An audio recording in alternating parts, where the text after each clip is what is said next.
Inshallah, the course will include a study of Arabic, that is Quranic Arabic, the Sunnah of the Honorable Prophet, peace and blessings be on him, and a look into some shared views and some incompatible views for the Bible and Quranic adherents or followers, the believers. First, we'd like to have brief comment on the language itself, the Arabic language. This language belongs to the Semitic groups, sometimes called families.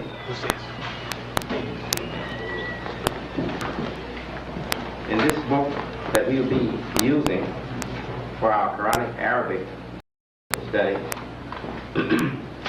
the author says, in our time, most of the Semitic languages have disappeared.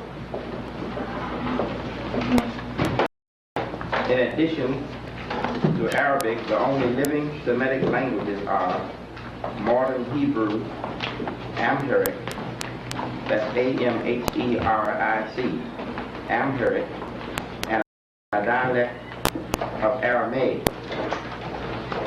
As for Arabic, it remains not only a fully alive language, but also enjoys a unique importance.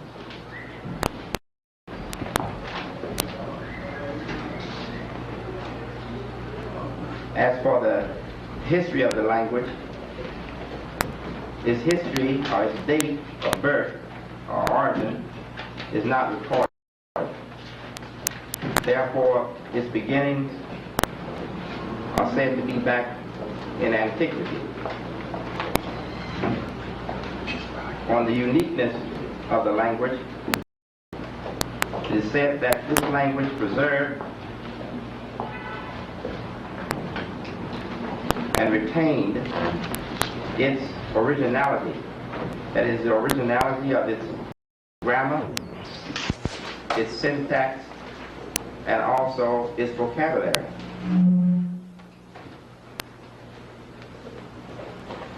While doing some research at home some years ago, before I became the leader of this community, I read in the Encyclopedia Britannica that Arabic was the only language of the Semitic group that had retained its original meanings. All the other languages, the words had undergone change with time, and they had got away from the original meaning of their original meaning, the original meaning of those words. So this is what's referred to in the mentioning of the vocabulary retaining its original form or its original meaning. This uniqueness makes Arabic the archetype for all the other languages in the Semitic group. Now, the author, Dr. Nedvi, has pointed this out and has also said that the students of the other languages, or Semitic languages that is, they rely on Arabic when they are studying the meaning and the development in those other languages.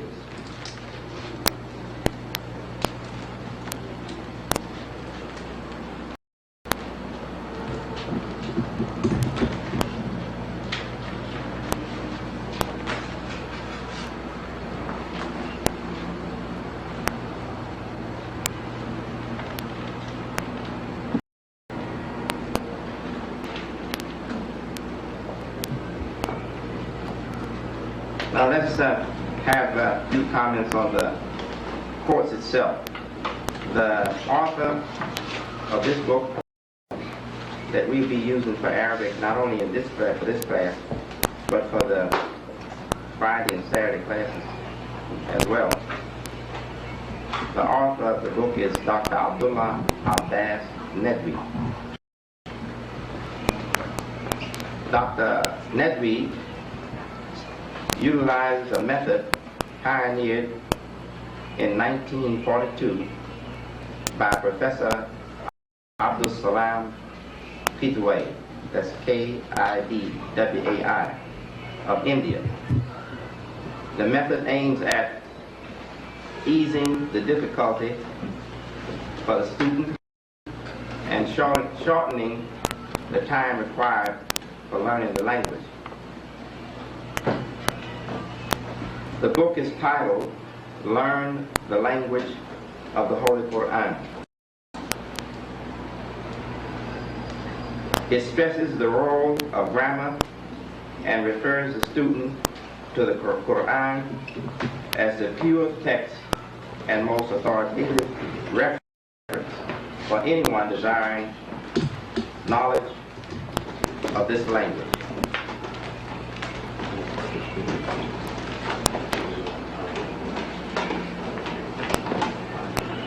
As a brief comment on my method, on my technique.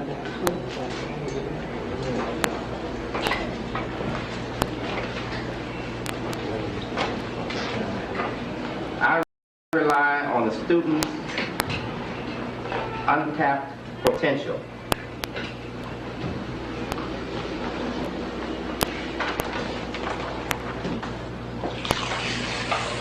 To give you some idea of the worth of this technique or principle or philosophy, whatever we might call it, I point to the learning ability of toddlers. Their lessons, that is, in language, their lessons take the form of showers and rainstorms. The child who's coming up from infancy, they hear the language all about them. And it's coming slowly at times. Sometimes there's great periods between the hearing, the flow of the language from someone's mouth. So there's great periods of no rain, no shower. And then sometimes it comes as a storm. And everybody's talking and the child is there exposed to all this. And in that situation, the child learns to speak, the toddler learns to speak. They are exposed to more language in terms of output than they can give examining attention to. They have no time to examine what we're saying. They can't examine everything we're saying. The words are just coming, and they're hearing them, and they're responding to them.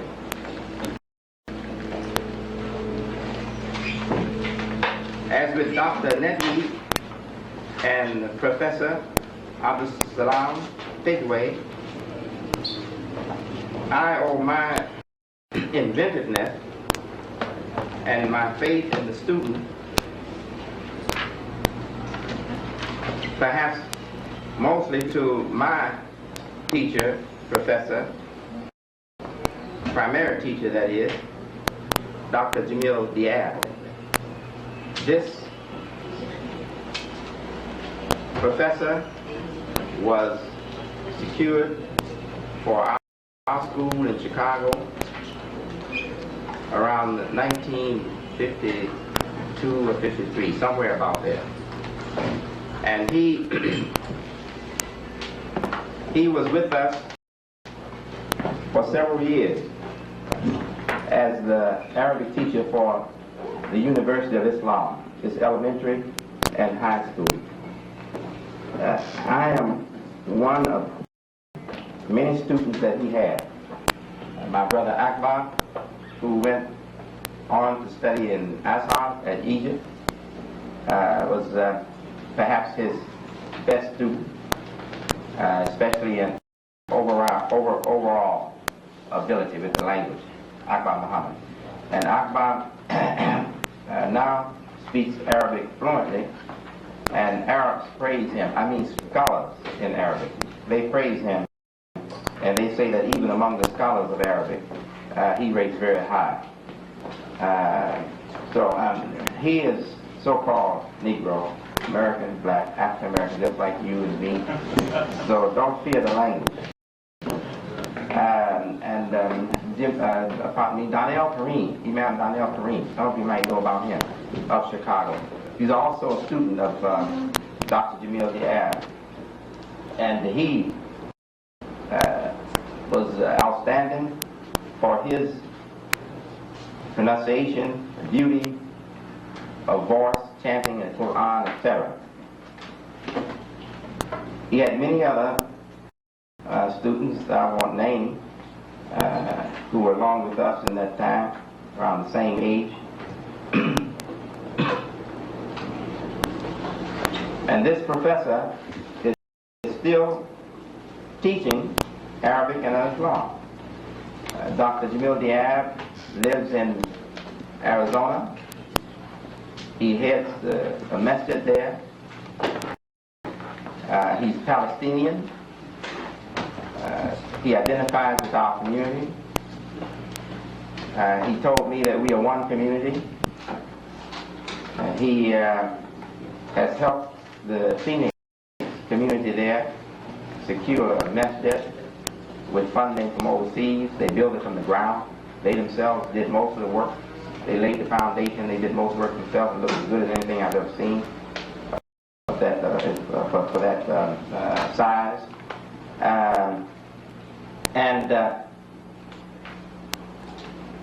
They're working very close together. That is Dr. Jamil Diab's masjid in Tempe, I think it is, Arizona, and our masjid in Phoenix. And he told me, he said, the same method I use with you all, I still use it, he said, and I have improved it a bit since then. And I told him of my method, and he was so impressed, you know. And I was really coming to him because I was putting together a reader, an Arabic reader, for 3rd through 5th grade. I long ago thought that we should concentrate more on grammar. We didn't do that, and we didn't get that kind of attention when I was a student. Jamil Diab gave us more grammar than anybody else that I ever met since. The rest of the teachers that I met, they didn't give us any grammar at all. They just taught the language without teaching grammar, which is a big mistake, I think. So I had come across a book that was a gift, really. It was funded by Libya, printed in some other country, maybe Egypt. I don't know, I'm not sure. And it was a gift to certain Muslim communities. So we got some of it. And I understand that we have some in some other cities. Our masjids have some of those books. So I was looking at it, and I was really happy to see that now they are teaching grammar even to the elementary students. We had textbooks. Dr. Jamil Diab had old textbooks, the same that they used for children in Muslim countries, but they didn't give any grammar, no grammar at all. But now they do have these books for children, little children, with instructions in the Arabic grammar.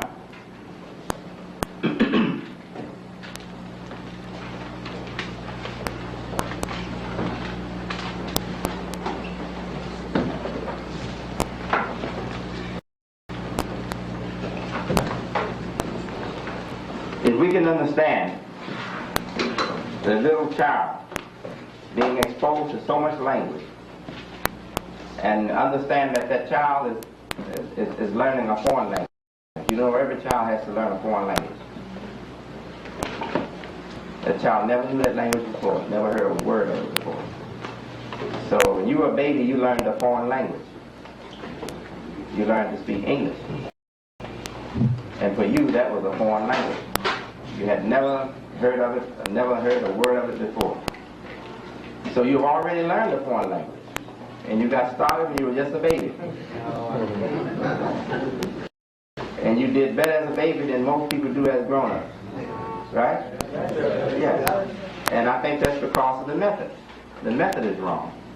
So we are depending on Dr. Jamil Diab's method, and that is believe in the student's ability. That the student can come to many conclusions without you coming to those conclusions. And my method is give him much more, expose him to much more than what he can give attention to. Expose him to much more than he can give attention to. Because same thing, the same potential that worked for that infant is still with us. We haven't lost it. We haven't lost it. Okay. And I have been doing this now for several months. The first class was in Oakland. That is the first class, the first effort to with this book. That's this book here, Learn the Language of Holy Quran. And then I had a good opportunity in Southwest region with Imam Qasim Ahmed. I was down there with him, with the imams, and we had about 9 days, that's all. About 9 days together. It was during the month of Ramadan, last Ramadan. And we worked together for about 8 or 9 days. And it was amazing the progress that they made in those few days. They had an advantage over us because we stayed together. We shared the camp, little camp-like facility there, and we stayed together. So they had an advantage over us.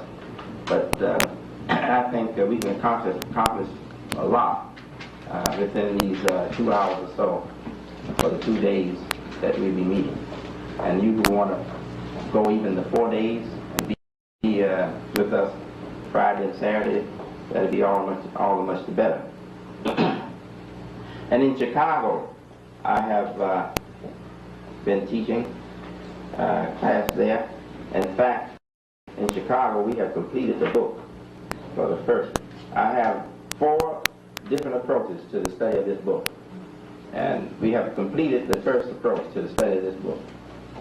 We have completed last week. We completed, so I can come here. So we finished the whole book. And we have 3 more times with them before they complete the book. The course is the book. And before they complete the course, we have 3 more approaches to the study of this book. So we were going to be moving, and you're going to be saying, oh, he's going too fast. I can't catch this. I can't learn anything like that.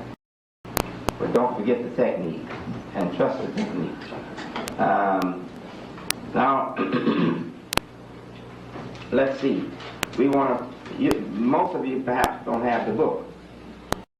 We have some of these. We share them with the messages in the community. It wasn't too many though. So we sent some to all the resident imams, and they were to share them if they could afford to with the school, the principal of the school, imams, people in Dawah, and if they wanted to, they could share them with anybody in the membership. So I don't know if they had enough. It wasn't that many, but we do have a few books here. You have this book. Raise your hand. Learn the Quran. And yes, okay, by Dr. Nedry. All right.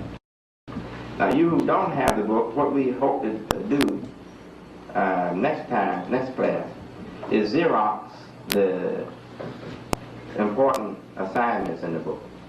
The translation from Arabic into English. That's what we are concentrating on. And in fact, I want to cover everything we're concentrating on in this first approach. All right. So I won't waste time doing that. But translation from Arabic into English is one of the objects of this first course, first part of the course. And vocabulary is the object. To increase our vocabulary, that's an object in the first part of this course also.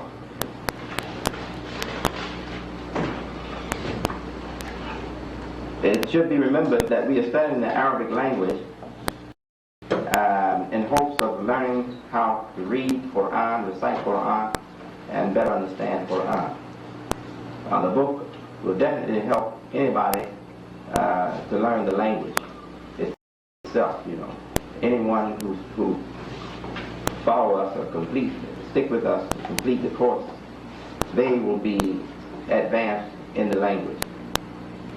And most likely more advanced than you will be if you went to any other school, except maybe Berlitz School of Language. That costs a lot of money, doesn't it? That's what I was told. Yeah, I was thinking myself, I was going, they told me it cost a lot of money. I forgot about it. I said, well, I'm doing all right. Let's see now, we'll start on, let's start with page 15 of this book. And you who don't have it, don't worry, we just want to go straight through it. Vowels. Now, who's pretty good with the language? I think ma'am, aren't you pretty good? Coming along. All right, could you assist me? If I tell you to write something on the board, can you help me? Yes, sir. All right. Okay. There's another man that's Who? better than I am. Where? Can you come and assist me? All right. Thank you very much.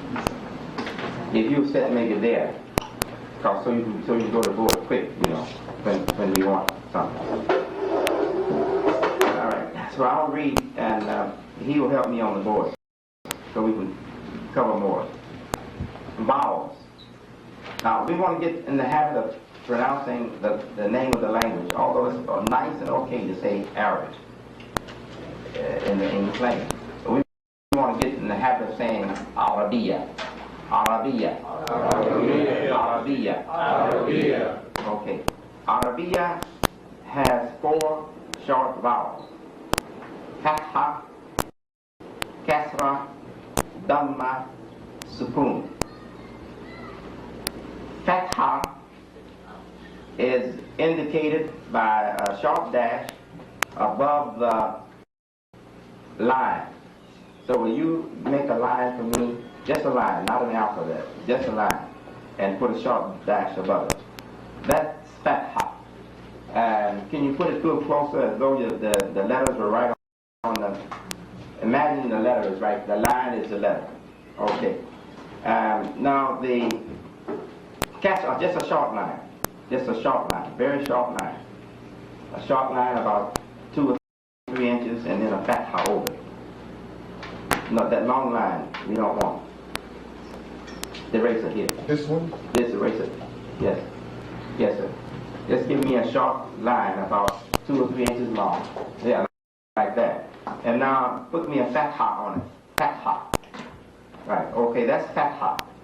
It always go above the line. The next vowel that he mentioned here is Kasra. It goes below the line. Always below the line.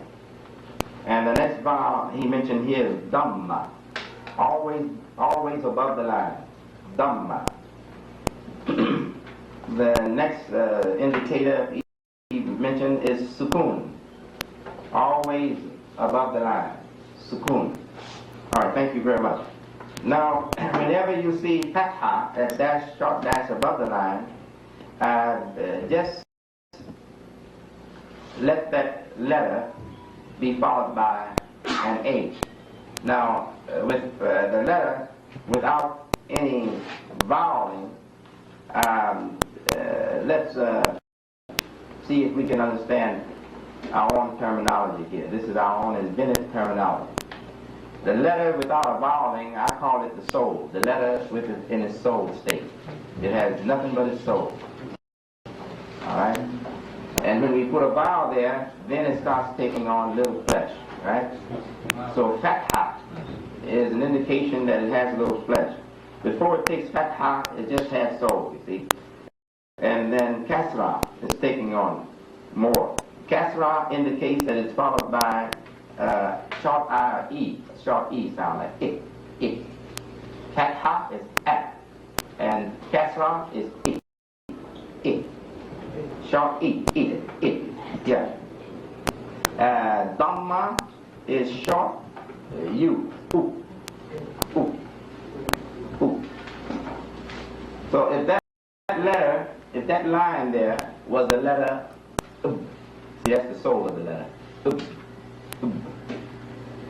then that fat power would make it cause it to be pronounced da. And the second one with kasra, the dash under it, the letter would be pronounced bi. And the third one, dhamma, the letter, the one with the dhamma, look like a, for the apostrophe, a comma or something, it would be pronounced with a short oo, book, book. And the last one with sukoon over it would be the soul. Just the soul.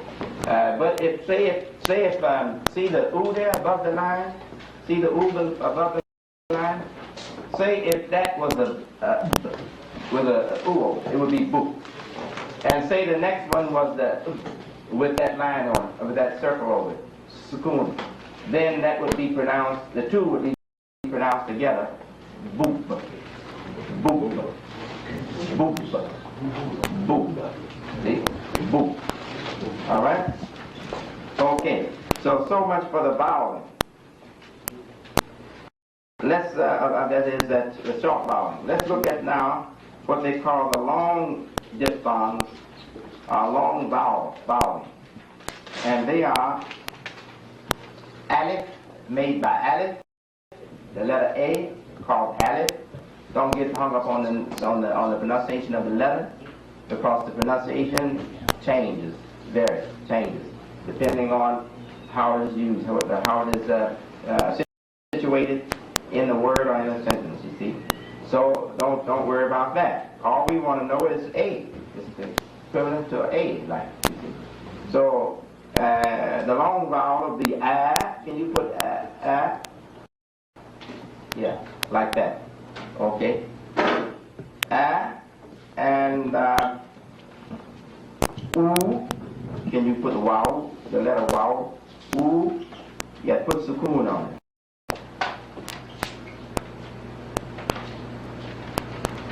And the Y, the last letter in the alphabet, Y. And put sukoon on it. Okay. Can you put me a medda, a long indicating on alif, indicating long pronunciation? Yes. Okay. So now we have a, oo, e, a, oo, e. They are long. A, oo, e. And in the first example, we have short vowels.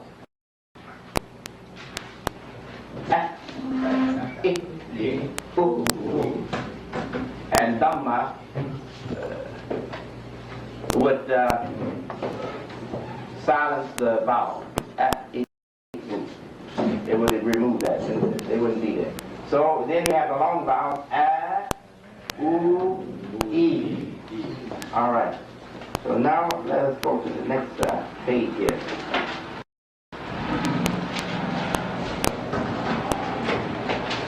And we want to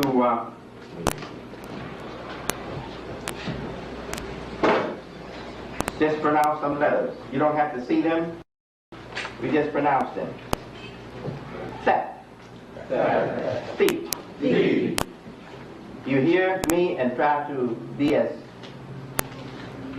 exact as in your copying what I'm saying as you possibly can. Food.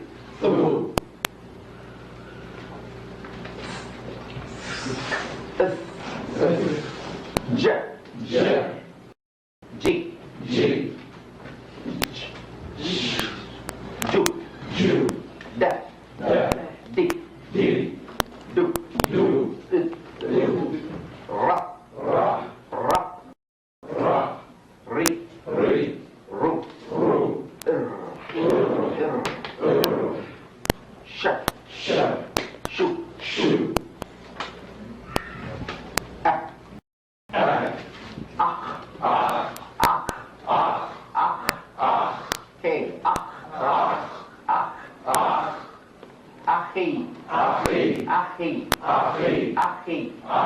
Ahi. Ab. Ab. Abi. Abi. Ard. Ard. Ardi. Ardi. إذا. إذا. إلى. إلى. إله. إله. أو. أو. أم. أمي. أمي. أخت. أخ. أختي. أختي. أسرة. أسرة. أسرتي. أسرتي. ابدأ. ابدأ. إبلاء. إبلاء. إهداء. إهداء. ب. ب. بدأ. بدأ. باب. باب. باب. باب. باب. باب. كتب. كتب. ب. ب. أبي. أبي. ب. ب. أبي. أبي. أبي. أبي. كتاب. كتاب. كتاب. كتاب. كتاب. كتاب. كتاب. كتاب. كتابي. كتابي. بس. بس. باسمي. باسمي. بو. بو. أبوك. أبوك. أبوك. أبوك. بشرى. بشرى. كتبوا. كتبوا. أركب. أركب.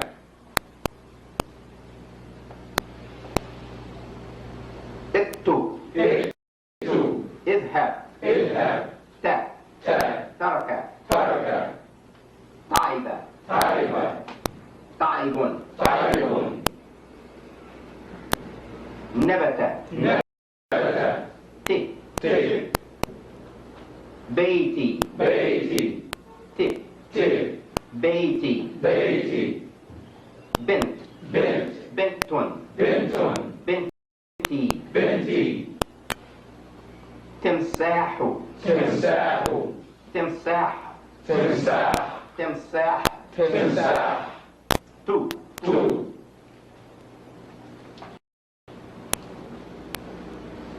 أكلت. أكلت. فهمت. فهمت. فهمت. فهمت. تو. تو. تفاح. تفاح. تفاح. تفاح. ابن. ذهبت. ذهبت. ابن. ذهبت. ذهبت. قالت. قالت. رجع. رجع. Now let's look at Hamza. Hamza. Hamza cuts. Hamza does that. It cuts. It cuts off the bread. So if we can put that, maybe you should erase those now. And put ba, ba, ba, ba, yes. Yes. Ba. Now put Hamza. Hamza. Yeah, on the side or up on the top. Either. Okay, put the sukoon on Hamza.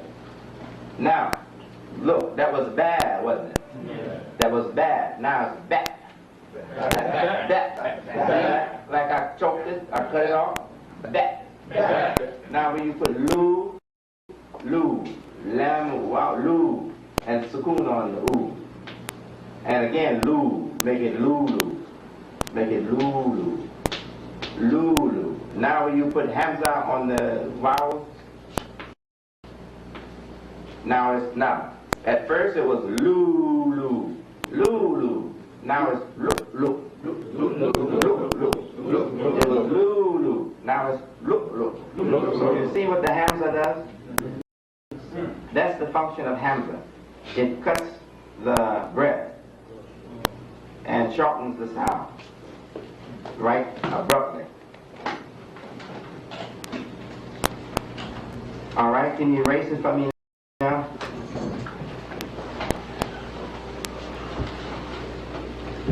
Now there are types of hamza. The type of hamza I just showed you is the type that is used to cut the word. And that's the true meaning of hamza. Because here now they have hamza here, and ya'lam means to make known. Ya'lam. Can you put that? Alif, hamza, kasra, ayn. Let me have that right. That was right. Lam. Yeah. And sukoon on ayn. Sukoon on the ayn. Okay, that's i'lam. That's i'lam. See? I'lam.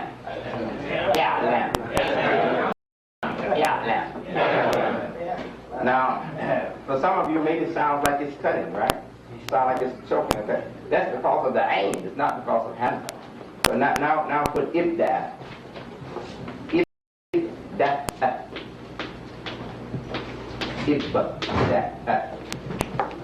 Not the hamza. Yeah, fat.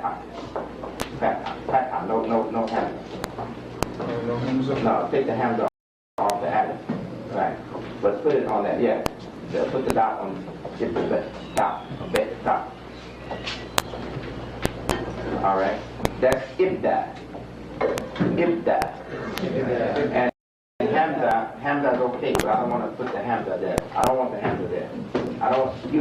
You were right in putting hamza, but don't put it there. I don't want it there. I want you to know you were right in putting it there, but I don't want it there. Okay. See, ibda, put the fat on the ibda, okay? Ibda, see? Ibda. Right. So, yeah, ibda. So, you see, hamza is not cutting anything there. Ibda. Because it could be this.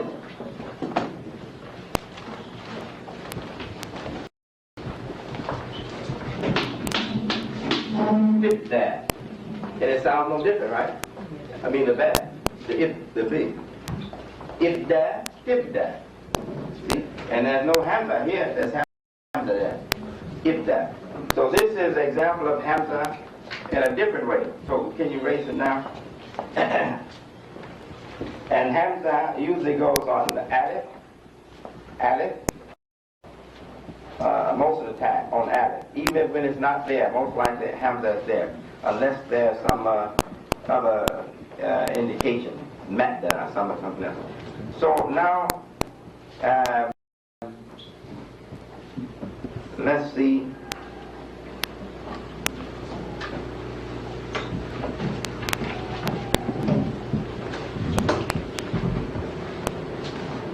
Now let's look at hamza when it stands as a letter.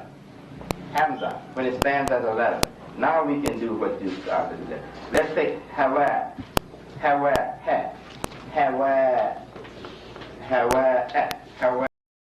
un. Put hawa un.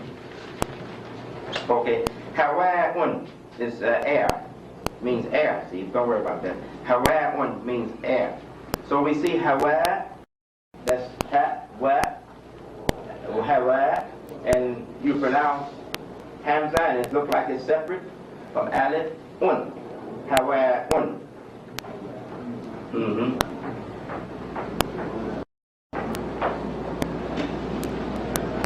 And put ja'a, came, ja'a. See? Ja'a. See? So we have ja, and then we have like another letter. See? Ja. So we have hamza standing as another letter. Hawa un. Ja.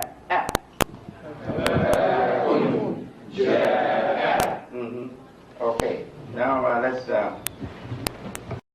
look at the fourth one here.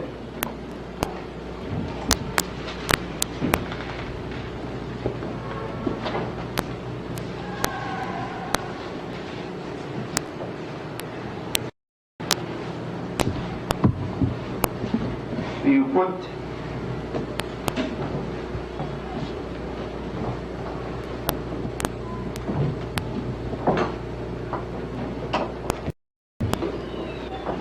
he says the fourth one, but I don't see how this is any different from that one. But we'll take it anyway. Qara'at. Qara'at. It's the same, it's no different. Qara'at. It's the same as the one we gave before. It with hamza on alif. You see? That's just hamza on alif. And alif is pronounced at. Qara'at. See? Qara'at. And he gives other examples, another example here. Batu'at. And here, it does something. It is different here. So this one is a good example. So can you give batu, ta, batu, and wow, batu, wow, and at, right. Now see, that's, put the dhamma on top, batu. So that's batu'at.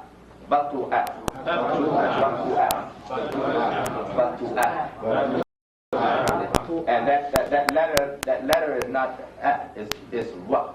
It's the what. It's what, you see. But now it has been changed to at. Batu'at. Batu'at.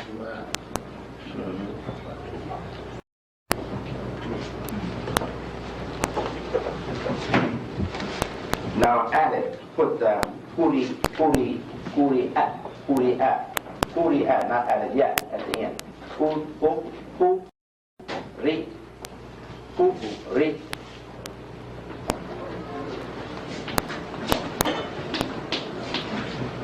No, it's the other ku. Ka. Kuri. And not that added yet. Okay, yeah. Now, see, that's kuri at.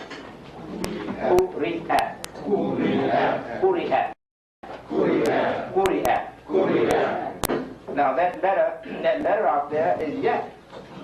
That letter is yet. That letter is E, is yet. But look how we pronounce it. Kuri'at. So that's examples of hamza.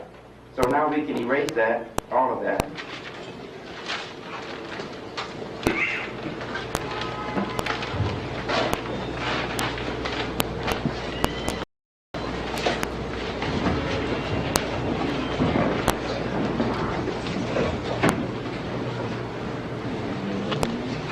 Now, if you will put the al-bari'u, the attribute of Allah, al-bari'u, and then yeah, not u, al-bari'u, ri, yeah stands alone, and hamza, hamza. No, just one yeah. One yeah, hamza. He knows what to do, he's under a little pressure. Yeah, take one yeah, make one yeah. Take that off. Yeah. And put hamza on yeah. And put the dhamma on hamza. That's it. Yeah. Al-bari'u. Now you see the yeah has been changed by hamza to u. See?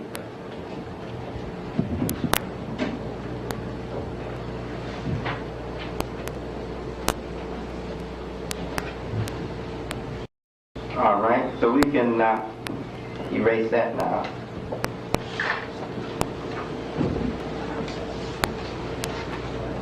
And we're going to come now to exercise.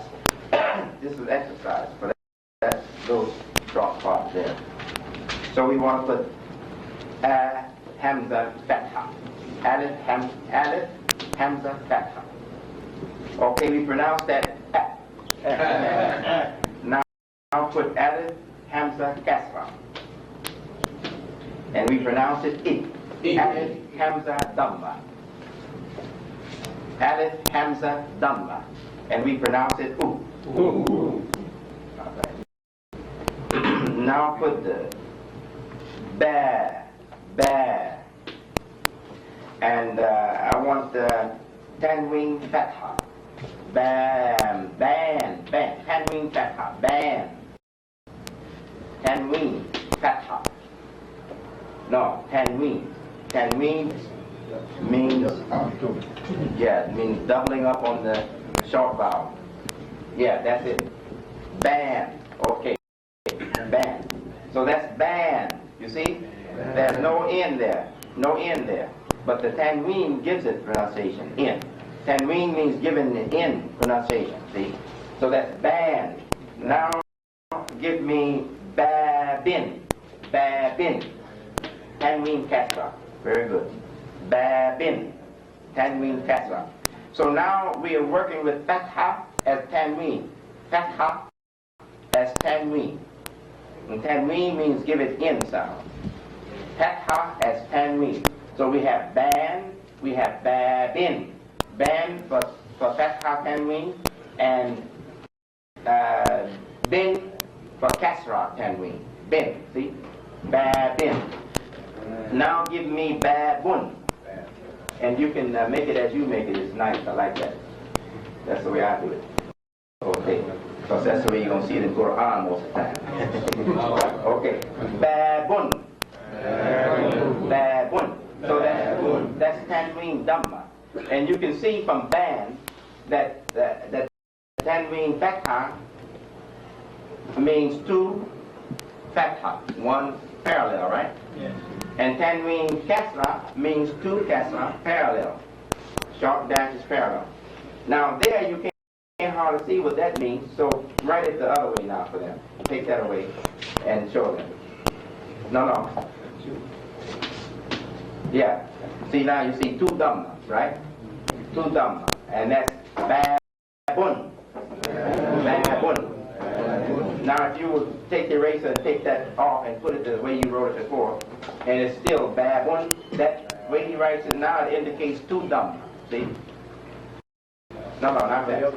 Excuse me. Yes, sir. Now, it indicates two dhamma. Babun. Babun. Baboon. Not baboon. Babun. Babun. Okay. Now, just repeat after me. Ba. Ba. Ban. Ban. B. B. Big. Big. Ben. Bin. Boo. Boo. Book. Book. One. Bun. Ba. Ban. Ban. Ba. Ban. Ban. Ba. Bin. Babin. Ba. One. Babun. Jab. Jab. Jan. Jan. G. G. Jin. Jin. Ju. Ju. Jun. Jun. Zuja. Jan. Zuja. Jan. Zuja. Jan. Zuja. Jan. Zuja. Jin. Zuja. Jin. Zuja. Jun. Zuja. Jun. Yes, that's glass. There's different ways you can pronounce it. Different ways it is pronounced, depending on how it's written in this, how it is found in the environment, in the word environment. The structure of the sentence. Now let's come to shadda. Shadda. And if you give me another short line indicating where the letter would be, and put me shadda over it. Now, when you see that, it's good it's written like that for us English people, because we can take advantage of that. It looks like a W. Now that will help you remember that it means double the letter. See? It looks like a W, and it means double the letter. So if that letter was and it was there, so it means two of them. See? So can you put me now? Give me the word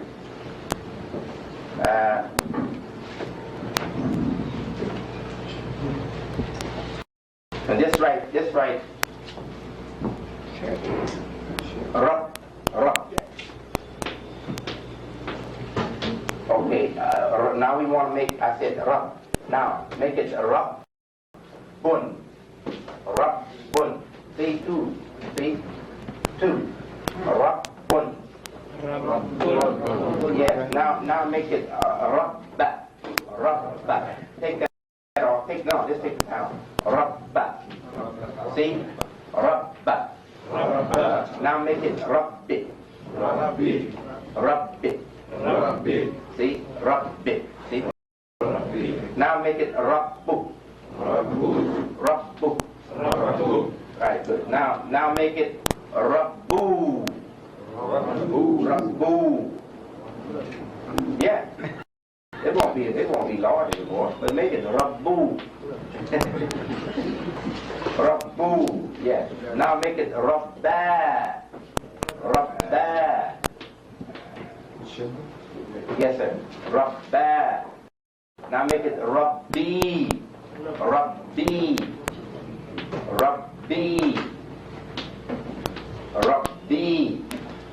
All right. Now, take it away now. We see Shadda. How Shadda works, right? Shadda means double the letter.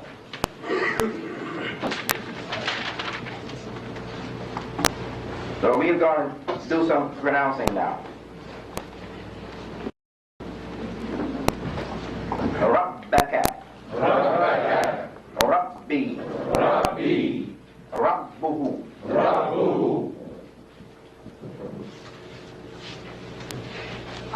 Allama. Muallimu. Yakullu.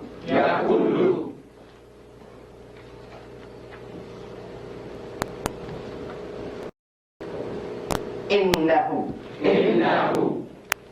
Inni.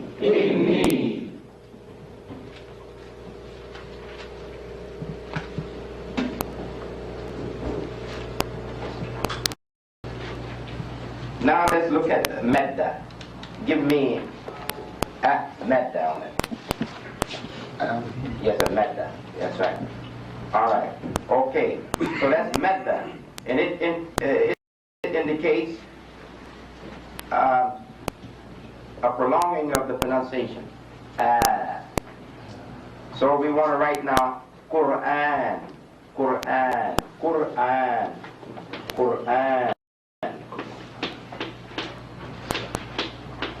Yes, now that's Quran.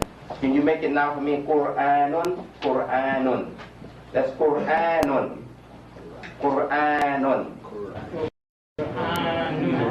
Now, yes, we're taking the best of all the Arabic, the best Quranic Arabic, Fusha, the best. So we say Quran, but we know that we can say Quran.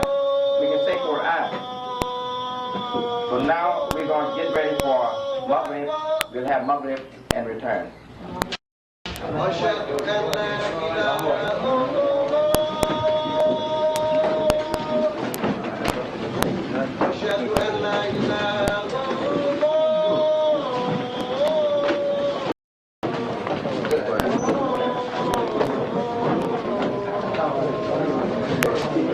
Go back.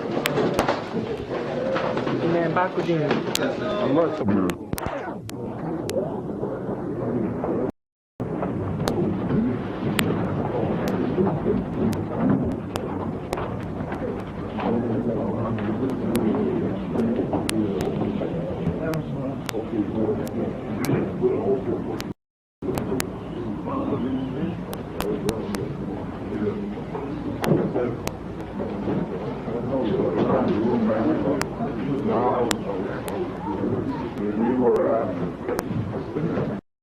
Observing how Metta,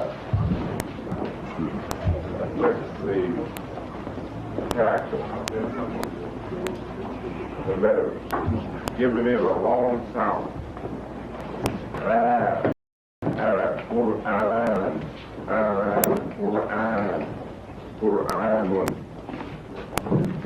we want to put a different word on the board.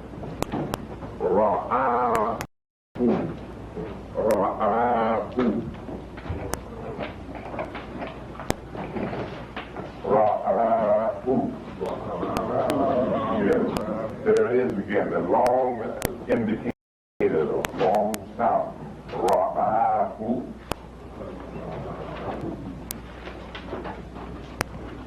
So it is doubling up on the letter, see? Doubling up on the letter. The other one, pardon me, was doubling up on the letter. Shetta, doubling up on the letter, making two letters. And this is metta. You can hear double there too, right? Shetta, metta, doubling up on the breath, making it twice as long. So it suggests us writing two R's. So I write two R's. Yeah. And then right. See, that's pronounced ra'ahu, and this is pronounced ra'ahu, the same. Ra'ahu, ra'ahu, ra'ahu, ra'ahu. Don't put the hamza. Take hamza away. And no sukoon. Now it's easier to understand it too. Ra'ahu, ra'ahu. Ra'ahu, ra'ahu. So now we come to some important rules for the language Arabiya. For its characters. Now letters are called characters in this book. They're also called radicals in this book. Letters, characters, radicals. So we hear these different names, all being the same, the letters, referring to the letters. In the language of Arabiya, characters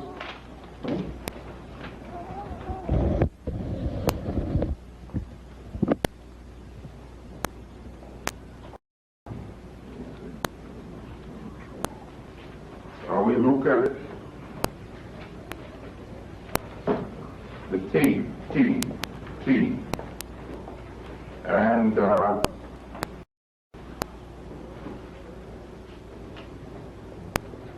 we want to show how some characters change form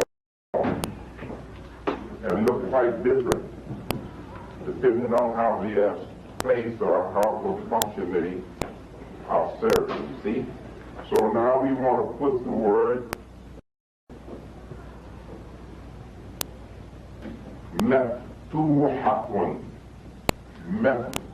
Meftuhatun.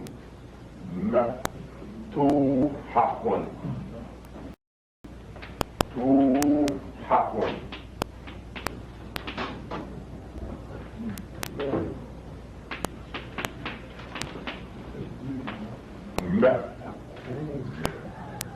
Okay, that's okay. Some write meaning like that. Okay, without meaning. Now it's better. Okay, and we should have dollars on the there. Meftuhatun. Now you see the T, right? Meftu, see? Meftu, see T? Meftu. We don't say T is tag. We say T in English. Tag. So we see Meftu and tag, T. And then we see ha. And then we see another T, 20. And see how the looks of the T has changed?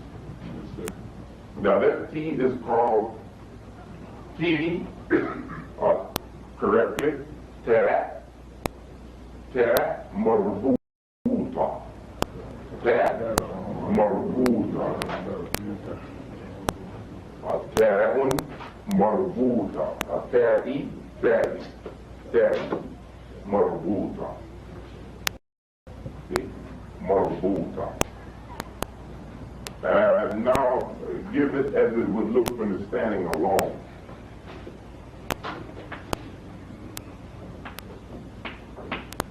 Yeah, see? That's how it will look. That. The other one, that, Mestuha.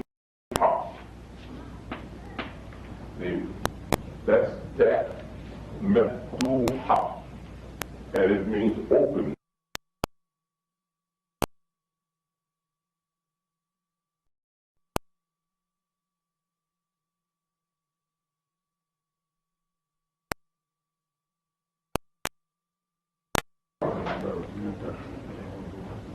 Terun Marbuta. Teri, Marbuta. See? Marbuta. And now give it as it would look when it's standing alone.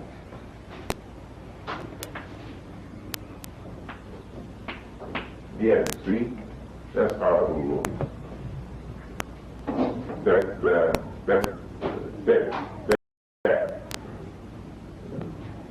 That's the problem, that Mestuha. See?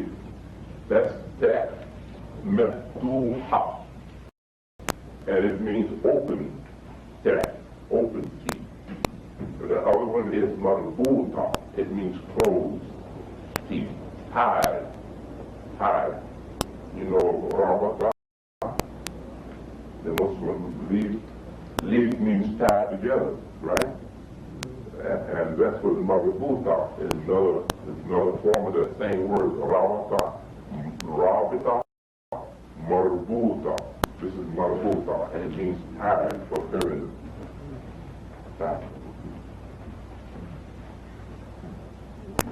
And this is formed with nouns. And we will see here, we have some examples of things. Yes, here's an example. Jannatun, paradise. Jan, or garden, paradise. Jannatun.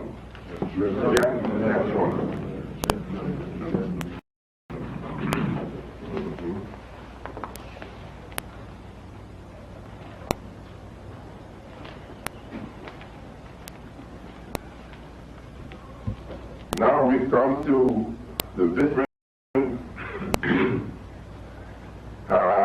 categories. The alphabet are 28, some say 29, they make a letter, another letter out of 2 letters, Lam and Aleph. They join them to say 29, Lam Aleph. But the letters are 28 for most of the people, and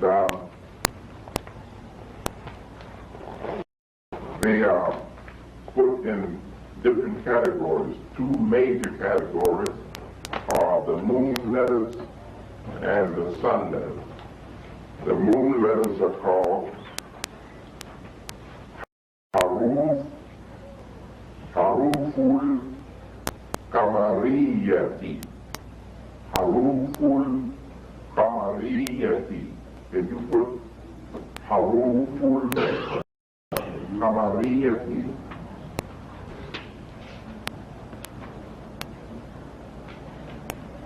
Haruful Kamariyati.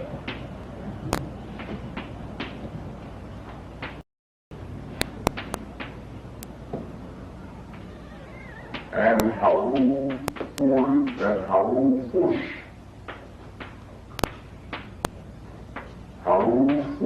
الشمسية حروف الشمسية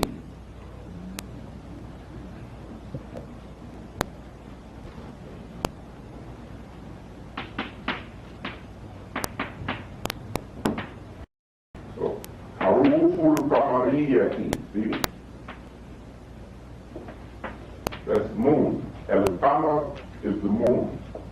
قمر. القمر, that's right. القمر is the moon. Can you put a slash between those two so we can get separation? No, yeah. Like that, that's right. حروف القمرية moon letters. Moon letters. And حروف الشمسية sun letters. Now, when we have any letter that comes on the heading of حروف القمرية, then we know that we have to pronounce the L. See? Like in al-Qamar. See? Al-Qamar. Haruful, the L is pronounced, not the F, but the L is pronounced. Haruful Qamariyati. Well, now watch what happened in the second one. This is Shamsiyya, sun letter. You don't pronounce the L. Harufush, see, no L. The L is there, but we don't pronounce it. Harufush Shamsiyyati. Now, a good way to remember how to pronounce when you see Shamsiyya until you learn the letters that are Shamsiyya. Whenever you see Alif letter and then you see a Shadda on the next letter, go right to don't pronounce Alif and Lam, go right to the Shadda. Go right to the Shadda. So you see there in the Shamsiyya we have Ha, or Ha, with that power, see? And we have Room, and we have Fu, see? Fu, the Fu over Dhamma, over Fu. And we take that Fu, it goes right into the Shu, Fush, see? Fush, Haru, Fush, Shadow, Haru, Fush, Shadow. See? If we just take this much, Haru, I'm dealing with now this last one. See, this letter, it's got ooh over it. It's got ooh over it. Dhamma, ooh. So it's ooh, see, ooh. I'm taking ooh and putting it here. Right there. Pusha.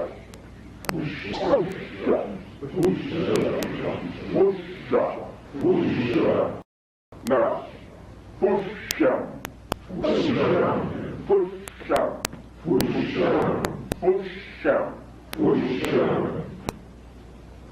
Pusham.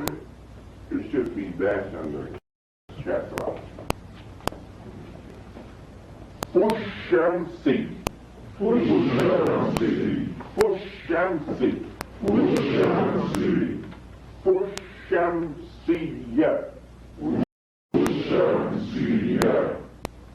Yeah, sure, but we want to make sure it looks like double. Pushamsiyya.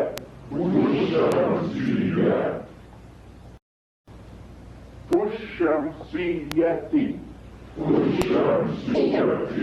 Yeah. حروف الشمسية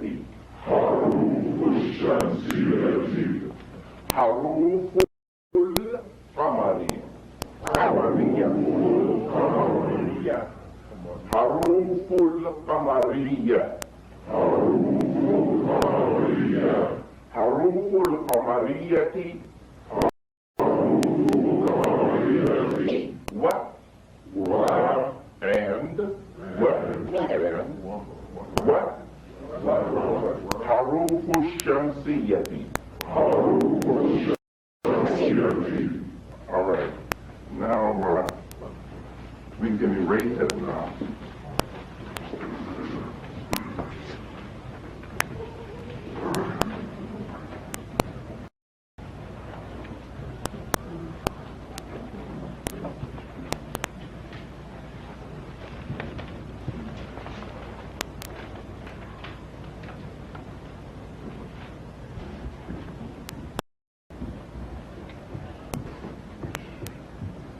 All right, so now let's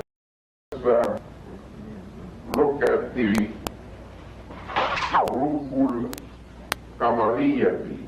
Haruful Kamariyati. And if you could write them down for us. Ba, that, Jin, Ha, Ka, Mim, Waw, Ha, Yet. And how many we have there in numbers? Nine. Nine. We have 9 letters that are Haruful Qamariyati, moon letters. Now let's come to the Haruful Shamsiyati, and they are Noon, Lam,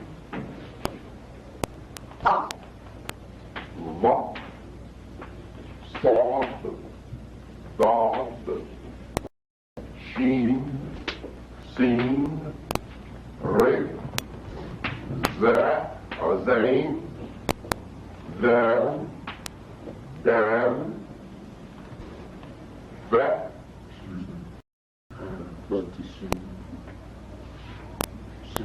yes, Seen, you got Sheen, Sheen was before, that's right. Re, Re, Zain, Dal, Dal, Zap, Zap, and Tap. Sarah, Sarah, and Tap, Sarah, and Tap. That's it, that's it. Okay. All right. So if we count their number, they are how many? 14. Yes, that's right, 14. So we have 9 letters, Haruf al-Qamariyya, and we have 14 letters, Haruf al-Shamsiyya. And then we have how many letters in all?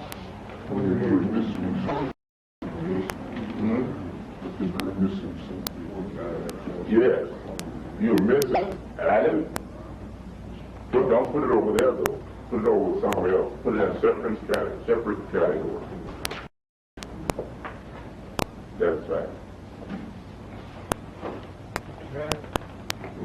Carrot. And you're missing carrot.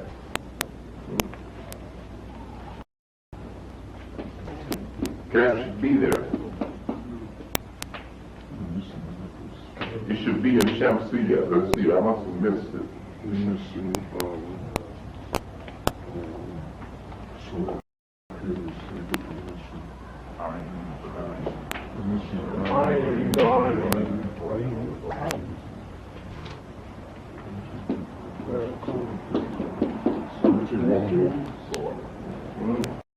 Wow. Wow. No.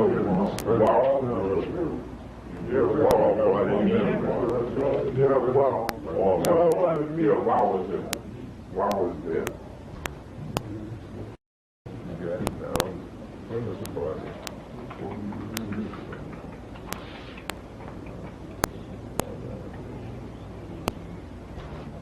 What's fall? Fall. No, that's not there. It's there. Should be 28 on.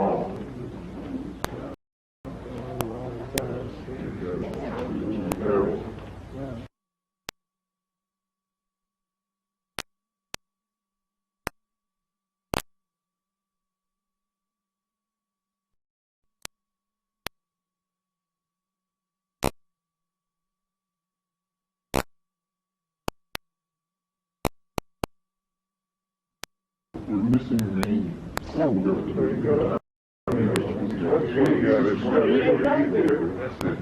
There's 28. Yeah, good. Okay. 14. Lord.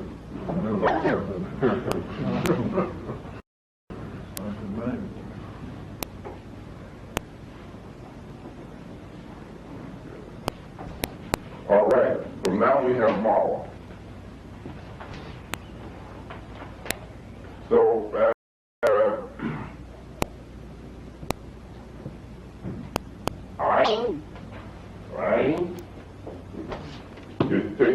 It takes shelter. It takes shelter. Pardon. It takes shelter. So put iron. Put iron. Take iron out of it.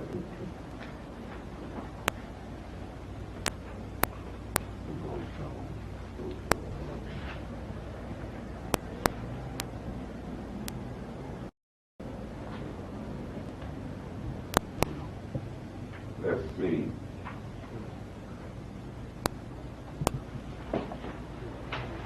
Take it off.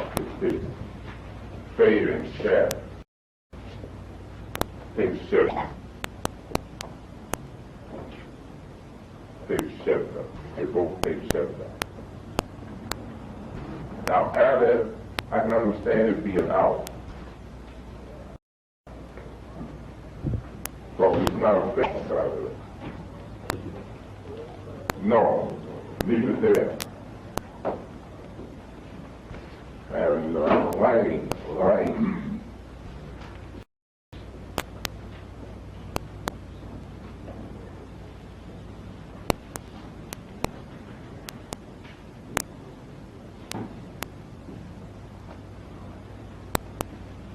So those letters take shelter, but they're not included.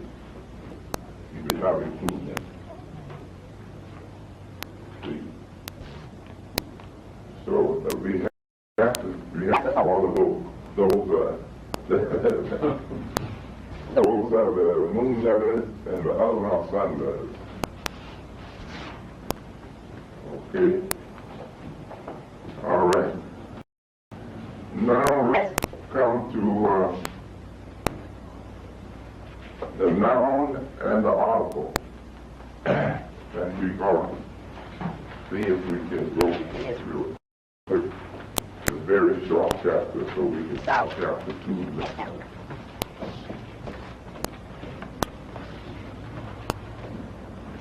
So now, the last letter or radical in the word will take Dhamma or Tarim Dhamma, indicating that it's subject. The noun is being used as subject.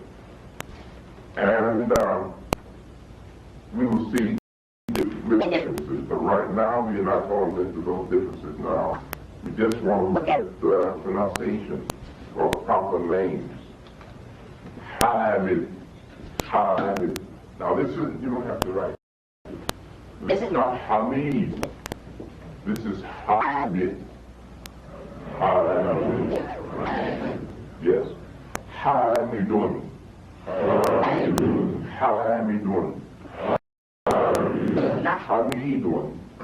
Hamidun. Mahmudun.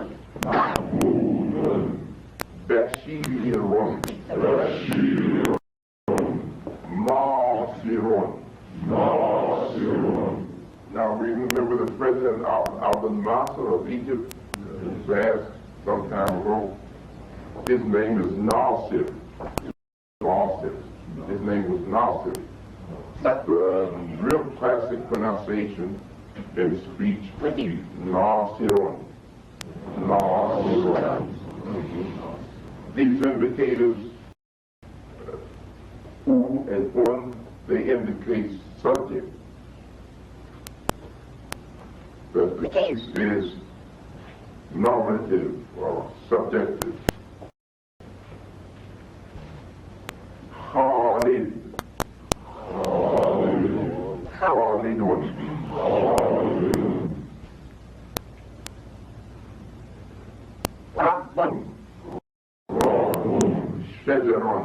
شجر حجر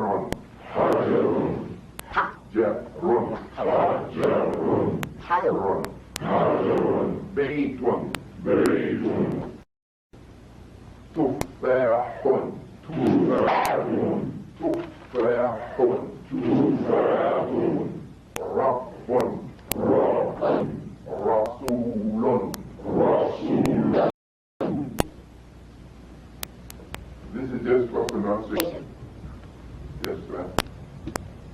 Owl and still talking. Shadarun. Shadarun. Shadarun. Shadarun. Hajarun. Hajarun. El Hajarun. El Hajarun. Now we know El means the, right? El means the.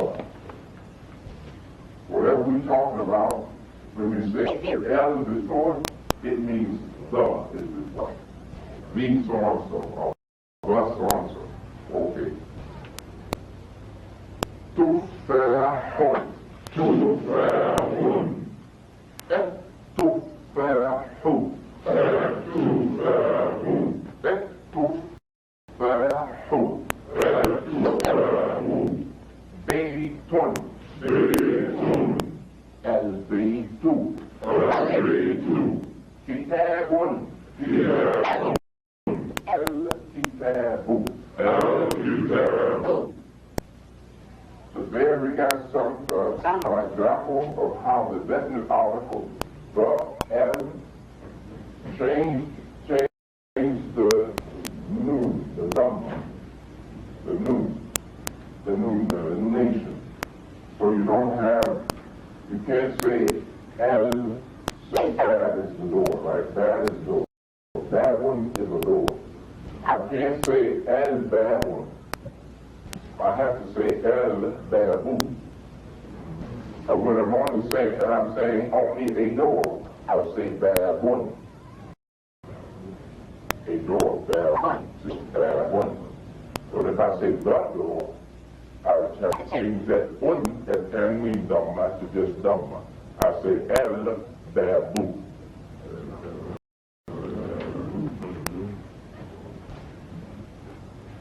All right, so we look at gender now. We have gender, masculine, and feminine. No, neuter gender is language. Only masculine and feminine.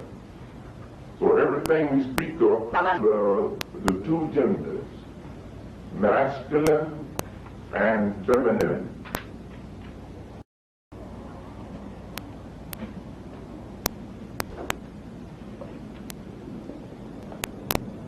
Now we say a wise man, we say pilun. If we want to say a wise woman, we have to put on the full tongue. That he marbuta. And it means what? Tied or closed teeth.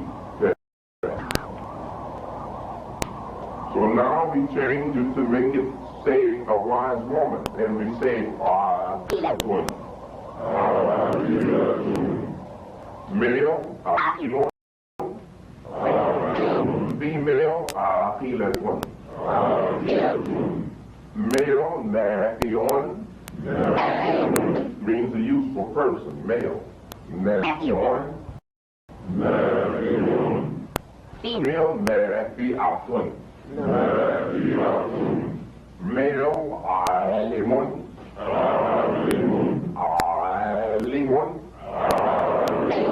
means a man of knowledge.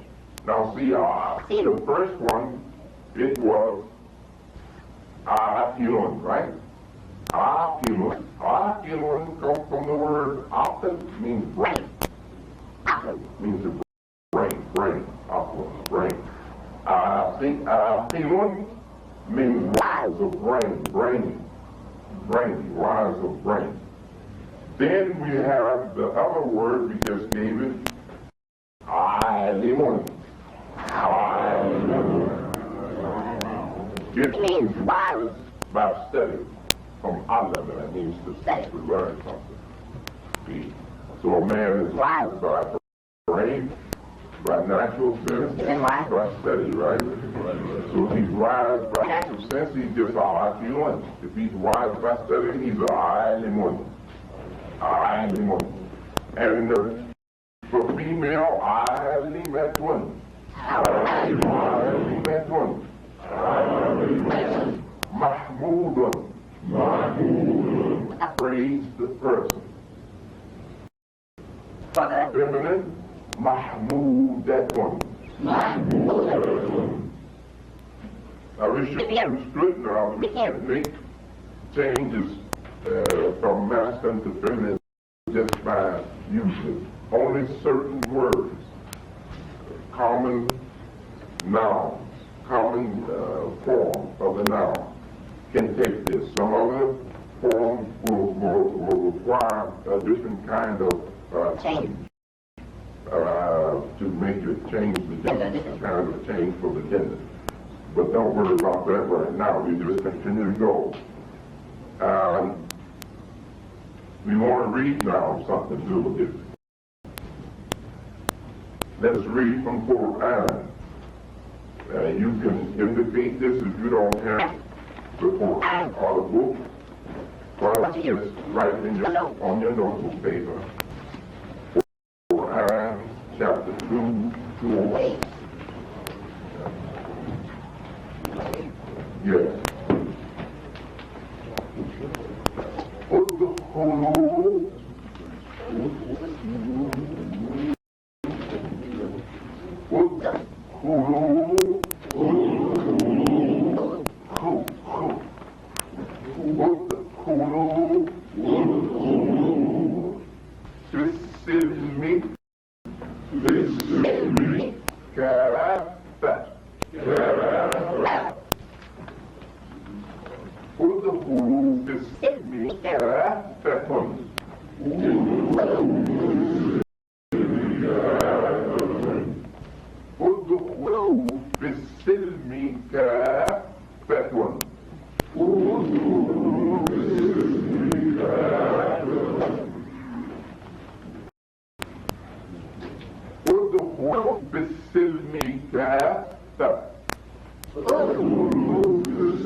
The word we're looking at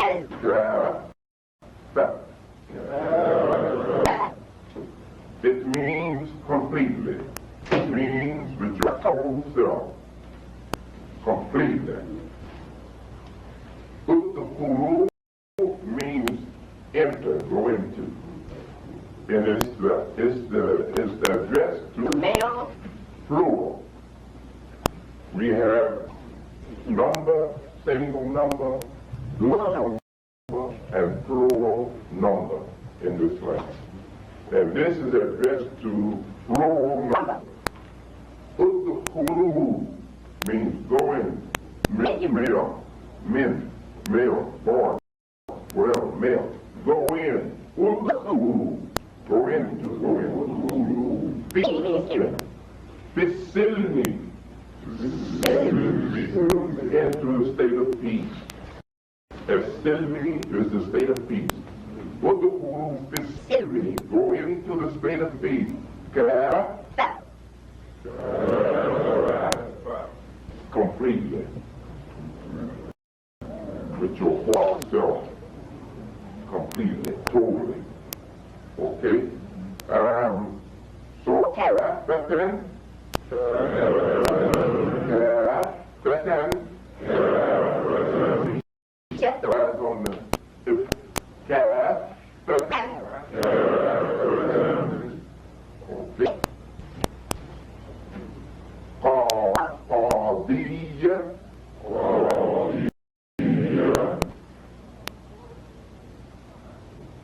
Kaffa.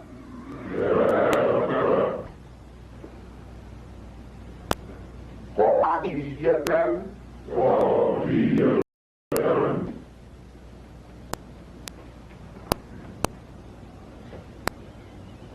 Now let us look at quickly the numbers.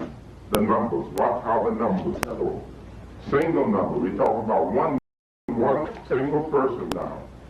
So the words will change to indicate sex change, to indicate reference to sex, to indicate reference to number. If we talk about one person, it'll be different.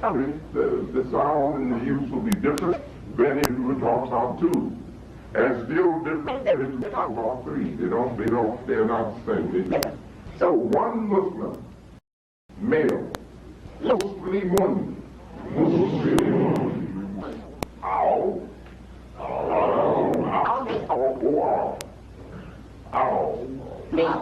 Will you write ow on the board? It means ow. Ow. So Muslimun. Ow. Muslim. That means the same, right? Same. Muslimani. That's two Muslims. A male. That's the way you refer to two male Muslims. Muslimani. Muslimun.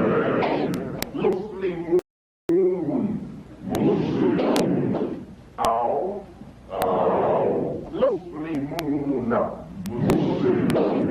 Muslimuna. Muslimuna. That's more than two. So many, plural number.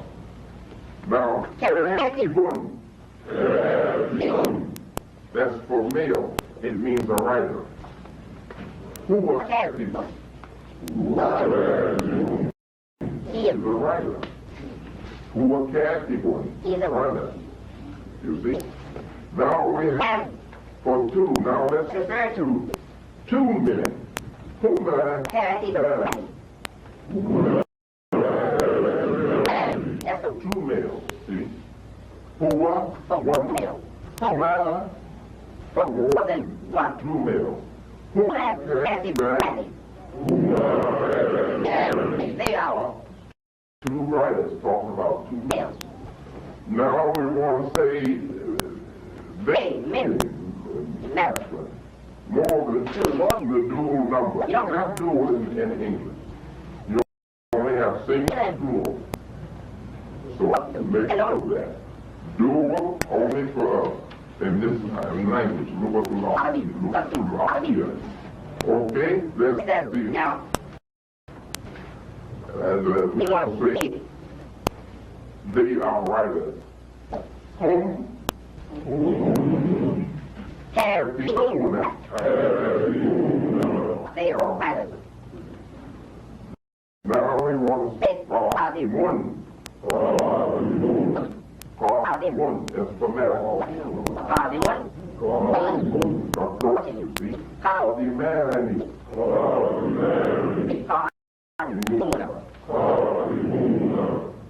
Muslim. Now let's look at the gender. Changes. We did it again. Muslim at one. Return to brother. Muslim one. Muslim. Muslim. Who else? Muslim. What did I say all together?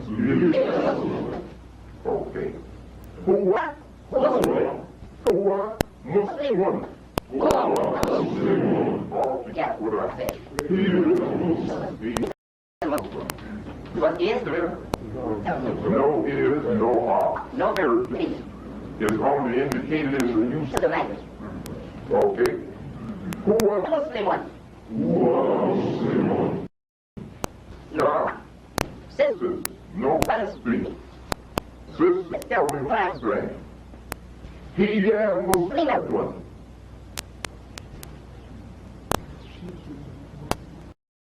Yes. She's a Muslim. He is Muslim. She is a Muslim. All right. Let's Go to go.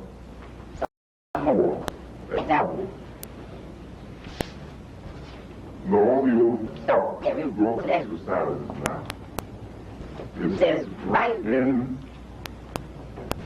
Lord in our here the language. immunization. This is Terminology here. you won't find this in your dictionary. And with immunization, because this is this is Arabic course, and We they have include included the course in the dictionary. So you have terminology you can't find in the dictionary. And put immunization of language. How are they?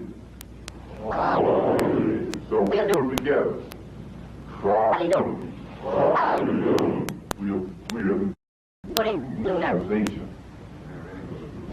How we doing? Sherry, you do it.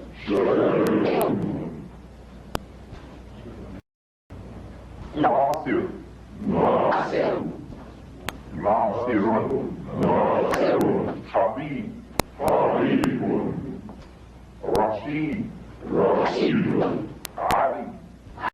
Ali. Right, it is very good. Yeah. Ali. Better. Fatima.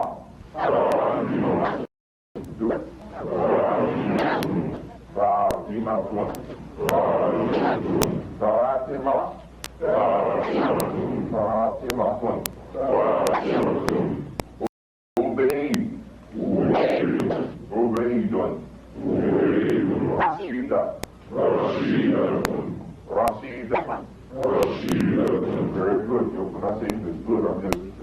I'm just doing it. Kareem.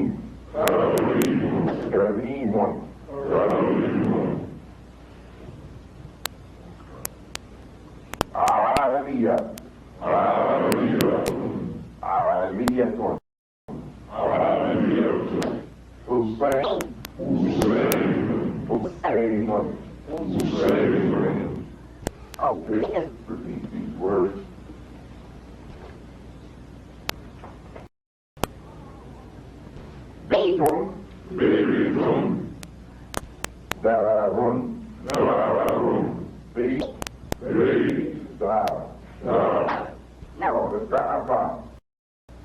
What is it called? It's called a house, right? Which word do you use for that house? So Dawah is used for house like your house that you live in. Dawah is used for offices or many persons build buildings. Government department. House, it means house. Is mostly private dwelling. Private. Base is more intimate. That expression is more intimate. Base. So if I say, come to my home with me, I will say, baby. If I would give you the right feeling. If I say, Daddy. so I ain't particular about having you.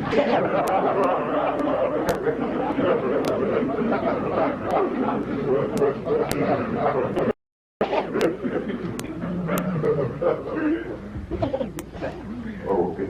Hujrat one. Now, Hujrat one is a room in the house. So if I say, Hujrat Daddy, can anybody guess what I'm saying? Hujrat Daddy. You have the room of the house. Hujrat Daddy, the room of the house. So like soft one, soft in the middle, the letter soft. in the middle radical. Sock one,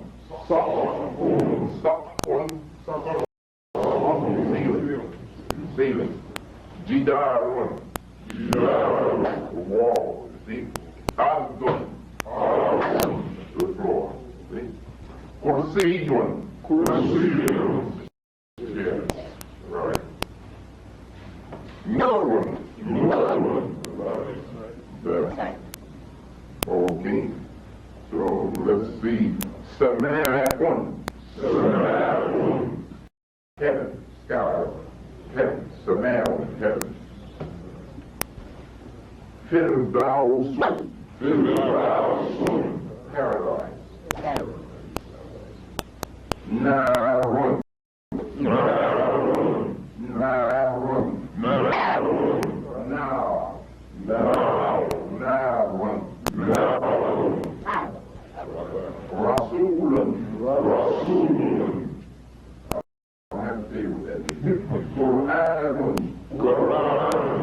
If I do, you're wrong here. Thank you.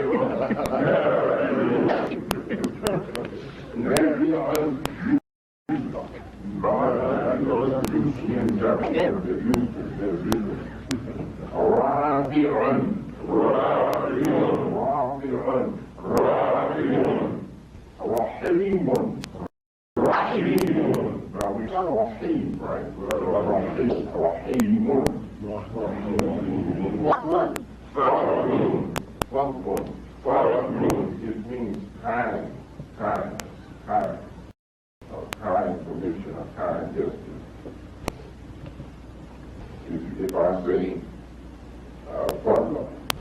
partner, it means you is somebody, Miss Partner, as you are. So there's a kind gesture over a hot right. See, you know, you come in and I don't know whether you want to sit down or stand up. I said, Miss Partner, you know. So you don't have to sit down, but there's a seat.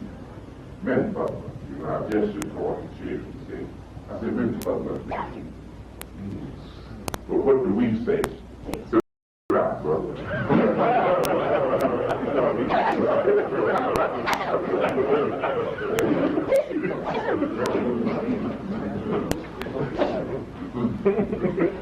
All right, let's see what we got. They did the rule of the body. Nouns with genders. Give them nouns with genders. Carry one. Referring to single person, masculine. Share one. The same. Coffee one. The same. Cup one. Jar one. Same. Coffee one. The same. Mention the plural form of these. Oh, pardon me, he wanted us to get the rule to and he wanted us to change it to feminine. Okay, carry one. For two masculine, carry married. For one feminine, carry that one. For two feminine, carry that okay. Let's do share Share one. Feminine, share one. Masculine, share Iran. Two feminine, share Iran.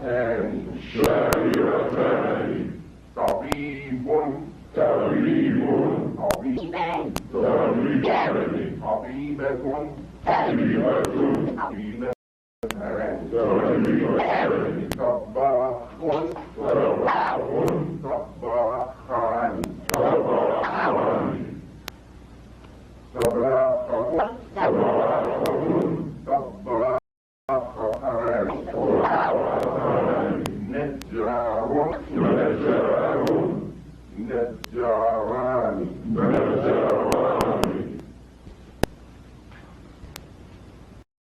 They might have female carpenters over there now, but we don't go around the next word. Hakeem one, Hakeem one, Hakeem Marami, Hakeem Marami, Hakeem Hakeem Hakeem at one, Hakeem at Hakeem.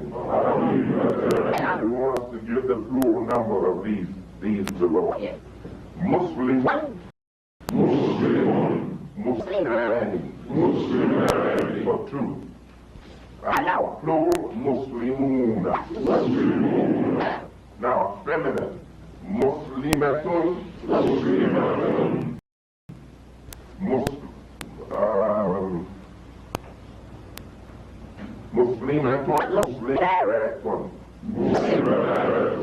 That's the plural. They just asking for the plural here. Okay. The Mu'minun. Mu'minun. Now, for one woman, for one female, Mu'minatun.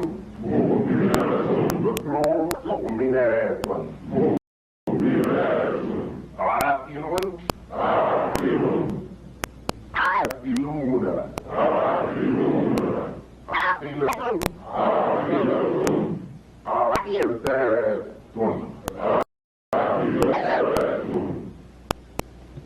Now let's finish the and we have now we said this class will have how many hours? 2 hours on Monday on Tuesday. We have a little better than 5 minutes. So we want to open it for questions. Any questions? Any questions? Okay, no questions.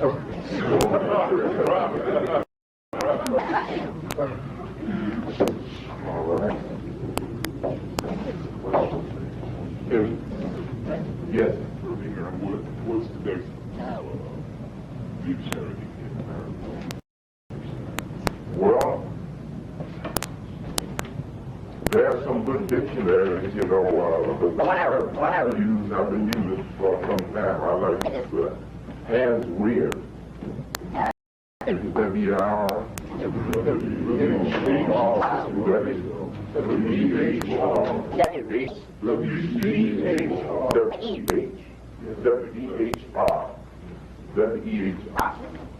Hands. H-A-N-S. Yes. That's it. He wrote, he showed us. Okay. I heard it. Okay. All right. Now,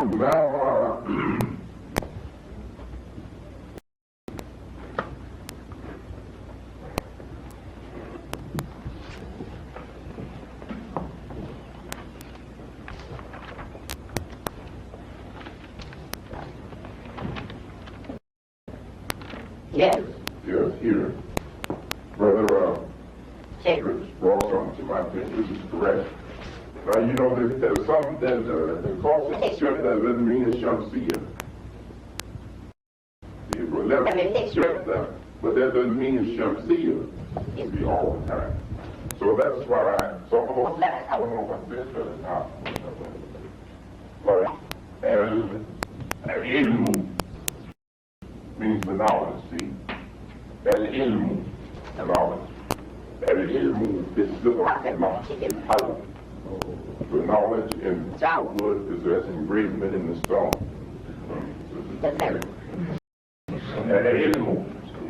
Now we don't double up on this, you see. But we know that sometimes we do, because in the Quran,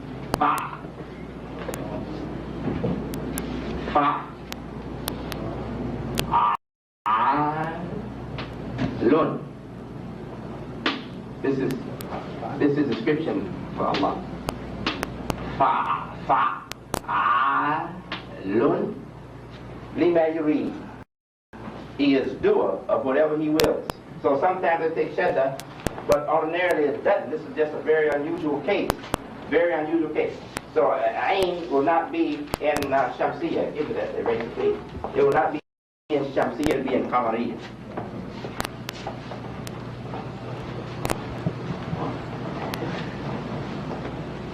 And if some have been left out, it's for a purpose. So we'll get it. Okay, the rain, the same way. El Raimu means the clouds. El Raimu. El Raimu. The clouds, you see.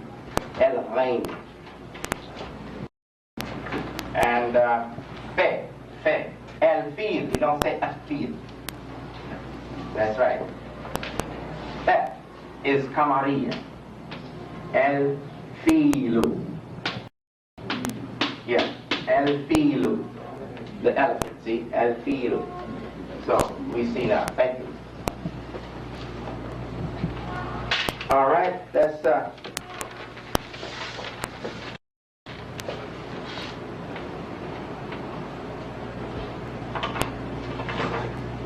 now let's look at there was no questions, right, except from brother and some assistance from our dear brother Shakari 5. Okay.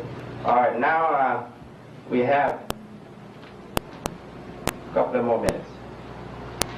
So, let's see how many of you are imams. Raise your hands. How many are imams? Okay, thank you. Now, how many are in Dawah? Craig in Dawah. Thank you. How many are in school, Department of Education? Raise your hand. Department of Education. All right, thank you very much. All right. Okay. How many are in some other category? Raise your hand. Now, you who are raising your hand, can you tell me where are you? Where are you? Are you in Prison service. prison service? Okay, I forgot one, maybe one. How many in prison service?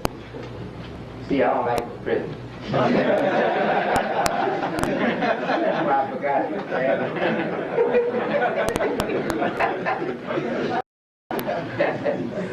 Okay. Now, those that are still in some other category that I didn't name.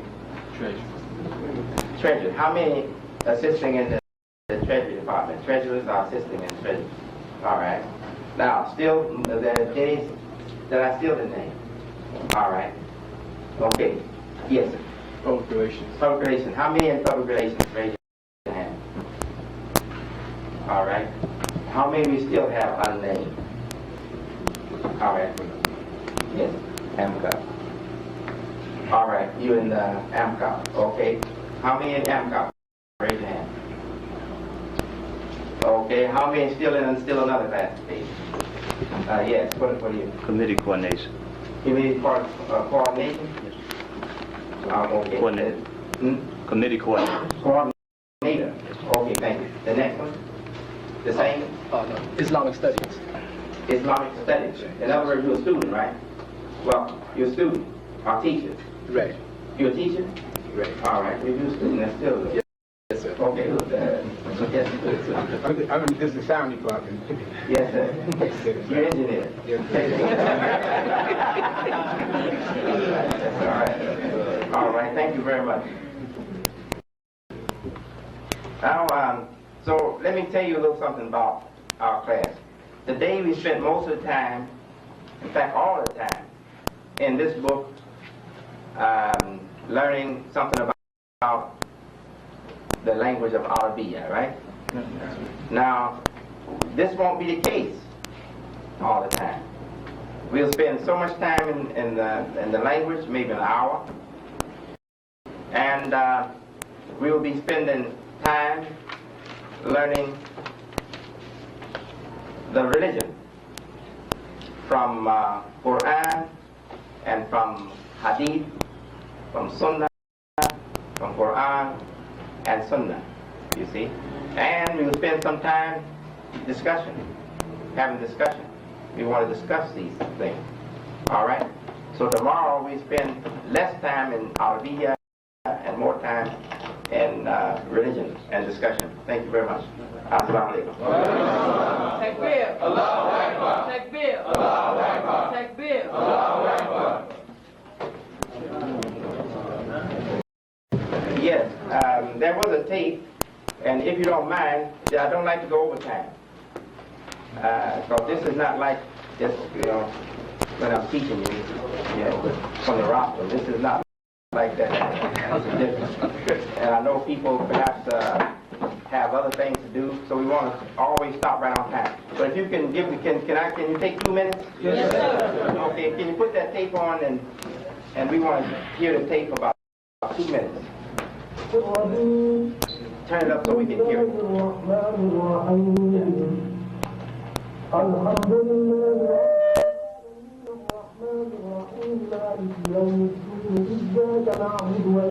إياك نستعين اهدنا الصراط المستقيم صراط الذين أنعمت عليهم غير المغضوب عليهم ولا الضالين. بسم الله الرحمن الرحيم. ألف لام ميم. ذلك الكتاب لا ريب فيه هدى للمتقين الذين يؤمنون بالغيب ويقيمون الصلاة ومما رزقناهم ينفقون والذين يؤمنون بما أنزل إليك وما أنزل من قبلك وبالآخرة هم يوقنون أولئك على هدى من ربهم وأولئك هم المفلحون. إن الذين كفروا سواء عليهم أنذرتهم أم لم تنذرهم لا يؤمنون. ختم الله على قلوبهم وعلى سمعهم وعلى أبصارهم غشاوة ولهم عذاب عظيم. ومن الناس من يقول آمنا بالله وباليوم الآخر وما هم بمؤمنين يخادعون الله والذين آمنوا وما يخدعون إلا أنفسهم وما يشعرون. في قلوبهم مرض فزادهم الله مرضا ولهم عذاب أليم بما كانوا يكذبون. وإذا قيل لهم لا تفسدوا في الأرض قالوا إنما نحن مصلحون. ألا إنهم هم المفسدون ولكن لا يشعرون. وإذا قيل لهم آمنوا كما آمن الناس قالوا أنؤمن كما آمن السفهاء. ألا إنهم السفهاء ولكن لا يعلمون. وإذا لقوا الذين آمنوا قالوا آمنا وإذا خلوا إلى شياطينهم قالوا إنا معكم إنما نحن مستهزئون. الله يستهزئ بهم ويمدهم في طغيانهم يعمهون. أولئك الذين اشتروا الضلالة بالهدى فما ربحت تجارتهم وما كانوا مهتدين. مثلهم كمثل الذي استوقد نارا فلما أضاءت ما حوله ذهب الله بنورهم وتركهم في ظلمات لا يبصرون. صم بكم عمي فهم لا يرجعون أو كصيب من السماء فيه ظلمات ورعد وبرق يجعلون أصابعهم في آذانهم من الصواعق حذر الموت والله محيط بالكافرين. يكاد البرق يخطف أبصارهم كلما أضاء لهم مشوا فيه وإذا أظلم عليهم قاموا. ولو شاء الله لذهب بسمعهم وأبصارهم إن الله على كل شيء قدير. يا أيها الناس اعبدوا ربكم الذي خلقكم والذين من قبلكم لعلكم تتقون.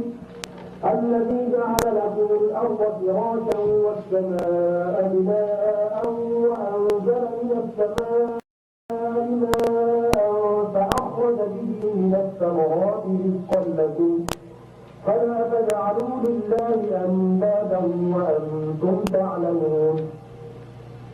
وإن كنتم في ريب مما نزلنا على عبدنا فأتوا بسورة من مثله وادعوا شهداءكم من دون الله إن كنتم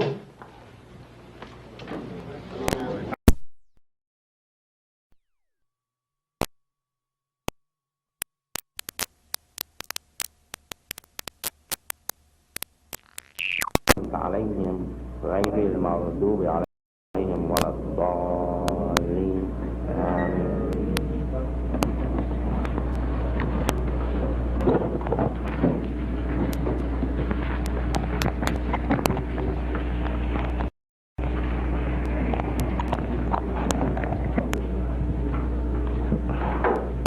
Well, the clock there is not the... Right now it's 6:32. Thank you, thank you. You want to hold it? No, sir, that's okay. 6:32. All right, thank you. I set this one up too far. I thought it was behind somebody else's watch. I checked with they were too fast. I set it too fast. All right. Now I'm waiting to get the book. Anyone have the book? I came straight from the airport. Yes, sir. So they'll be here in a minute if you don't mind. We began with chapter 3, I believe. We finished chapter 2, right?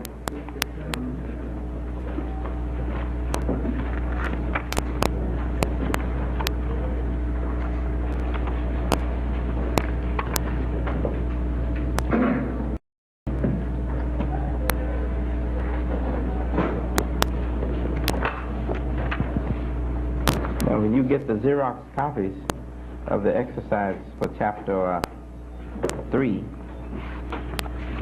you will find the vocabulary there.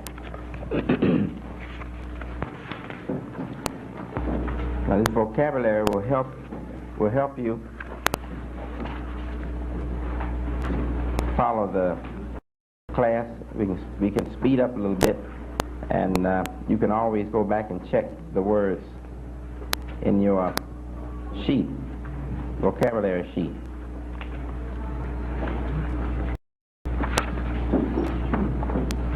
We're going to now read first the vocabulary, then we'll go to the beginning of the book.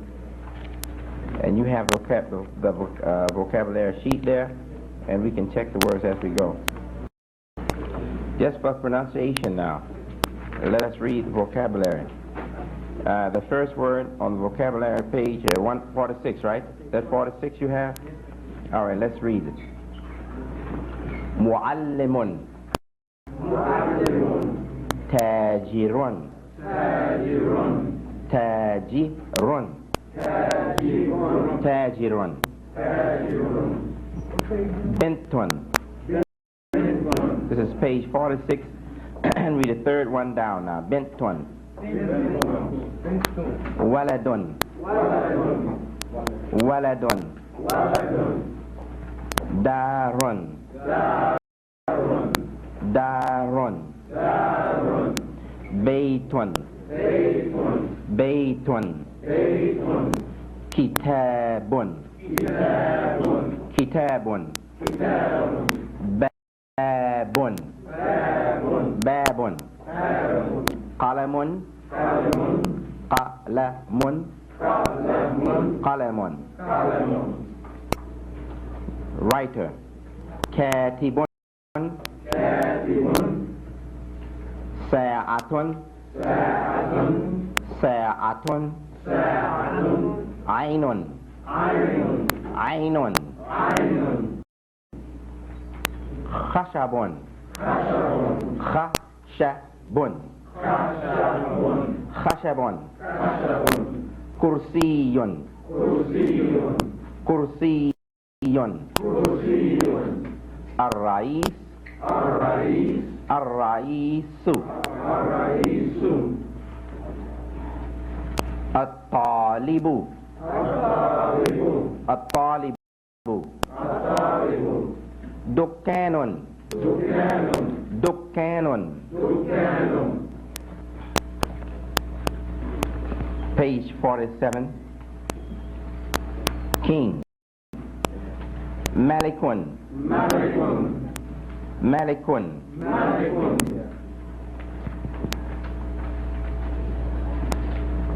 Amrun. Amrun. Fardun. Wajibun. Ibnun.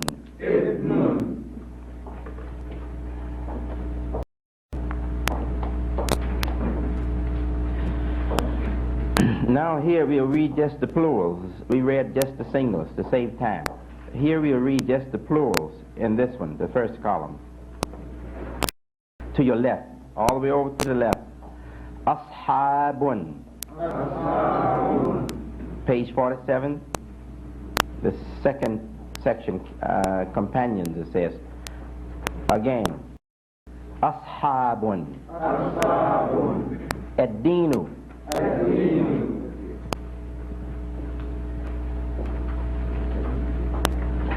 Al-ukhdud.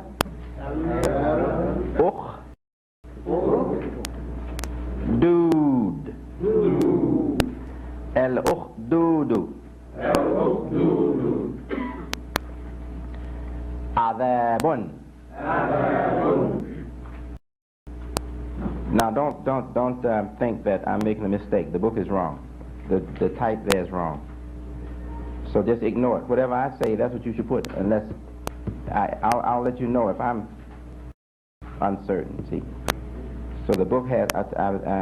I thought I explained in the very beginning of the class that the book has some typographical mistakes, like many books that we have over here in this country too.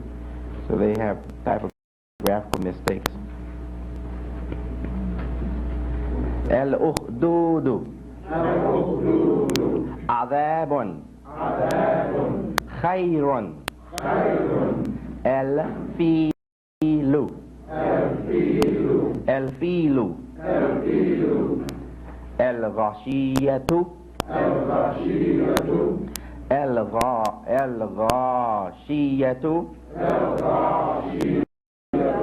Al-ghashiyatu. Al-masjidu. Al-masjidu. Al-na'imu. An-na'imu. An-na'imu. Fujjarun. Fujjarun. Nakalun. Nakalun. Now let's go to the second column to the right there. Day, the day. It says the day. It means day only. Yawmun. Ya. U. Yaw. Yawmun. Sautun. Al-bariyatu. Al-bariyatu. Al-bariyatu. Atom's weight. Actually, this is not atom's weight. This is just weight. You need the other word for atom's weight. So you will indicate, if you can go fast, you should indicate that for yourself. Methqalu. Methqalu. Methqalu. Methqalu. And in Quran, I believe it's methqala, because it takes a different grammatical, it's affected by the grammar that is used, that it is influenced by. Okay, next one. Amaratun. Amaratun. Amaratun. Amaratun. Now, just put a little indication for yourself with your pencil. You see, you can erase it on your sheet. I believe this is wrong. Not certain. We'll check it. I think it should be an 8. It should be kasra on the ain. It's amara. I think it should be amara. Imaratun. Nadratun. Nadratun. Nadratun. Kitabun. Fajirun. Fajir. Fajirun. Fajirun. Turn the page now, your sheet to 48, page 48. Fakku. Fakku. Fakku. K. The next word, saqayatu. Wadun. Attalaqu. Raqabatu. Raqabatun. El-Hajju. El-Hajju. Yeah, shadda, that W looking indicates, double looking symbol there, it indicates that you should stop completely. You should stop completely. Hajj, you stop completely. Hajj, complete. And then say Jew. Hajju. Yeah, make sure you stop completely. Hajju. Yeah, you should hear your J. You should hear the two J's. Hajj and then Jew. Hajju. Yes, all right. Namlun. Namlun. Hadithu. Hadithun. All right, that's the vocabulary. Now let's go to the beginning of chapter 3. And you only have the exercises, so you'll have to follow me. Maybe we'll write some on the board. But we will do we will do this chapter quickly. We want to do it quickly. Chapter 3, page 41. The positive case or genitive. The possessive, pardon me. The possessive case or genitive. Possessive or genitive. Now possessive means ownership, right? Indicating ownership.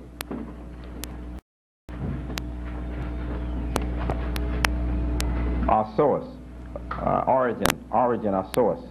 That whatever the other things you're talking about in the field or in the context belong to, the source that they belong to, or the possessor that they belong to. Okay, here, God's messenger, prophet's order, and so on. So let's see how they will be expressed in Arabiya. We say Rasulullahi. Allah's messenger. Yes.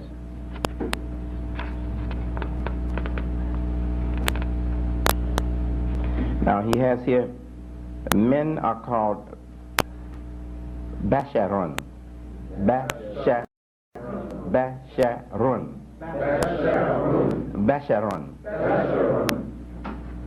Common pronunciation, Bashar.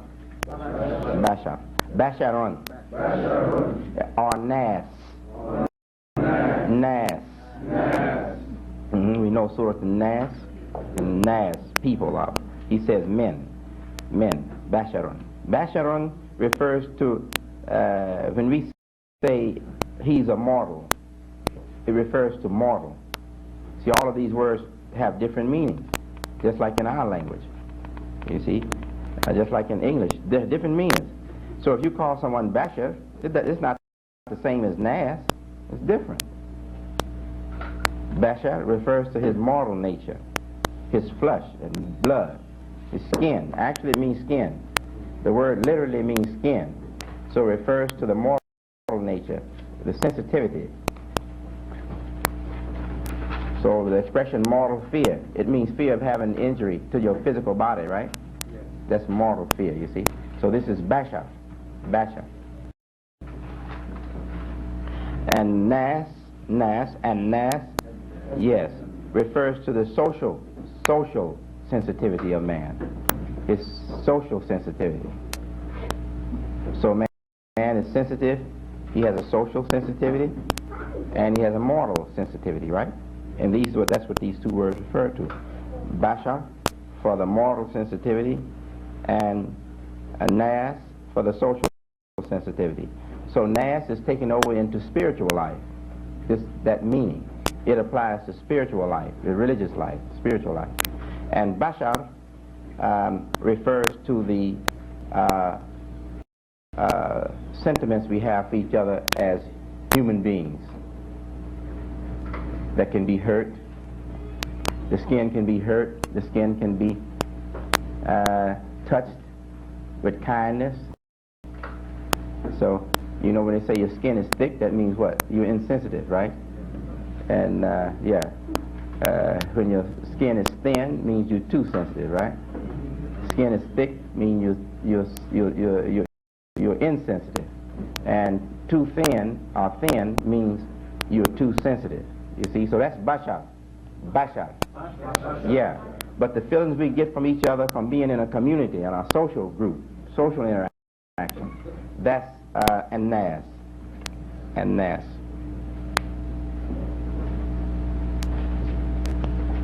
So B, interchange. Says interchange the place. We won't waste time reading that. We just go right to the expression we already gave it. Rasulullahi. We don't say Allah before. Always in expressions like this, the description comes first, and then what we are describing comes. It's like Spanish. If any of you took Spanish, it's like Spanish. The description comes first, and then what you're describing. So we say Rasul, right? Now, whose message? This is not description, pardon me. This is a relationship. The relationship of that is on to that is the possessor, or the relationship of the source to the thing tied to that source, you see. So just like the adjectives, you will have the same kind of arrangement. The thing on or possessed comes first, and then that possesses it. So we say Rasul. Rasul belongs to what? Rasul belongs to Allah. So we say Rasulullahi. We don't say Allah's Rasul like in English. We say Allah's messenger. We just reverse it. Rasulullahi. Amrun Nabiyyi. That is the Prophet's order. Amrun Nabiyyi, the Prophet's order.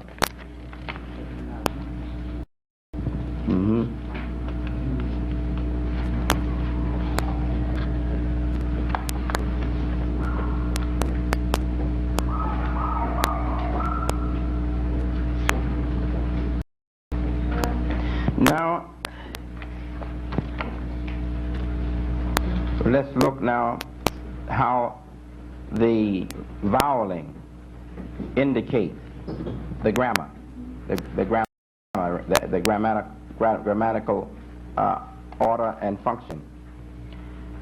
Rasul, that is on, that is the possessed or belong to the source, it will take Dhamma, Dhamma.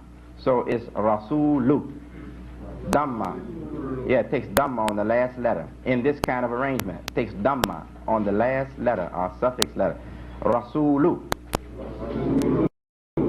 And that is designated, that is the source, the possessor, will take Kasra on the last letter. Kasra on the last letter. So it becomes Rasulullahi. Amrun Nabiyyi. Now it's Amru, right? Amru. But the Ru is taken into Noon Shamsiyya. Amrun Nabiyyi. Note, the heading here says note. The first noun is called Mudafun. Mudafun. Now if you have your sheets, I don't have to go to the board because you got it. See the word Mudafun? Mim da, Fun. Mudafun. All right. Okay. It will remain always as a common noun, and in no case will it take an article. But the second noun that is called Mudafun ilayhi. Yes. Mudafun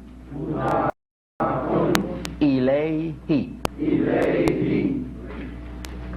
Now you don't have that. You don't have this page now. You don't have this. So you just have to listen. If you have the book, you can follow. If you don't have the book, you cannot follow. All you can do is perhaps look in vocabulary, but don't look in. I'll tell you when to look in the vocabulary, okay? All right. So just remember what I'm saying now, that the first noun in that kind of arrangement, like Amrun Nabiyyi, Rasulullahi, the first noun in that kind of arrangement is called Mudafun. Yes, Mudafun. And the second noun is called Mudaf ilayhi.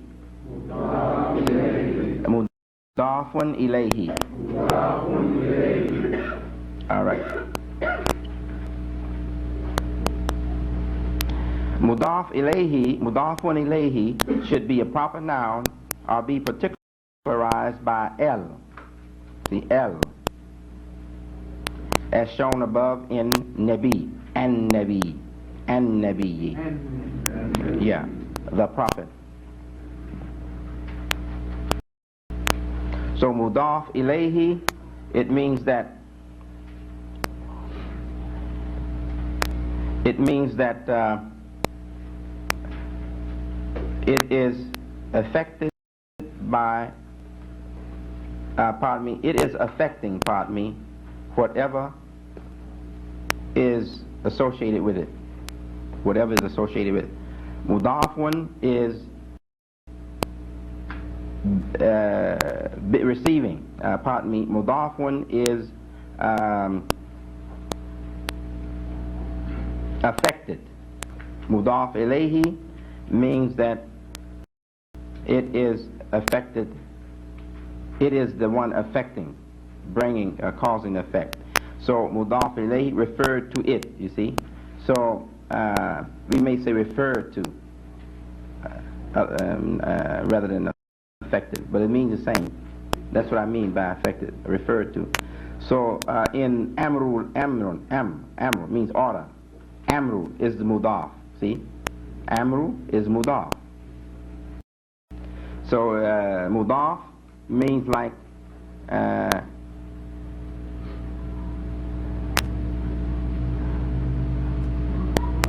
noun, but it has something else. It has another meaning. It means noun that shows condition or something. Just like we say, what do we say of a noun? It indicates place, person, place, thing, right? Or even condition, right? Yeah. Okay, so that's what it means. That's the same kind of indication here. And the Mudaf ilayh is that noun that indicates that, that noun that is the raw source or the reference that ties the two together in a relationship. One is possessive noun. Isn't that possessive noun we call it? Possessive noun, you see? So that's what Mudaf ilayhi is, possessive noun. Okay. So Amru would be the Mudaf, right?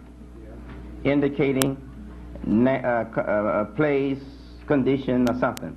And Nabiyyu, which will be changed Nabiyyi if you make this expression. Nabiyyi will be the possessive noun, indicating that the other one belongs to it as a source or as possessor, you see. Okay, so now let's continue. Another form of genitive in English is formed by using the particle of between two nouns. Example, House of Lords. That's English expression. So he has indicated that this is English, which tells us that this is not the case in Arabia. Land of peace, etc. You see, in Arabic there is no particle of this kind. The rule mentioned above will be applied here. Will be applied here too, but you need not to interchange the places of nouns. Thus, House of Lords will be rendered in Arabia Darul Amara'i. And you may have this page. Look, do you have page 43? You don't have? You do? All right, look at the top of page 43. You see House of Lords. See it? So let's read that expression now together. House of law. I will read and you repeat. Darul Amarai. The next expression.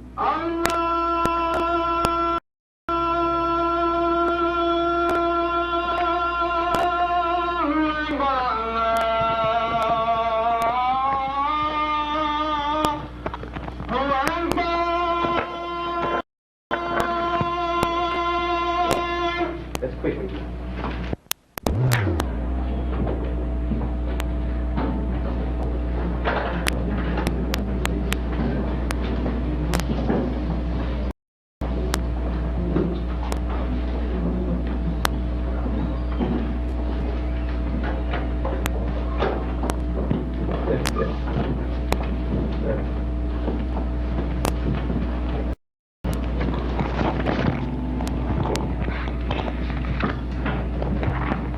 We resume now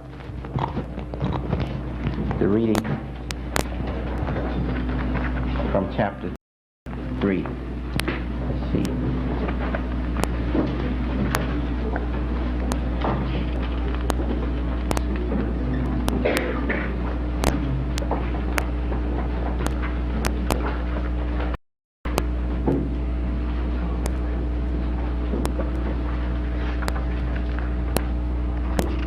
We stopped at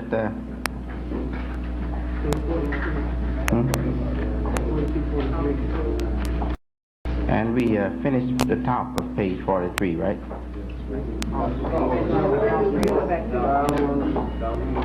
Okay.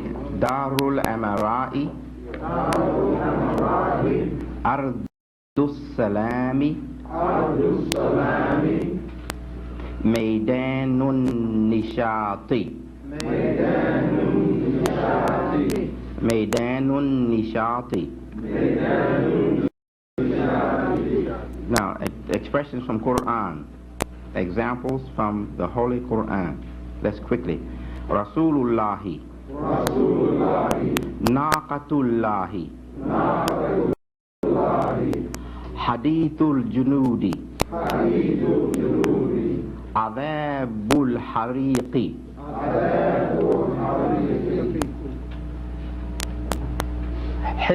Hizbu Shaitani. Adabun Nari. Sahibul Huti. Yawmul Fasli. Nasrullahi. Laylatul Qadri. Habbul Hasidi. Ashabus Sa'iri. Now you have for page 44. Turn to page 44 and you see where it says translate into Arabic. We are not doing any translations exercises into Arabic, so we pass that. All right, and we go to where they say here he has a little exercise. We won't do that. We'll do that in the certain things we are leaving for the second and third and fourth approach to the study of this book. So now we come to translate into English. Hadithu Ar-Rasuli. Hadithur Rasuli. Now we have to translate into English. Tell me what that means. Yeah, hadith of the messenger. Peace be on him. Yawmuddini. Tell me what that means in English. The day of judgment or the day of religion. Right? At deen, the same word is religion also. So that should tell us something. That when the day of the religion comes, that starts the judgment. That's right. Judgment doesn't start until the truth comes, right? Okay. Ashabul Yamini. Ashabul Yamini. Ashabu. Ashabul الأخدود أصحاب الأخدود أصحاب الكهف أصحاب الكهف. Now, did we translate? No. So let's go back. Ashabul Yamini. What does it mean in English? Yes, companions of the right. Yamin means the right hand. The companions of the right hand. Okay, and Ashabul Ukhdudi. What is Al Ukhdud? The trench. Companions of the trench. So that's in the battle of the trench, right? Okay, that expression refers to the battle of the trench. Okay, what is Ashabul Kahfi? Companions of the cave. Kahfi. Sounds like coffee or cafe, right? Sawtun Adabi. Sawtun, pardon me, Sawtu. Adabin. So, if you have your sheet, if you see a change and you know how to make it, if you don't, then you just leave it. But if you see a change, you know how to make it, because inshallah, this is being recorded, it's going to be transcribed, it's going to be edited. And maybe about within a year from now, we'll have one of the best courses on this earth, inshallah, for learning the Arabic of the study of the Quran. Okay, so Sawtu Adabin. Sharru Sharrul Bariyati. And what is Sawtu Adabin? A terrible, somebody said. Yes, a terrible sound. A warning sound. A sound of a warning sound, or a terrible sound, he says, a warning sound. A warning sound of what? What is adab? A warning sound of punishment. That's what it means. A warning sound of punishment. Sawt ordinarily means a sound. It means sound. My voice is sawt. Sawti, my voice. See? Sawti. How do you say your voice? Somebody said. Now, say her voice. No. Her voice. Sawtuha. Say his voice. Sawtuhu. Say their voice, masculine. Sawtuhum. Say their voice, feminine. Sawtuhunna. Say your voice, masculine.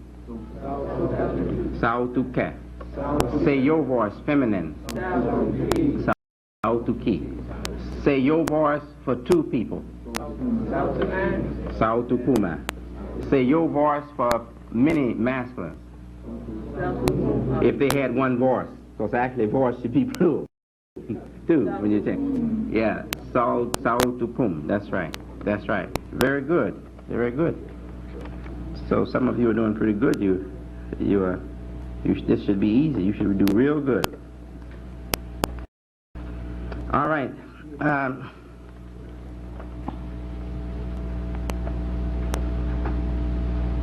Let's see. Where did we stop here? We stop at translating sawt, right? Sawtu adabin. A sound, a warning sound of punishment. Sharrul Bariyah. Now, shar is translated evil. It's translated evil in most places. But shar means harm. Harm. Harm. Because fire will burn you, right? And we refer to that danger as the shar of that fire. That's the shar of that fire. The injury that it can cause is its shar. So only in some cases should shar be translated evil. It shouldn't be translated evil every time. There's the law in Islam. Who knows it? the law that has shar in it? Can you give me that law? Raise your hand if you know. Yes. No, I mean the law, the rule for shar, for harm or evil.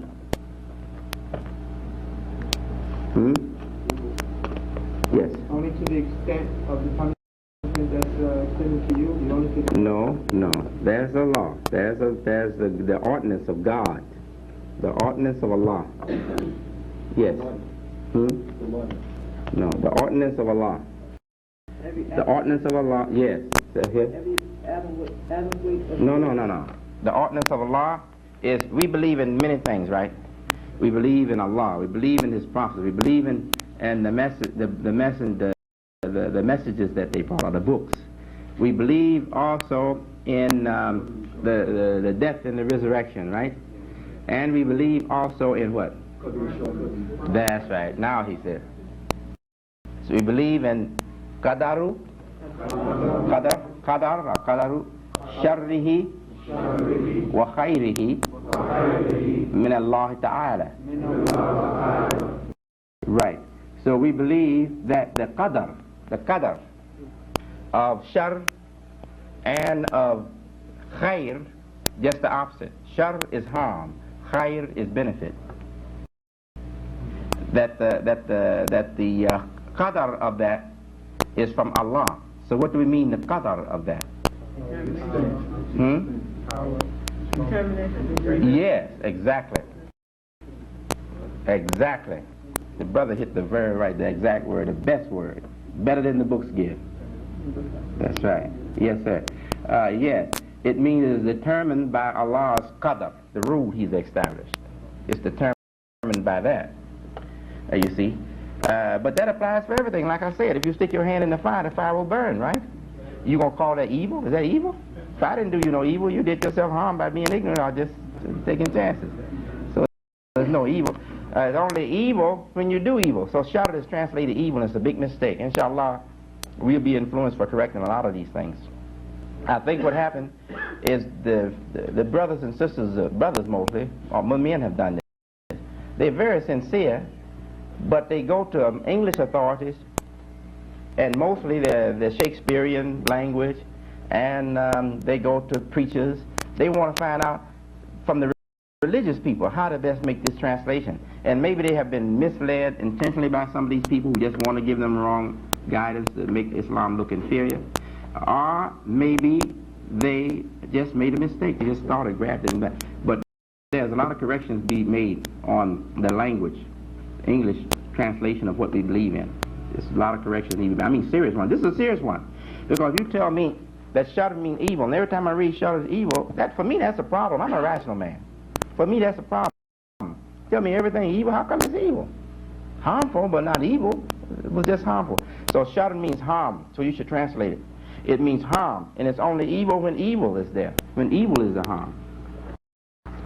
All right. And khayr is just the opposite. It means whatever benefits us. So a thing is harmful or beneficial, right? So khayr is translated good, right? They say good or goodness. But it means anything that's beneficial. So what is goodness then in this sense? It's what benefits us. That's goodness. What takes from us or harms us in any way is not khayr. What benefits us in any way is khayr. Now, but it has to have a moral principle. Khayr has strong moral connotation. You know, you say, well, it benefits me to go rob a bank. That's not khayr. That's shar. And that's evil too. That's shar in an evil application. The meaning would be evil. And you go rob a bank, that's evil. It's not only shar, but evil.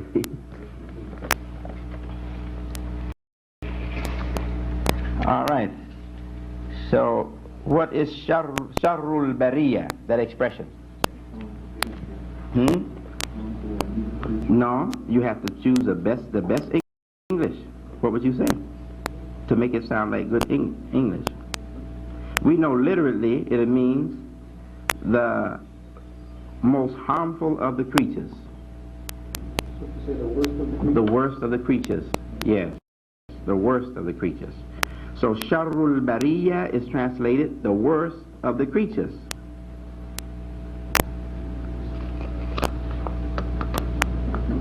The next one now. Ashabul Fili. What is the meaning of that expression? Companions of the elephant. Mithqalu dharratin. Now you see where he said an atom's weight? This is the expression for atom's weight. Mithqalu dharratin. And methqala, no, it's not here. That's the other word we read earlier. And he translated it by mistake. They put an atom's weight. Methqala just means the weight. Just means weight. But mithqalu, actually this should be methqalu. But mithqalu, either way. But it can be methqalu too. It means the same. It means the weight. But what makes it an atom's weight? The dharra means the smallest unit. See? Dharra. Yeah. Dharratin. Mithqalu dharratin. Hadithul ghashiyah. Hadithul ghashiyati. Anyone try that expression to translate into English? Yes, sir. Yes, sir. That's true. Now we know hadith means a report, right? But see here, it refers to an event. It's translated event. It means an event is what? A happening, right? Yes. So hadithu is a report of, on a legacy. Isn't legacy something important that's passed down by information? A legacy. See, so we can choose and see if we can improve upon translations. Okay, so it means hadithu means it's translated the overwhelming event. Now, overwhelming in what sense?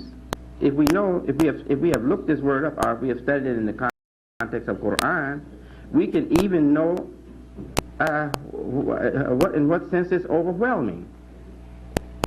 Ghashiyah means the drowning of the senses. You know, like when you become overwhelmed and your senses just overwhelmed. It's that kind, the overwhelming of the senses.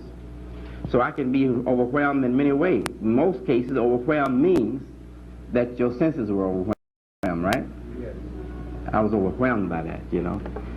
So that's what it means. All right. Let's go to the next one. Imaratu. Imaratul masjidi. Imaratul masjidi. Just a minute. Yes,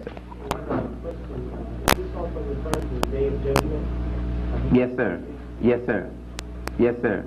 That's right. It is descriptions of the Day of Judgment, the things that will be happening in the Day of Judgment. Yes, sir. Thank you very much. Okay. Imaratu. Imaratul masjidi. So imara means structure or building. Imara. And imaratul masjidi means what then? That's right. The building, masjid building, or the masjid structure, right. The next one now. Nadratun naimi. What is nadra? Brightness. Brightness. Yes. But I looked that up. That's right. Yes. And naimi. And naim. Star. Bliss.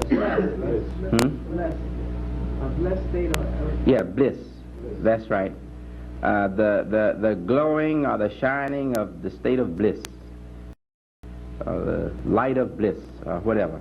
In many ways we could translate it. Let's go into the vocabulary. We have the vocabulary, right? So let's find nadra in the vocabulary.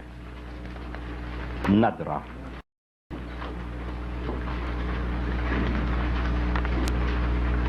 I see and naim. It says bliss.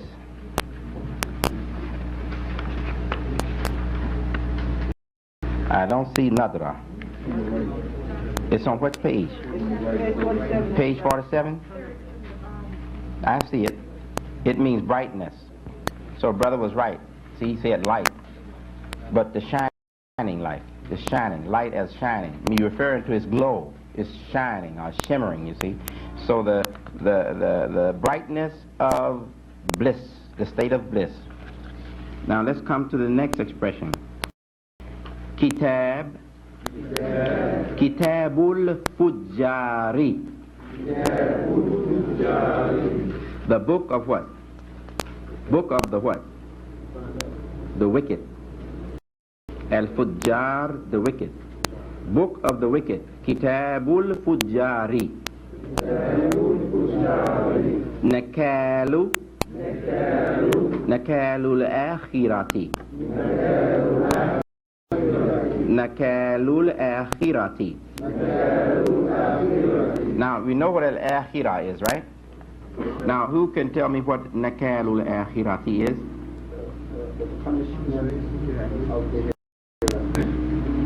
No, not exactly. Nakal is not punishment exactly. What does the exact mean? I didn't get it. No, Nakal means an example. An example. An example.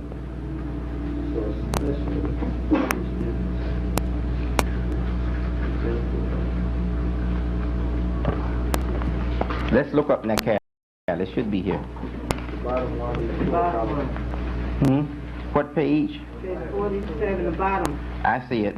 An example of punishment. So it's not just punishment, but an example. It is used for many things that are established in the Quran by Allah as an example for something else. You see, show an example. But here the example is an an exemplary punishment. By reference or interpretation, we'll say an exemplary punishment.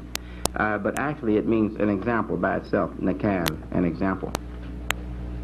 Now let's go to Fakku. Fakku. Fakku raqabatin. And now we know raqabatin means what? What is raqaba? Raqaba is what? No. That's another one. That's a different word. Yes, who said neck? Yeah, right. Raqaba is neck. Raqabati, my neck. Raqabati, my neck. Now, fakku means what? Free, to free, freeing. Fakku, freeing. So, freeing the neck, or freeing a neck. Freeing a neck. Now, in their idiom, or what do you call it? Their idiom? Yes, idiomatic expression, in their idiom. Okay, what would this idiomatic expression mean? Yeah, that's right. The freeing of the slave. The freeing of a slave. The freeing of a slave. So neck here refers to the yoke that you put on the neck of the slave. So freeing the neck means taking the yoke off. So it means literally it's freeing the neck, freeing a neck. But by interpretation or reference, you know what it's referring to. By reference, it's freeing of a slave. Freeing a slave. So let's come to the next one now. Sakayatu. Sakayatul haji. And there should be a W, a shadda over that jeen. It's not there. Sakayatul haji. And what does that mean? Yes, it means giving water to who?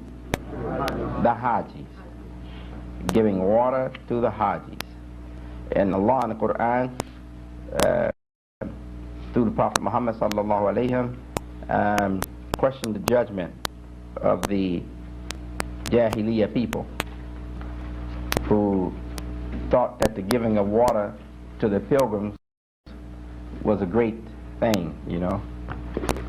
And says, do you make the giving of water to the pilgrims equal with the faithful, with the work of the sacrifice of the faithful? They believe in Allah and they struggle, they struggle, you see? And all you're doing is giving some water to the pilgrims.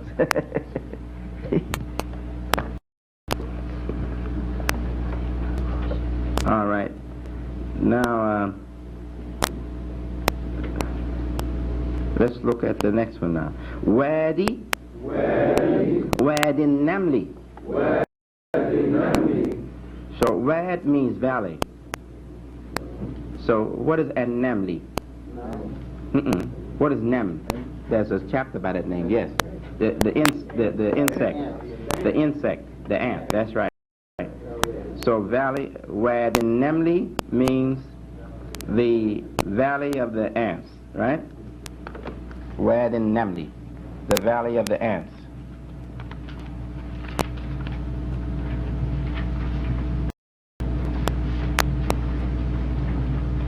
But it's very interesting that they have put these two together, Wad and Namli, Valley of the Ants. Very interesting. Because, you know, Wad means, it has a strong message of love, sentimental attachment, love, you know. And it does seem like that ants really care about each other. So maybe that's why he has put this with the ant, because he could have said something else. He could have used another word other than that word. So he chose it for a reason. Now let's come to the next expression, Hadithur Rasuli. Hadithur Rasuli. Hadithur Rasuli ma'lumun.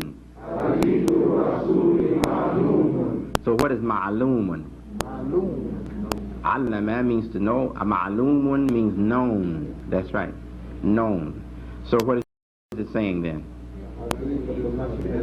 That's right. The messenger's hadith is known. Okay. Yawmuddini shadidun. So what does it mean?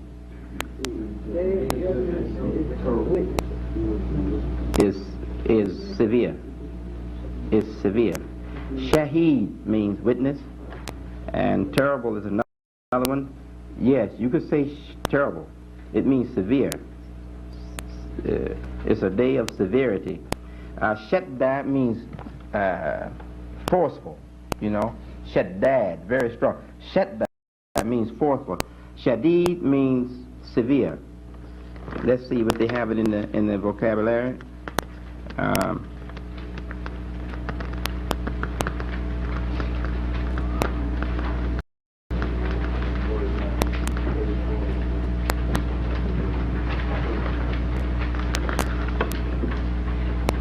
don't see it.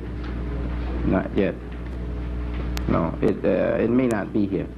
And you see they have ant. That's just a mixed print for naml. See namlun?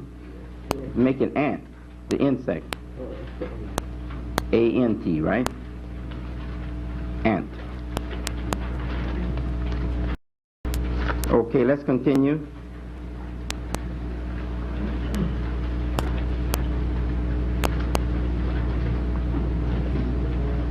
Ashabul yamini Muslimuna. Translate it for me. Yes. The next one. Ashabul ukhdudi mayyituna.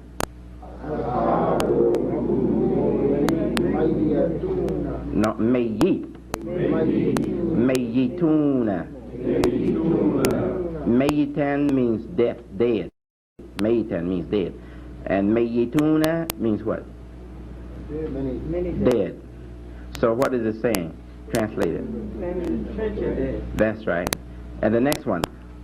Ashabul kahfi shababun. Now shabun means what? If I say huwa shabun, yeah, a youth. He means he is a youth. So ashabul kahfi shababun. Translate. Yeah, that's right. Companions of the cave were youth or youngsters, like he said. Okay, the next expression, ashabul fili khasiruna. Ashabul fili khasiruna. And what does that expression say? What does it say? Yes, the companions of the elephant are lost. And it means what? Perished, right? Losers. The companions of the elephants are the losers. Yes, are lost. We can say that. Okay, come now to the next one. Say, compare between two sentences and mention difference between them. And we're going to see, can we do this? Fakku rakabatin. Fakkur rakabati. Now, the difference is what? The definite article the. Let's go to the next one. Imaratu masjidi. Imaratul masjidi. Again, the difference is the definite article, right? Now, imaratu masjid. No, here, just correct this one. Imaratu masjidin means the building, a masjid building, or a structure of the masjid, or masjid structure, or a masjid building, anyone, right? But imaratul masjidi means the masjid building, right? So just like English, so we don't have to go into that. This is for in case they didn't know English. This would be, grammar. This would be teaching them grammar at the same time. But the grammar, you know, it's no need of us talking about it if it's the same, right? So we just keep on going. Kitabul Fujari. The difference is the L. Now this one, Kitabu Fajirin. Now, there is a difference here. Who can tell me? Kitabu Fajirin. Okay. Quickly. It's Yes. Single. Fajir is one wicked person. Fujjar, plural, many. The wicked, plural. Fajirin, a wicked person. Sautu adhabin, sound of punishment, right? Warning sound of punishment. And sautu adhabi, the difference is the definite article L, the. Now it says, correct the following sentences if there is any mistake. And we will read them now. Hadithur Rasuli. Ma'lumun. Hadithul akhirati ma'lumatun.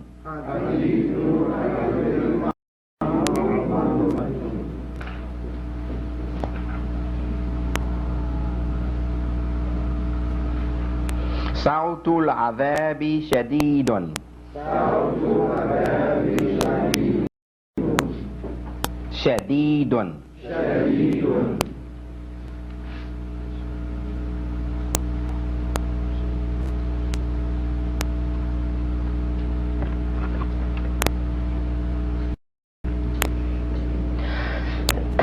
Okay, let's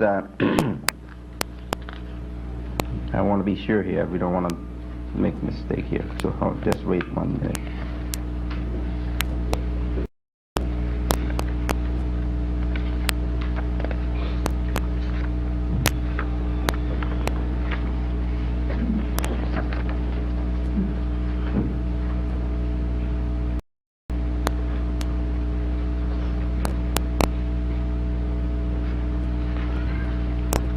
Okay, I don't believe any mistakes are here. Any mistakes are here, but I'm not positive here because sautu adab, and sautu means voice or sound. If it's no, that's right. That would be right. But here, see down below here, it says.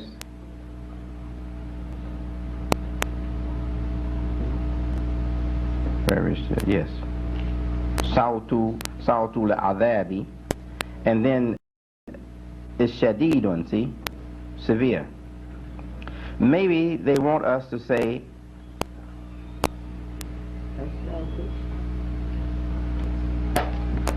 to correct this because it didn't say saut, right?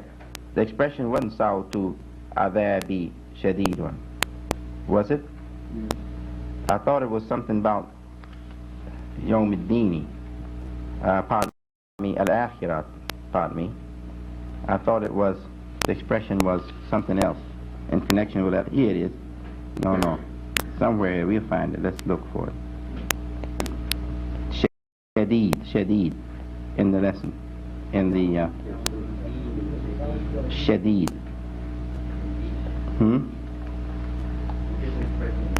There it is. See, Yawmuddini Shadidun. That's what they want us to do. See, these he wants us to say, says, there any mistakes? So it says Sautu Adhabi, right? Sautu Adhabi Shadidun.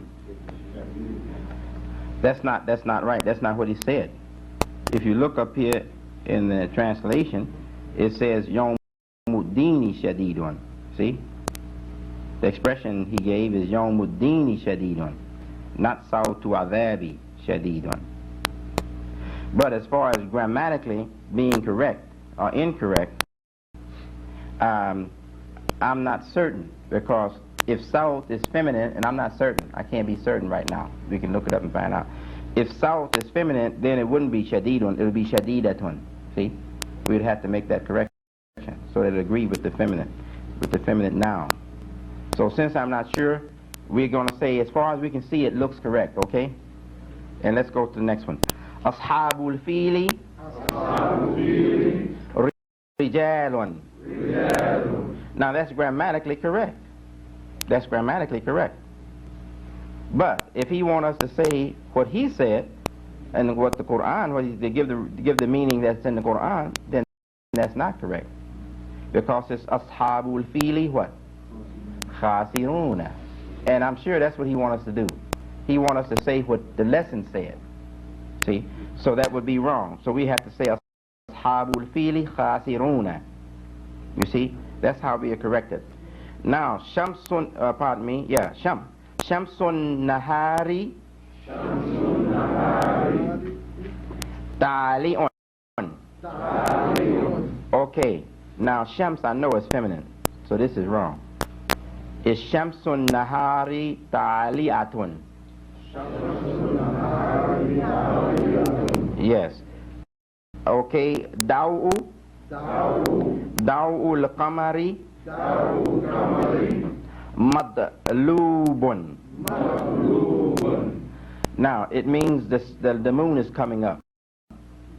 But Daw refers to the light of the moon, that little radiance, that little white radiance of the moon.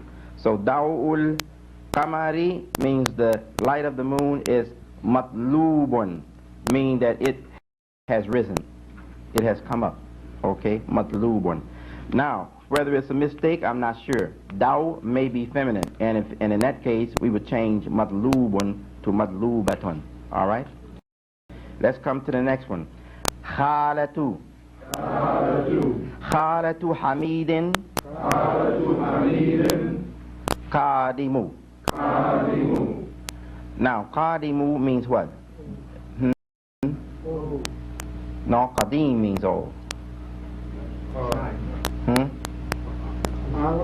No, Qadimu means approaching, coming. Someone is coming. Qadimu.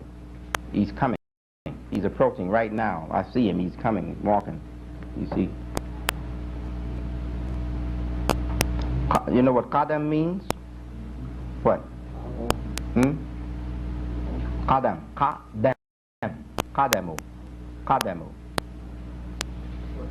Yes, thank you. Foot. Qadam means foot. See? And qadimu means coming on foot. Right now, he's coming. He's approaching. He's coming.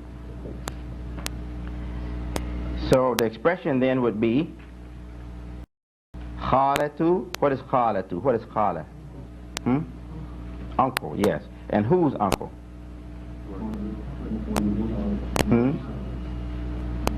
Whose uncle? It says it. Read it. Yeah, Hamid's uncle is coming, approaching right now. Not just coming. Jayun means coming. He's approaching right now. He's approaching. Hamid's uncle is approaching. Okay. Amma Mahmudin. Dhahibatun. So what does that say?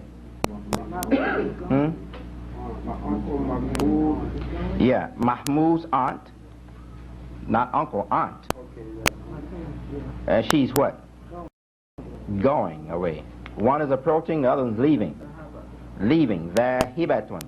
From dhahaba, yes, to go, went away. Yes. The call, I thought the call was for the woman. Caller. And call is for the masculine. Calling, the khalatun. Yeah, khal means khal, khalu, wa khalatun.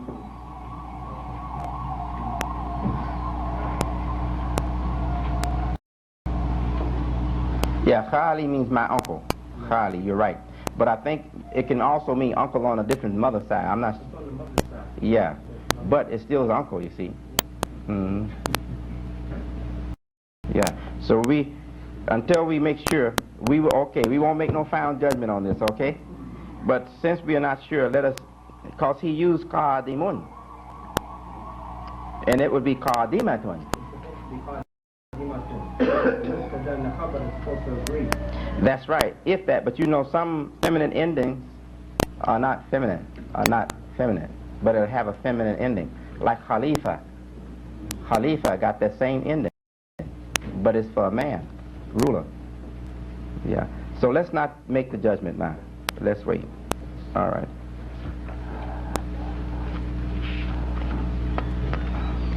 Okay, that finishes page 45. Yes, sir. Second sentence, hadith. Hadith muzakkar or muannas. Hadith al-akhirati. Second sentence. Yes, I believe hadith is muzakkar. But in this case, ma'lumatun, no, it must be mu'annath. It has to be mu'annath. Because it says hadith. See, hadith. Hadithul akhirati. Hadithul akhirati. Ma'luma. Okay, what is ma'luma? Is it describing hadith or al-akhirah? That's right. So hadith must be mu'annath. I think that sentence might be a mistake. It could be hadithul akhirati ma'lumun. Maybe so. So then we should correct it. Let's see. Hadith, if hadith is mu'annath, then we have to correct it, right?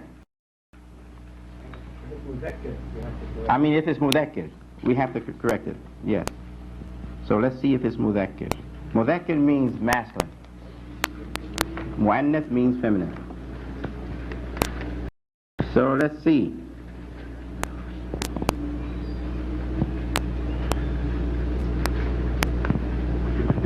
I believe he gives oh yes, okay. So it is masculine, mudhakkir. How do we know? Because he used it here. Hadithur Rasuli ma'lumun. And it's referring, ma'lum means known, and it's referring to the hadith, you see? So it is masculine. So we correct that now. Let's go back to it. Thank you. So let's go back to it. Hadith, where was that one down here? Was it in under 3 or 4? Under 4. Right, I thought so. Okay, under 4. So let's go back to 4. Hadithul akhirati ma'lumun. Right, because hadith is masculine. And I told you I wasn't sure of salt. I'm not sure whether it's masculine or feminine. Mudhakkir or mu'annath. Okay, and the next one now, the one that we just had some question about. Which one was that? Khala. Khalatu. Khalatu. Hamidin. Qadimun. It could be feminine and it will be qadimatun, right? Now, amma. Amma means uncle. Yeah, that's right. It doesn't mean aunt. Uncle. Amma is uncle. So Amma Mahmudin means Mahmud's uncle. So correct that. It's not aunt. Mahmud's uncle. I think somebody said uncle, didn't it? Did you say uncle, I think? Yeah. So we correct that. Mahmud's uncle. And it would be there he what? Give it. How would we say it now? Dhahibun. Yes. So we have to change it to Amma Mahmudin Dhahibun. Dhahibun. Okay, very good. Let's see now. Did we finish? We finished that chapter.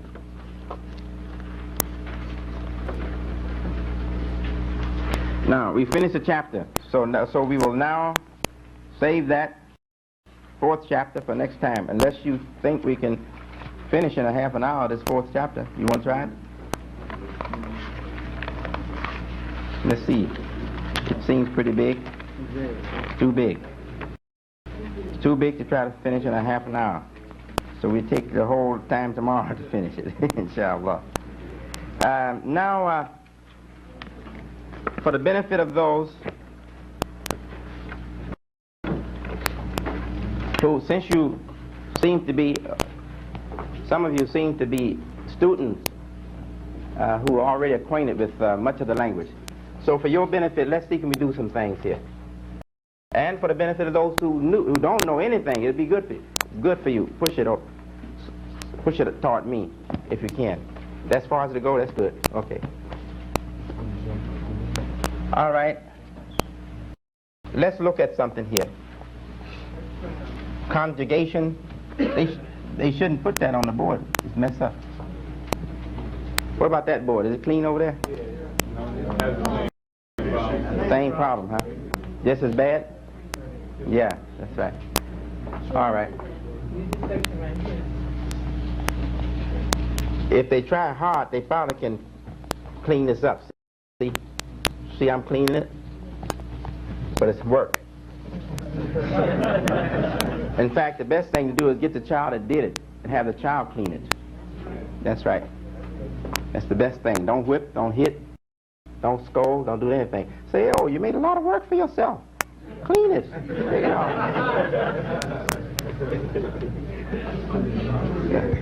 Okay, okay, let's look at pronouns. Right now, pronouns. We're going to come to this. And how they work with it. Pronoun, I, Anna. We doing this just since we got some time, that's all. We just finishing this time. We can't take another chapter. Anna means I. Yeah, Anna, I. So I want to say I use that same word. Dhahibun. Dhahibun means left, right? I want to say I left. Dhahibun. Dhahibun means leaving. So if I want to say I left, raise your hand if you can do it. I left. Yes, dhahabtu. Dhahabtu. Now I want to say I am leaving. I am leaving the room. Anna what? I am leaving the room. Hmm?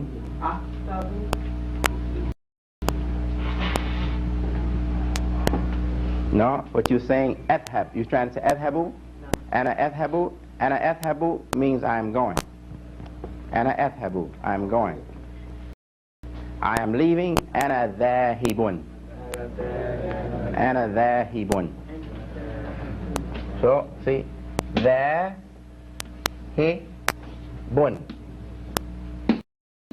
Dhahibun. Yeah, dhahibun. Dot, dhahibun. I am leaving. Now, if I want it, that's single, right? That's for me. If I want to say he is leaving, I don't change that. I am masculine and I am singular.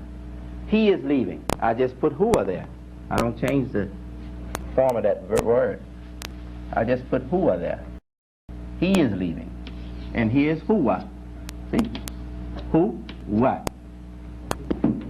Yeah. So, yeah. Huwa. Huwa. He, dhahibun. He is leaving. You see? He's coming, approaching, qadimun. I am coming, I am approaching, qadimun. Same, it'll stay the same. For the single person.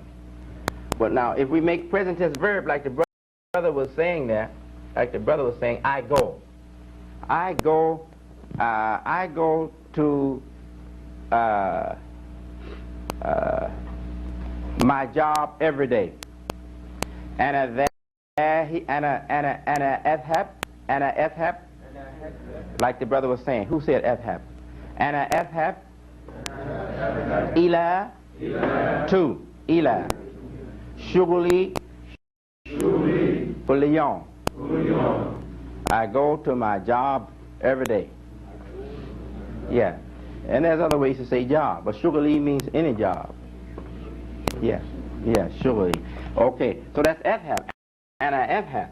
And it would be huwa what? He goes. Huwa yadhab, yes. Huwa yadhab. Huwa yadhab, he goes. Ana adhab, I go.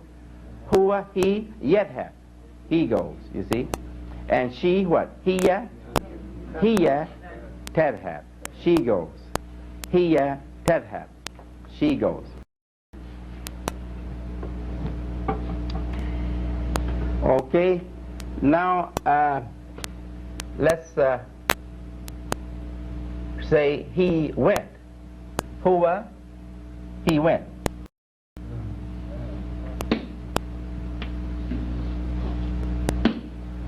Dhahaba. Huwa dhahaba, he went. And I went. Ana dhahabtu. Ana dhahabtu. So this is congregation, right? Conjugating the verbs. And you're going to get plenty of practice in this book. And inshallah, this is what enables you to speak in the noted language. The use of the grammatical use of the language, that's the key for learning the language, you see. So inshallah, we get a lot of practice like this in the book. Anybody want to have some conversation? Let's see how much you know. Say something to me. Say something to me.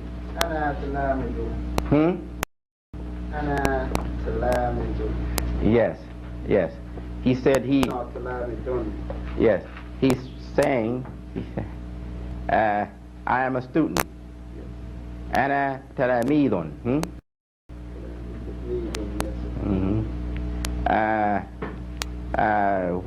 Let's use the expression they give us in the book. And I want somebody to say the same thing he said. Say, I am a student.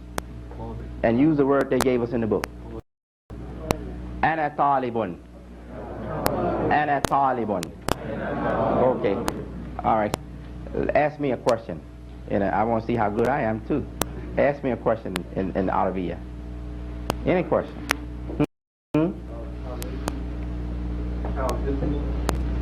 Finish it.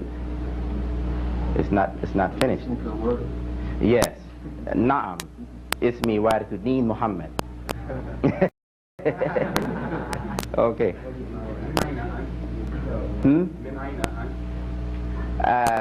Well, I started to dress drops up pretty heavy on you.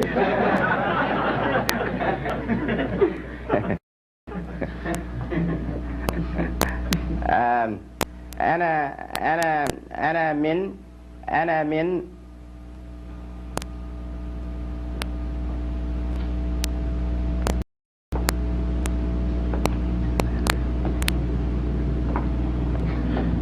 من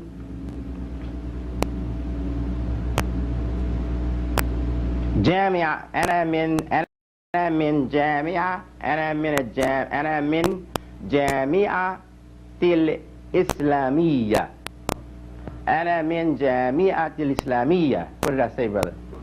The one who asked me the question, tell me what I said. That's right. He asked me where am I from. I told him I'm from the community of Al-Islam, or the Jamia is congregation or community. It's another way of saying community too. The community, the Muslim community. Yeah, that's right. Jamia refers to like your school or whatever you gather, where you're gathered. You see, and Jamia usually refer to your group. Just like they will say, I'm from this Jamia. You see, they mean they from that group. Like we say center, our Islamic center or something like that. So let me ask you something and see if you can answer me.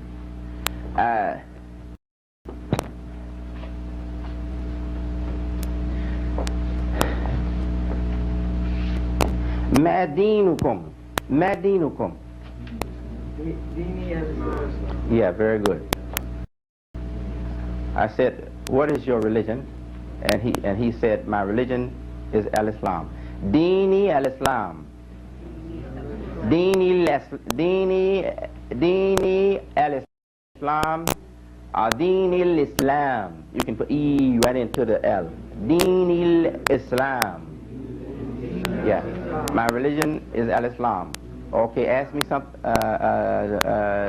Let's see, I'll ask you something else now.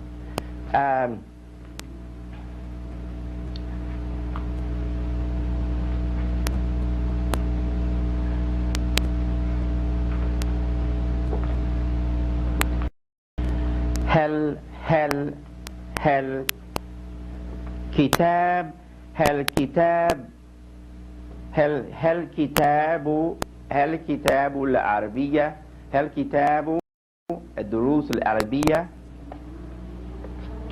عندك؟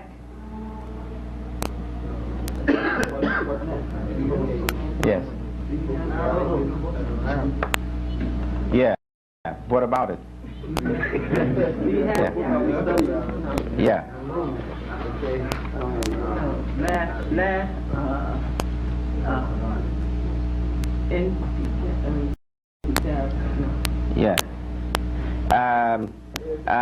Let me ask you something maybe a little let's say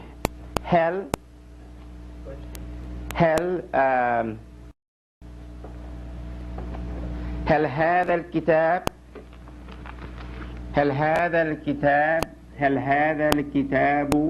عندك؟ لا. Okay, what did I ask? Yes. I say, do you have this book? He said, no. La. Indak means with you. Do you have? Indak. Indi, I have, or with me, see? I say, hada kitab indi. Hada kitab indi. That means I have this book, you see? Indak for you, masculine. Indaki for sister, for female, a woman, you see? Another way we can say it, we use li, means I have.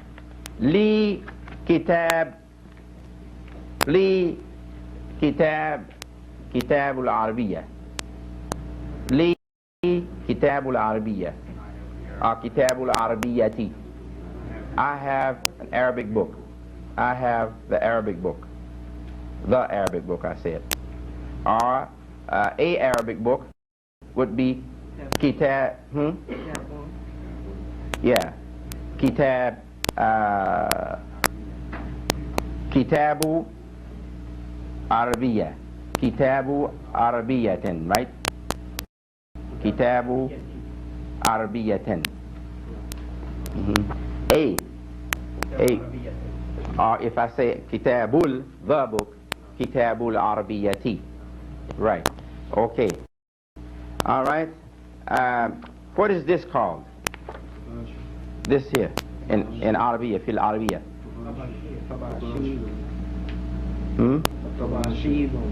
Tabashibun. Tabashirun. Okay, there's another word for this. Common word for chalk.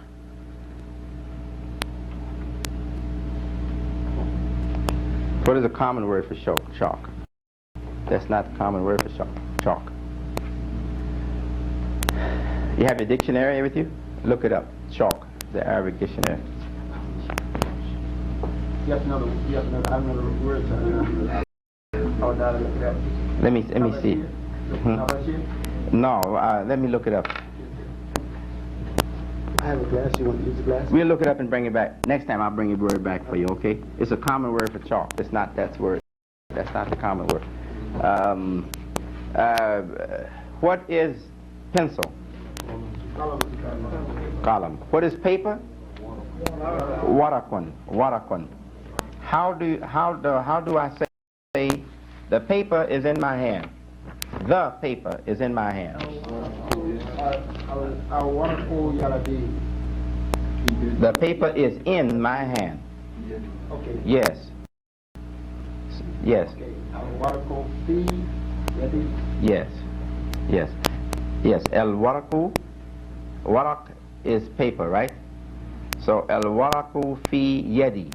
Fi is in. Yadi, my hand. So if I say to you, I'm asking you a question now. Ma fi yadi. Ma fi yadi. What is in my hand? Ma fi yadi. And I want someone to tell me. Yeah, warakun. Fi yadik. Fi yadika. Or you can say fi yadik. It's okay. The K is there. Fi yadik. Fi yadika. Warakun fi yadik. Paper is in your hand. Or the paper. You can say el warakun fi yadika. Okay. How the if I say to you, ana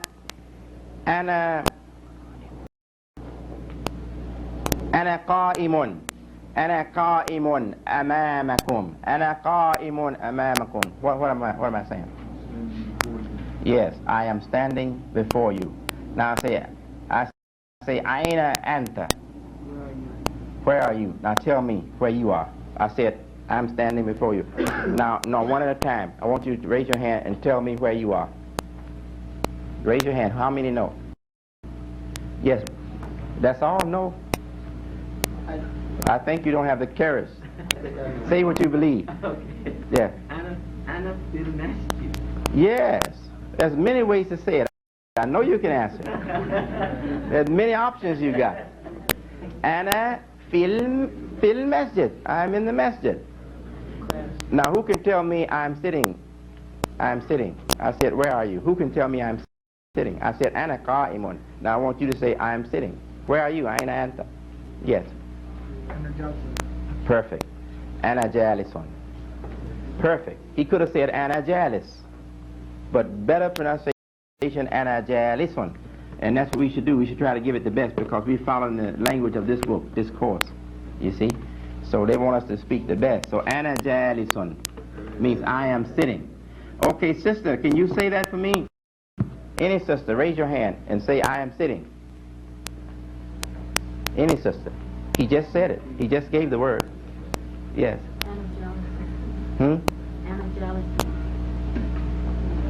Okay, I caught you.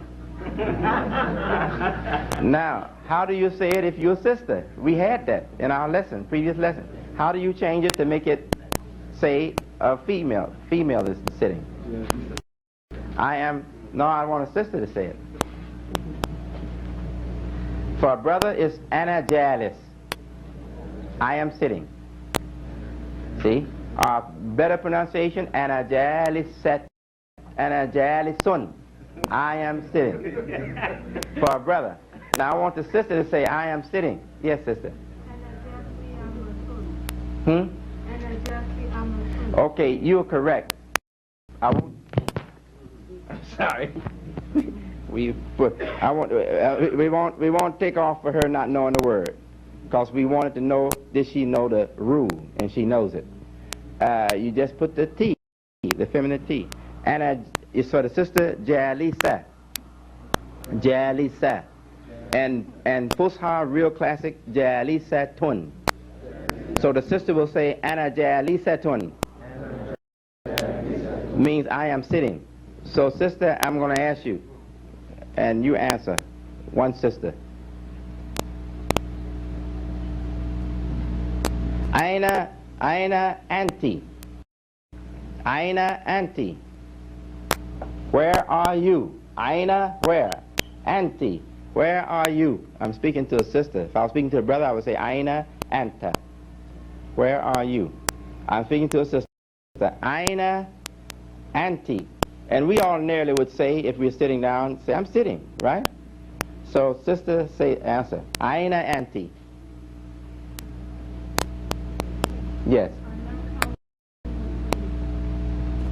She said, Ana kalimatun. Ana kalimatun. You want to say to me, I am talking? No. Qa'imatun. She's going to be all right.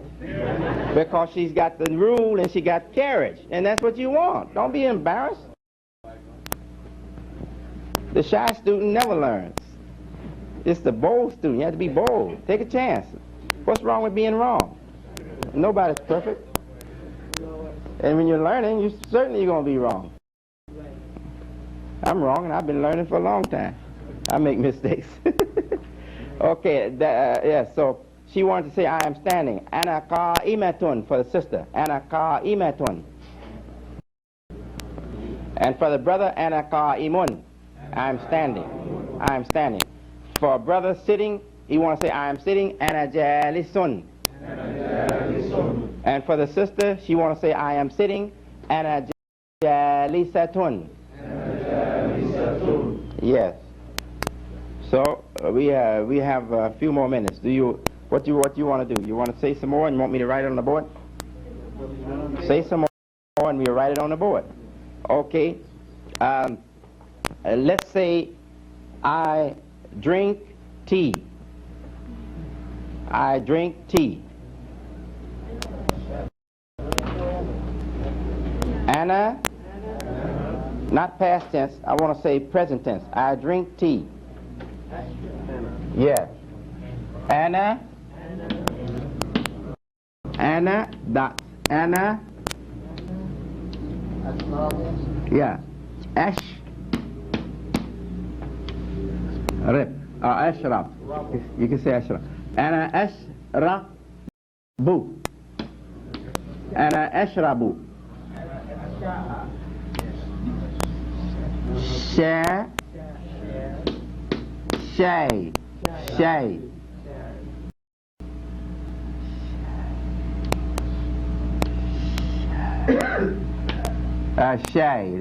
Shay.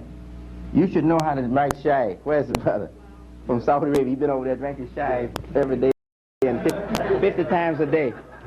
No, shay. How do you make shay? Shay? Shay like this? That's shay, right? Shay. So, ana ashrabu shay. Shay. I drink tea. See? I drink tea. Now, let's say I smoke tea.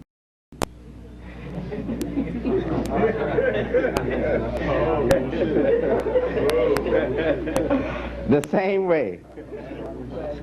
Yes, you say ana ashrab. Ana ashrab. If that's not tea. that's tea. I mean, our tea and their tea it'd be different, right? The teapot tea will not, that you smoke, is not shay. But if you say I smoke a cigar, I smoke a cigarette, it would be ashrab, the same word. So the word they use for smoke is the word they use for drink. You say ana ashrab shay, I drink tea. And you say, ana ashrab dukhan, I smoke cigarette, I smoke a cigar or something. See, ashrab, the same. So they call something fluid or something that without form like that going into your system drinking. But something you got to chew, you got to eat, is not drinking. It will be what? Now let's say I eat bread.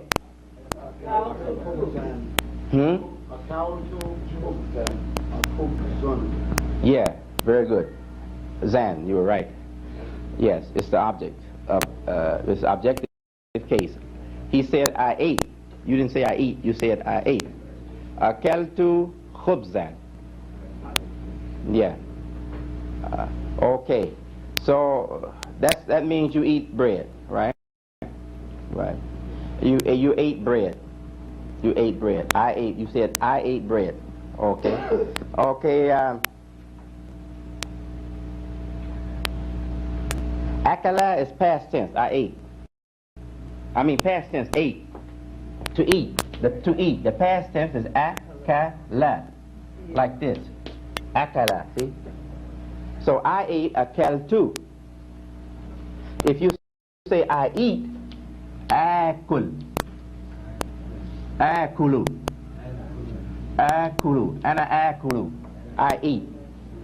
Ana akulu. I eat. Like I eat something. Ana akulu. Akala ate. So I ate. Ana akaltu. Or akaltu. You see?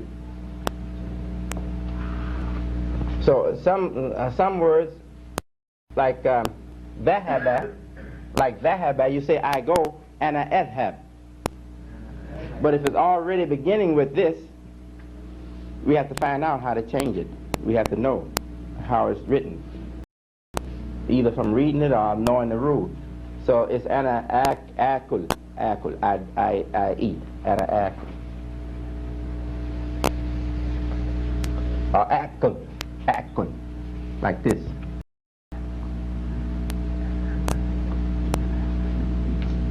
And akul, like this.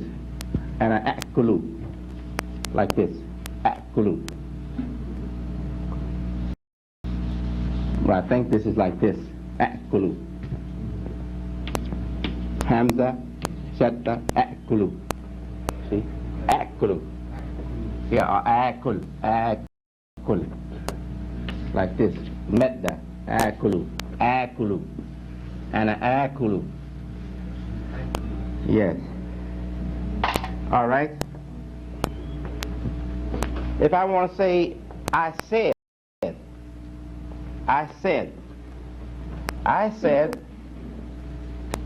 anything, whatever you want to say. I said, peace be unto you. I said anything. Who can say, I said?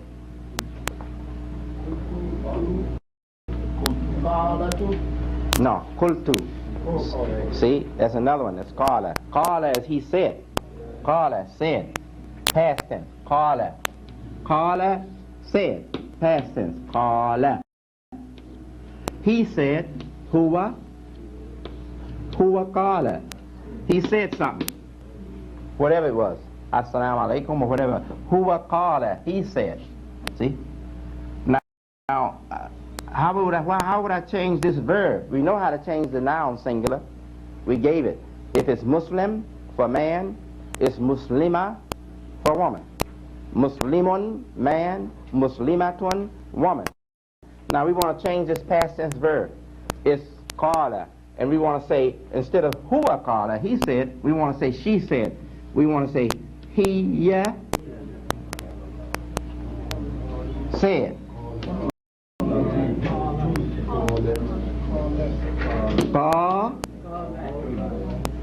Now, I can't put this one because that's for the noun. I have to put this one for the verb, past tense verb. Yeah, open T for past tense verb. Qalat. Hiya qalat. And it's written with this T, not with that T, not the closed T, not this one. See, these are the same. This one is open T. Open T. T marbuta. Okay? And that's the one you use with past tense verb. So if we say now, we want to say she went. See over there, he went. Look over there. It's huwa dhahaba. He went somewhere. Ila, to, somewhere. Ila. Like that, ila. He went somewhere, to somewhere. Yeah, we could say that. Yeah, he went to the market. Yes.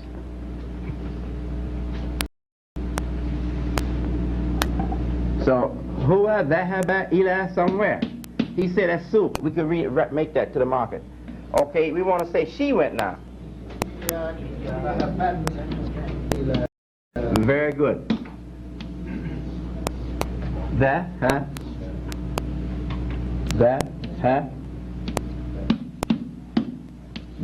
That's right. See? Dhahabat. She went ila somewhere. She went to somewhere. Ila somewhere. All right. So this is the rule. These are rules that stays. These are set rules. So if you can remember them, next time we run into that, you will know it. He went. Huwa dhahaba.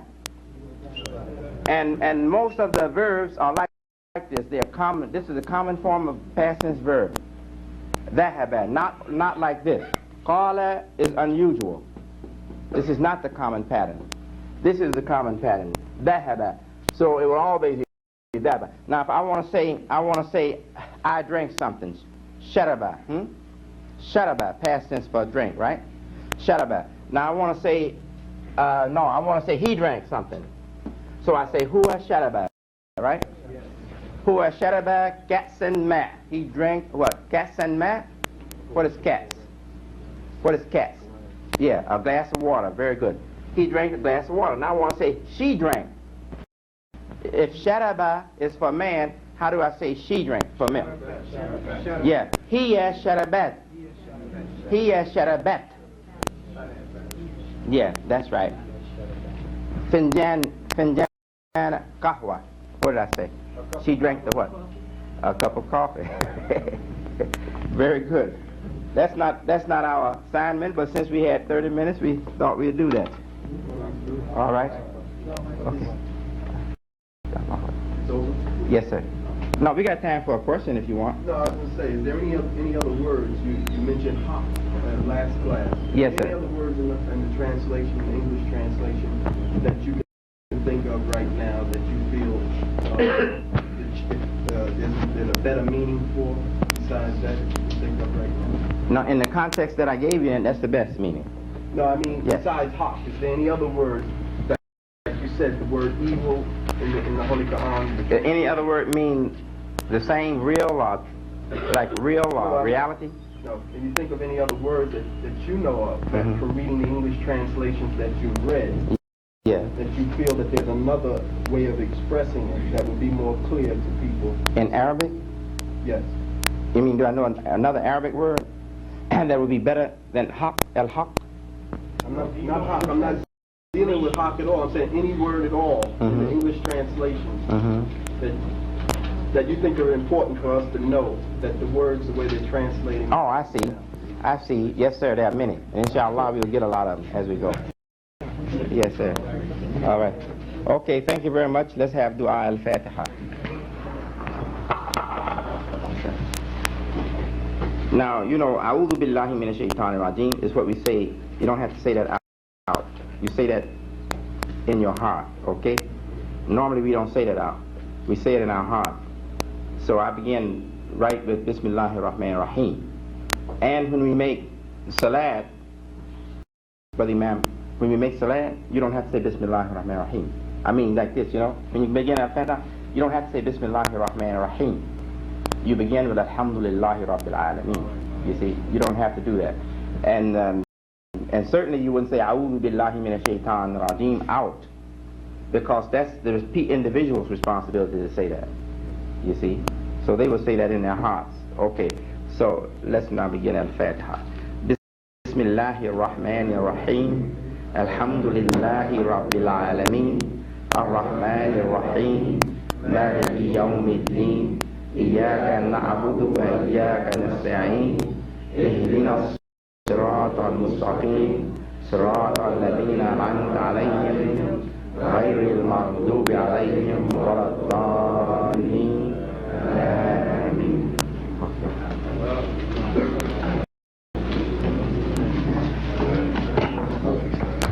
Assalamu alaikum. Brothers and sisters, there was an announcement last week that for these classes we will have to make a contribution of $10. So be sure that you do that this time, and we have to get it. It's very important. I appreciate it if you would do that before you leave. So please, thank you very much. Assalamu alaikum. If you stay seated, we can have some brothers come around to you, and that way we won't crowd up the area. Thank you.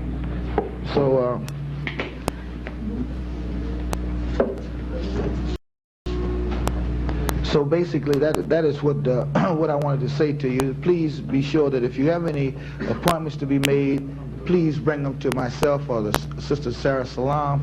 We will put them down, and we'll go over those that we can accommodate, and those we can't, we'll let you know.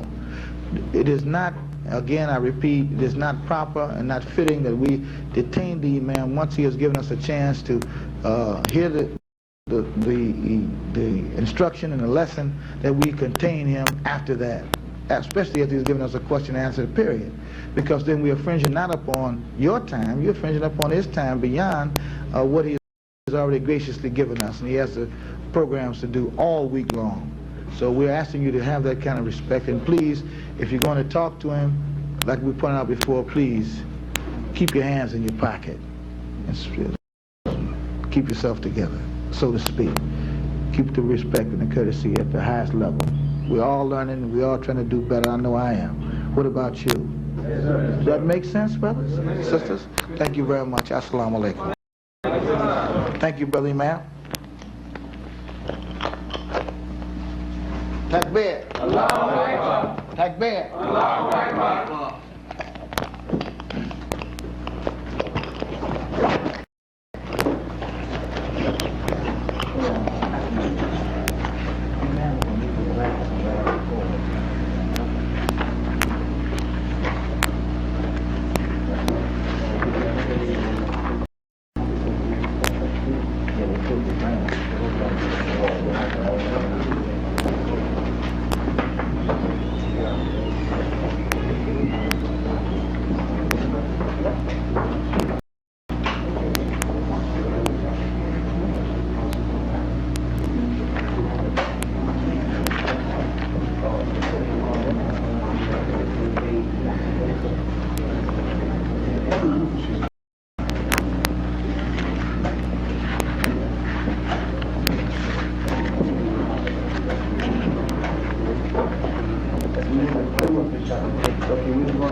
Pick up a little bit off the end of chapter 3, and then we're going right into chapter 4.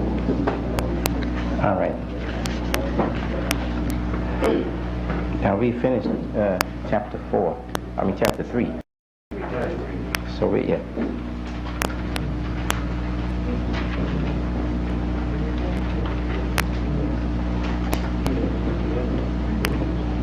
Now, in case I forget, remind me that we're not going to go to chapter 5 directly. We're going to go to chapter 6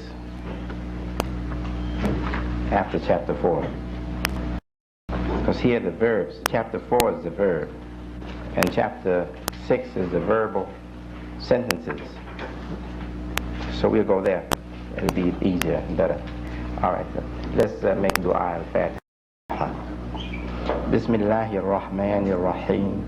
Alhamdulillahi Rabbil Alamin. Ar-Rahmanir Rahim. Maliki Yawmiddin. Iyyaka na'budu wa iyyaka nasta'in. Ihdina as-siratal mustaqim. Siratal ladzina an'amta 'alayhim ghayril maghdubi 'alayhim waladdallin. Amen.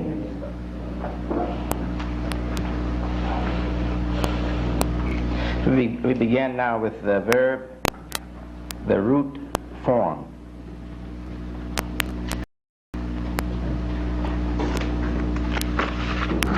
read, because most of you don't have books, so I'll read, and I hope we have the examinations, I think. Those sheets, the sheets for the examination in chapter 4. Arabic verbs are mostly triliteral. That means 3 letters. They are based on roots of 3 consonants or letters. Thus, the basic meaning of verb fataha, opening, means opening, is given by 3 consonants.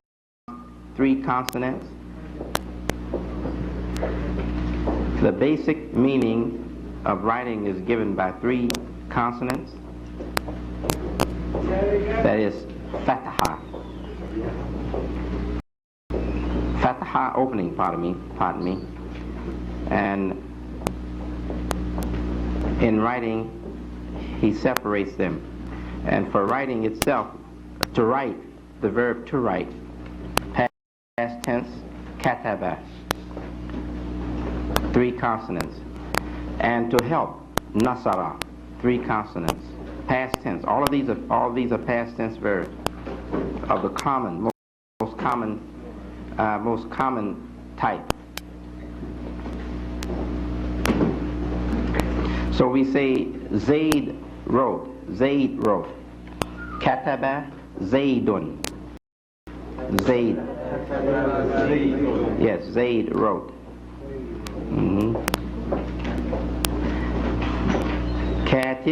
Katibun is writer.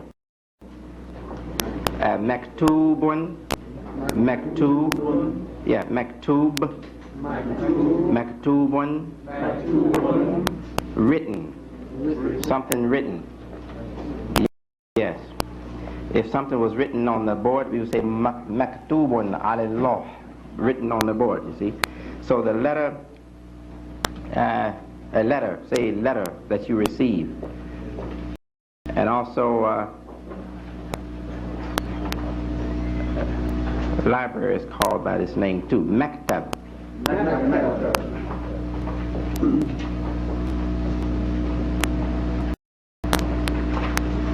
Maktabun, an office. Our writing table. See, it means it can be used for more than maktab, letter, maktab, library, maktab, writing table. So what does the word maktab tell us? What it tells us? It tells us, yes, sister? Yes, to write it. So where writing, but maktab means collected. They have been, they're on papers, now they're collected. See, so if it's a letter, you usually put more than 1 sheet together, right? So that's maktab. That can be, risala is a common word, but it can be maktab too, letter.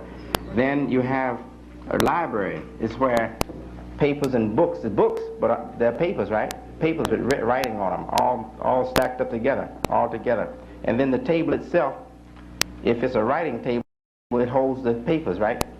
The papers are stacked up. So that's why that word can be used, maktab. But maktab is used, I think, more commonly for library. Maktab. Yeah, for library, maktaba. That's right. Here, so here they give us maktab for, yes.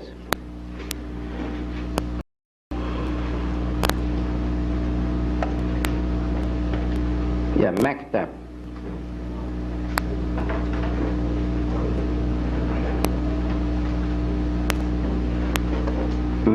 Maktabun, or maktab, for an office, writing table, or writing table, yes. And maktubun, for, yeah, for something written. It can be a letter, maktubun. But as I said, common word for letter would be risala. Yes. All right. Then we have an expression, nasara. Nasara. Rashidun. It means Rashid helped, gave help somebody. Nasara Rashidun. Now you notice that the verb, the past tense verb is coming before the doer, right? The doer is coming after the verb. So remember that. There are exceptions, but that's the common way of expressing it. Now let's see, we come to Nasirun. Nasirun means helper. So you see how the word changed to mean different things. Nasara, helped, gave help. And then Nasirun, the one who helps, the one who's doing it. And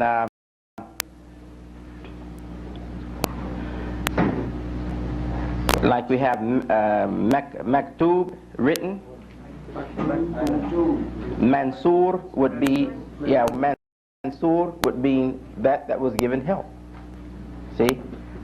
Maktub, that is written. Nasara means help. Mansur would be that is given, that received help. Mansur, that received help, you see. So Hamada would be giving praise, right? Praise something, you see. Mahmud, see that how they sound alike? The rule is the same. Mahmud would be the one who gave praise, the one who received praise. See, the paper received writing and it's called maktub. Something received help is called mansur. Something received praise is called mahmud. Yeah, so that's the rule. So we're going to go straight through this. We won't waste time because we just want to quickly familiarize ourselves with a few things and keep going. Now we go to open. Fataha. So fataha means open. So if I say Rashid fataha al-bab, Rashid fataha al-baba, what am I saying? Rashid opened the door. But we would put it like this, wouldn't we? Fataha Rashidun al-baba. Right? Fataha Rashidul baba. You see? He opened the door. Rashid opened the door. We put Fataha first, like he did. Nasara Rashid, I think he said. Rashidun, I'm not sure. Yeah. Nasara Rashidun. So we will say Fataha Rashidun al-bab. Fataha Rashidun al-baba. Al-baba. Yeah. Fataha Rashidul baba. You take it right into the L. He opened the door. See? Who? Rashidun. Opened the door. If I ask the question and you tell me, can you understand? Man fataha al-baba. Can you answer me now?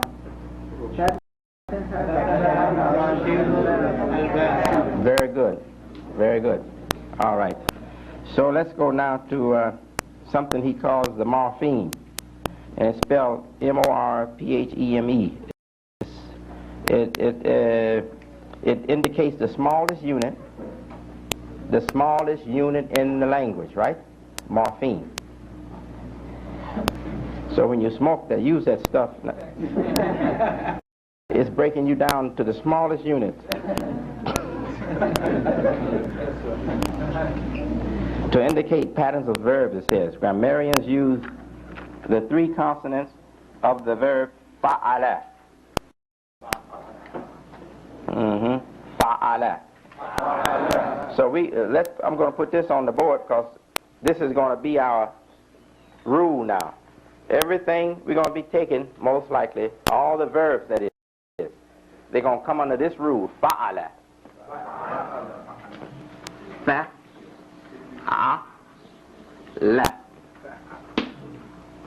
Fa'ala. Fa'ala. Fa'ala means to do. To do, the verb to do.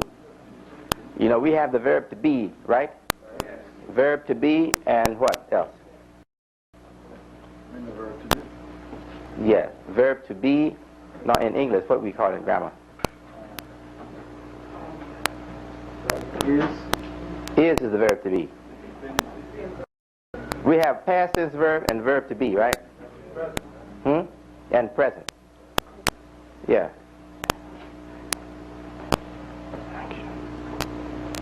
Oh, I know how they gave it to us. Verb, states, and action are being. Right? That's how they gave it to us. Okay. So this is fa'ala. This is to do. This is not the verb. The verb is fa'ala. Another word. But this is fa'ala, which means to do, action. But it's past tense. Action completed. Fa'ala. Fa'ala. Yeah. To do. So just put to do. Yeah, to do, to act, or to do. To do or to act. A-C-T. And put past tense for it, because this form here is past tense. Fa'ala.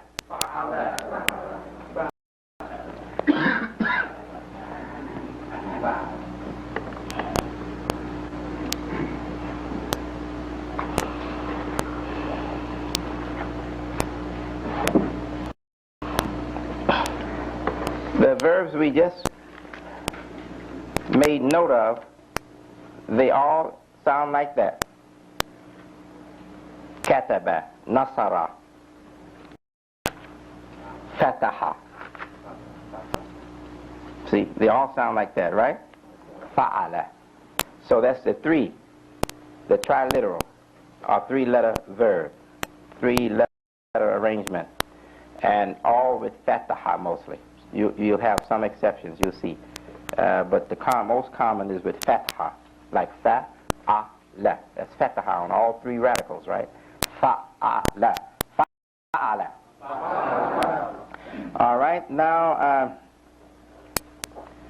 he's distinguishing now the different indicators, pronunciation indicators. And he's referring to these as morphemes, because this is the smallest unit in the explanation of the language, right? You take the character and you say this character with this indicator, pronunciation indicator, is that. Yeah, and then you may change it and you say with this indicator, fi. With this indicator, fu. With this indicator, fun. Or with this with fun. Yeah. And with this indicator, thin. And fat, fan, fan. So doubling up on fatha, kasra, and dhamma gives us what we call tanween. Or in this book here, he said noonation, noon, making a noon sound. And tanween is down. The dominant voice sound there is in, tanween, in. So that's what it means. Okay. So that's what he means by morpheme. The smallest unit, and these morphemes are something like morphine, though, because as they change, they will indicate stronger meaning, and you're going to see that. All right.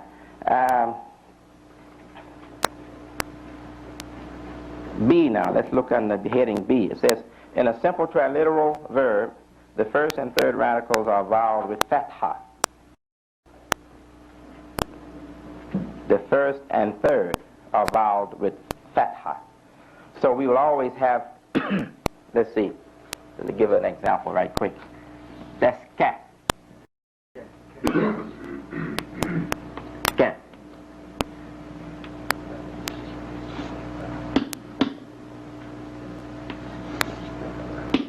Yeah.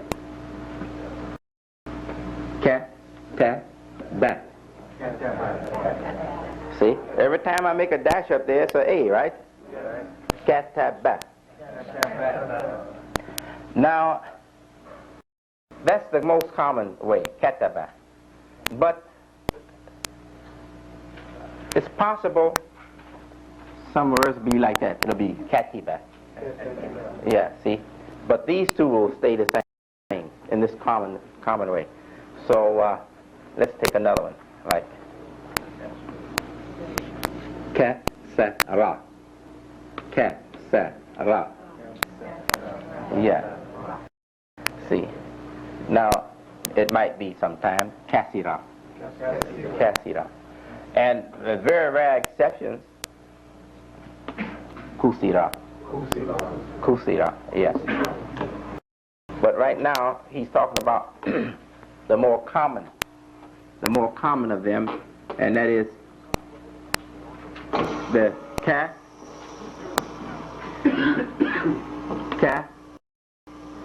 sa, ra. Or if any change, it'll be the middle radical, kasira. Fa'ala, that's what we're keeping in mind. Keep that in mind. Don't forget that, because you're going to have plenty of practice with that fa'ala.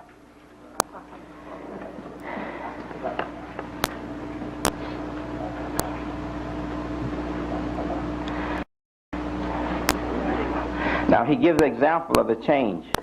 Here is a word, fariha. Fariha. Fa. Ri. Ha. Fariha. We'll make this ha again. But here we see the kasra is under the middle radical, or the middle letter, but the first and the last radical remains the same, keeps fatha, fatha above, see, fatha. Fariha. All right. It's past tense. In the book, you'll be calling these tense past tense, perfect tense, and imperfect tense for the ones that's not past tense. Perfect tense means completed time, right? Completed time means it's over. So this is fariha, mean he was happy. He was made happy. Fariha, he was made happy.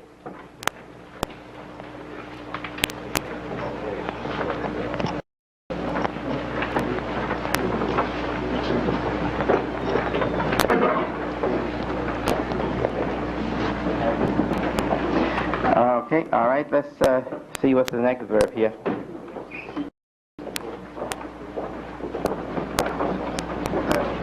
Sami'a. Heard, to be heard. Sami'a, to be heard. Alima, to be known. Or he knew. See? So fariha, he became happy, he got happy. Sami'a, he heard. Alima, he knew. He knew. Always the past tense without the open te will be for he, singular. Singular. For single person, masculine. See? If it was for feminine, it wouldn't be fa'ala. It would be fa'alat. And it would be open te, open teeth, open te. The dish, one look like dish, and 2 eggs in it or something. Okay. Let's see now. The next verb is sharufa. Sharufa. It means he was honored. He, pardon me, yes, he was honored. Or, yes, he was honored. That's what it means. Or had been honored. Sharufa. Sharufa. Past tense verb. Nebula. Nebula means he was or became great. Nebula. Nebula. Nebula. Now let's see what he says about the tenses now. The main tenses of verb in Arabiya and Arabic are the perfect and imperfect. The perfect denotes a completed action, often referring to the past, while imperfect denotes an incomplete action, most often referring to the present or future. The conjugation of verb begins in Arabiya, in Arabic, with the third person. And the order for the persons in conjugation is third, second, first. The Arabic verb also has a dual, and we have seen the dual for the nouns, right? Now the dual for the verbs also. The dual for second person. And third person. There can be no dual for first person. I. I is singular, and first person will be singular or plural. We, plural, right? All right. So now, added forms. We look at this heading now. Added forms. There are also derived forms in which additions to the triliteral root give different shades of meaning. Now, this is what we were talking about. No, maybe it is, maybe it's not. We were talking about the morphemes giving different shades of meaning, but this may be something else. We will continue to read and see. These will be dealt with in chapter 16 and 18. Each root form makes certain stock patterns and produces its own particular modifications of the basic meaning of the root. So we'll have that in chapter 16 and 18. We'll pass that by. Just quickly, I'll turn to chapter 16 and 18 and give you some idea. Let's see if I can find.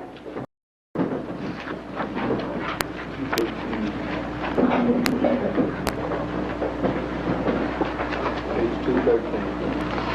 And 239, right? Derived stems. I found 218 first. Derived stems.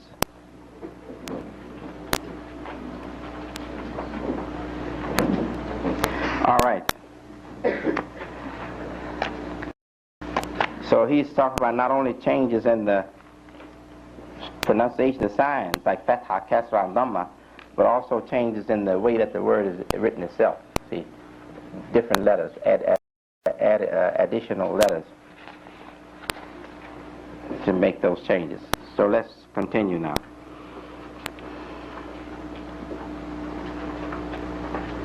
Modifications of the verb. Now we know modification means changing, right? Modified morphemes of the verb are produced by prefixing, suffixing, or infixing. We know prefixing means doing something to the first letter. Suffixing means doing something to the last letter. And infixing, doing something to the middle letter in between. All right. In the perfect tense, suffixes denote a number and gender. And we have that. Like we say, for one, Muslim, Muslimun, one. And if we wanted to indicate more plural number, for two, Muslimani, yeah. And for plural, Muslimuna, yes. And for gender, Muslima, Muslimatun. Right, so you understand what he's talking about there. Now we come to the next page, and we want to look at some masculine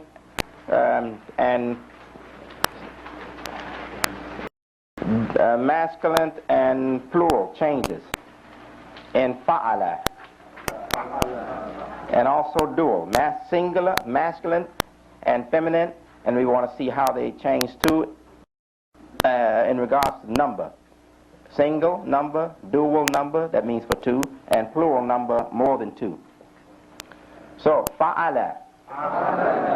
How will it change now when we say two males did something? The noun changed to Annie, right? Annie. We got this for two. We added this to make two. Right? And it's Annie. If it was Muslim, it would be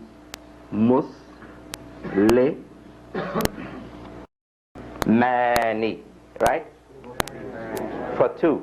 Okay, so we keep up with each other here, so we know what we're talking about. All right.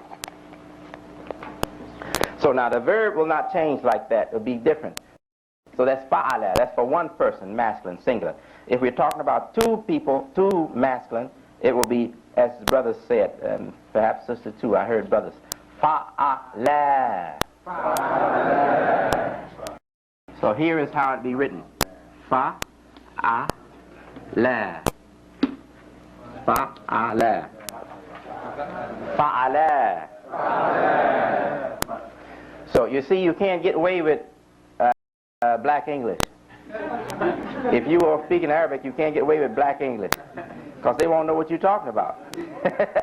If it's fa'ala and you blacken it with your own style, what are you talking about? You see, you have that one is fa'ala. You have to say fa'ala.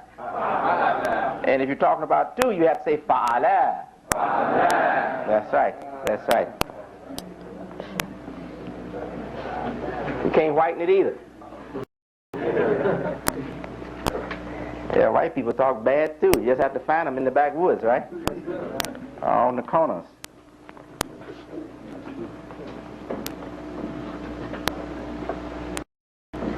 Fa'ala. You know, I hate to get off the subject, but you know, I have read and I have been doing some studies myself, some research myself, and I'm convinced that influence from other languages did come with us to America and did influence things. So it's not all a joke about black English, all right? It might be a little trace. In fact, I'm convinced that there is a trace of the old language in some of our, especially those people in Carolina, those people in Louisiana and places like that. Yeah. And most likely in New York too.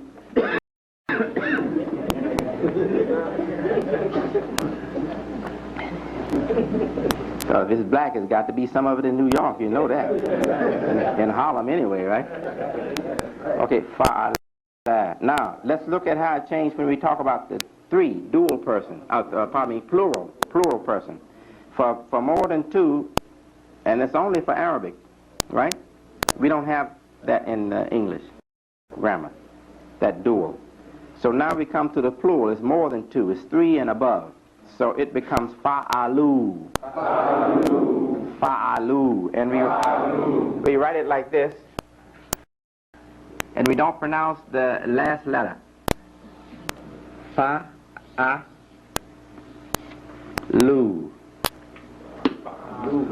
Yes. We can put this just as an indicator to help you. But I'm going to take it off because I want to get used to seeing it like fa'alu, like that, and pronouncing it fa'alu. Now that means they did something, right? Fa'ala, he did something. Fa'ala, they two persons, male, did something. Fa'alu, three or more males did something. Fa'alu. Now we take this off. Fa'ala. We keep that word there because we're going to be working with that for some time. And I'm going to have to speed up in order to finish this chapter tonight. Okay, quickly. You just repeat after me. Everything I say in Arabic, you say it. And say it the best you can. If you can say it better than me, do that. Say it the best you possibly can. Okay. We come now to the feminine. Feminine. And we're going to say she did for one female. Then we're going to say it for two females. And we're going to say it for three or more females, all right? It's past tense. Here we go. Fa'alat. Fa'alat. Fa'alata. Fa'alata. Fa'alna. Fa'alna. Now we come to masculine. Masculine and second person. Second person, you, right? I'm the first person. If I'm addressing somebody directly, that's the second person. If I'm addressing somebody indirectly, that's the third person, right? So we come now to the second person. That's you. So we want to say you for masculine. We want to say you speaking of to one, and then speaking to two, and then speaking to three or more. So we begin. Fa'alta. Fa'alta. Fa'altuma. Fa'altuma. Fa'altum. Fa'altum. Okay, now we come to feminine, and we're going to do the same thing. We're going to say you did. For one, you did. For two, it's the same as for masculine. Fa'altuma. And we're going to say you did for three or more. So let's begin. Fa'alti. Fa'altunna. Now let's come to first person. We want to say I did. We did. Single. That's single, right? Okay, and plural. I, single. We, plural. Okay, fa'altu. Fa'alna. Fa'alna, we did. We come to the next page now. It says on the same pattern, any root of triliteral consonants can be formed. An example is nasara. Triliteral pattern, only a lot of fancy language only mean three letters. And a word that where in three letters are make the arrangement of that word, the letter arrangement of that word. Okay, so we say nasara.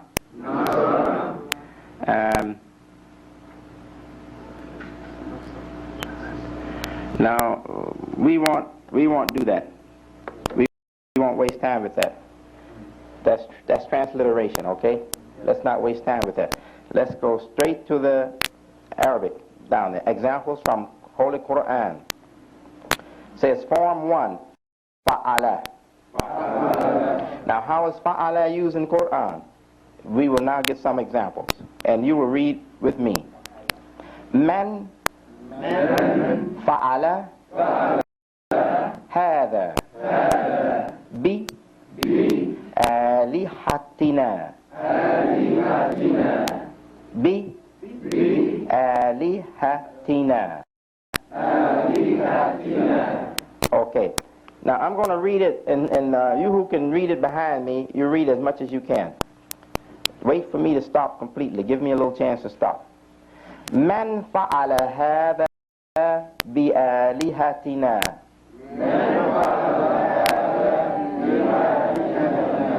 Very good, very good, very good. So you brothers are doing all right here, and sisters too, I think. I can't hear the sisters' voices too much. There's so many brothers that drown them all out. Very good. So you have been studying. You're the most advanced group I've met yet. And I've met about 4 groups so far. Kaifa fa'ala rabbuka.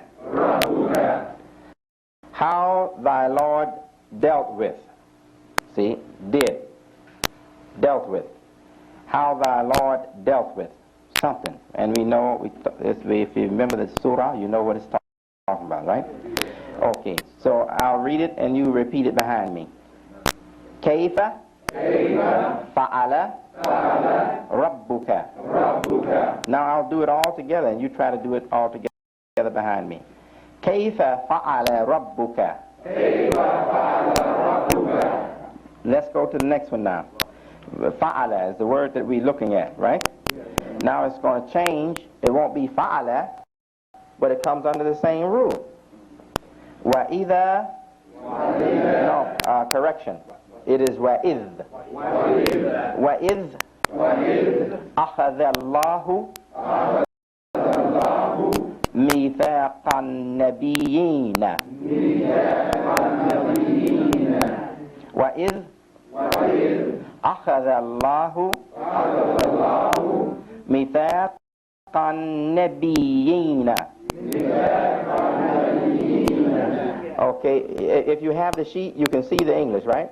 So we won't waste time. This is a big chapter. We want to finish it tonight, inshallah. Okay. وَقَتَلَ. We had reference, Quran reference 2:251. وَقَتَلَ دَاوُودُ جَالُوتَ. وَقَتَلَ دَاوُودُ جَالُوتَ.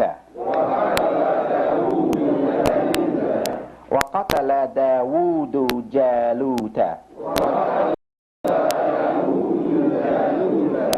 force yourself to try. At least say what you hear me say. And force yourself to say what you're hearing me say. Even if you can't follow the paper. Because this is not just for you to follow the paper. There are many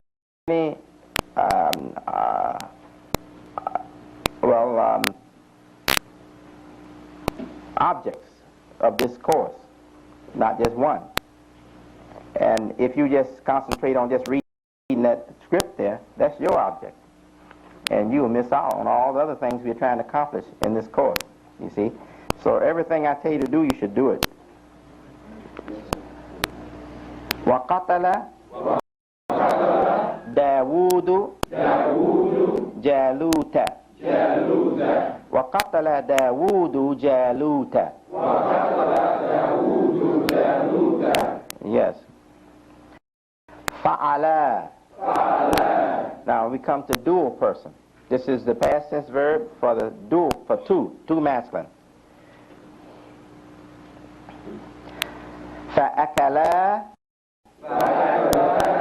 فَأَكَلَا. Now fa is an additional word. Fa means then. It has different meanings, but here it means then. He says and. Okay. Akala is the ordinary form of the verb for one masculine. Akala. For two, akala. And we put fa, it means then both of them ate. Fa akala minha fa badat lahuma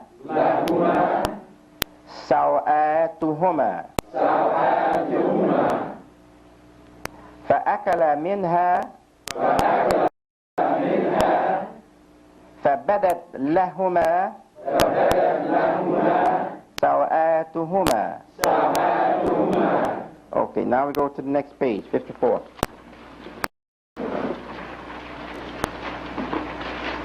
Are you following the script pretty good? Yes. Those who think they are following the script, raise your hand. Be honest. Okay. All right. Those who are not following the script, is it because you don't know any of these characters that you're looking at yet? Raise your hand. All right. Well, don't worry. Just stay in the class. You'll get it. The sound of it and the rate of interpretation of the sound and looking at it are not quite the same. I see. I see. If I go slower, it'll be easier, right? But it's Yeah. better to go, I'd like to Yeah. sound better. Mm-hmm. Sound catch up. Yes. Okay. So what you have to do is push yourself. What you have to do, every time you hear me say, if I say ka, you're looking at an alphabet. As soon as you hear me say ka, don't wait till something registers on your mind. Yes. And if I say ta, ka, ta, I say ta, you see the next letter. Don't try to, if you didn't figure the first letter out, just forget it. See the second letter. And when I say la, see the next letter. Make your eyes follow what my sound. Your eyes should be following my sound. Not your mind. Your mind is not there yet. Your mind will be there by following the sound. Okay, inshallah. Okay. All right, now we're at the top of page 54, right? Yes, sir. Yeah, 54. Now you see at the top it's reference from Quran 1861.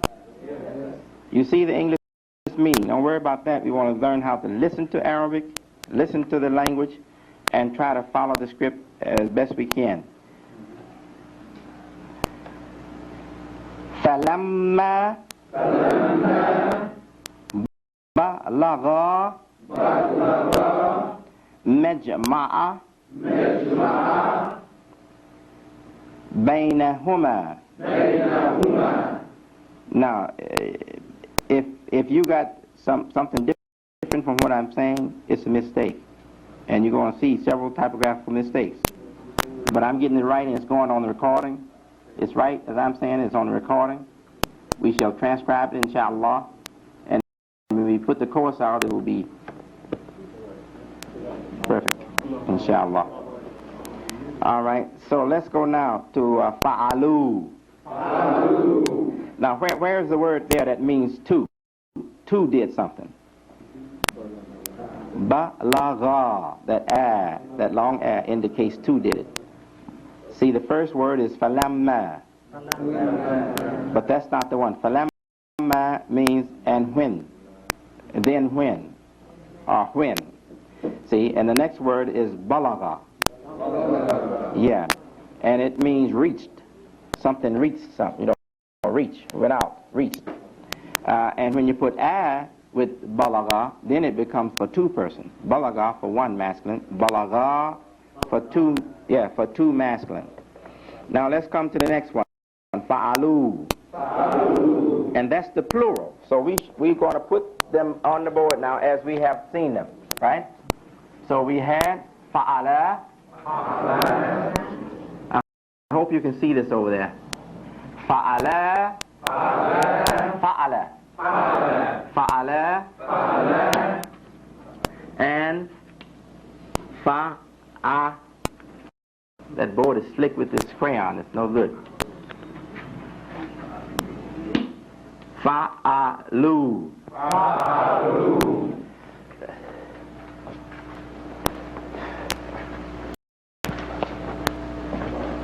You should find that child. That child should take this off this board. Every time a child does this, you should make that child clean it. You see? And it's still here, and the board is messed up.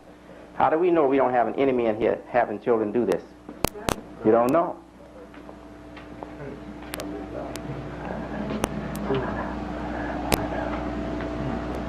All right? Now, this one is for singular, masculine singular. So we just put M, single, right? Here, M, masculine. Masculine, dual, D for dual, see? And down here, masculine, P, we just put EPL, that's how they indicated you, for plural, all right?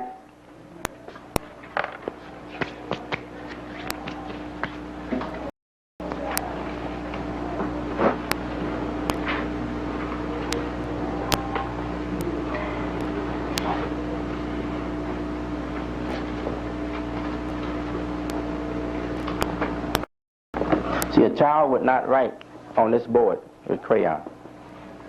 All right? Because the child wants to write. It's not easy to write on that board with crayon. The chalk is much easier. So the child will use chalk. It's easier and like his chalk. The one that uses a crayon is the bastard. And that's the one you ought to catch up with. That's right. A lot of times it's a grown-up putting a child to do it. And then it might be a grown-up. You never know if nobody saw it. Somebody saw it, they should have corrected it a long time ago.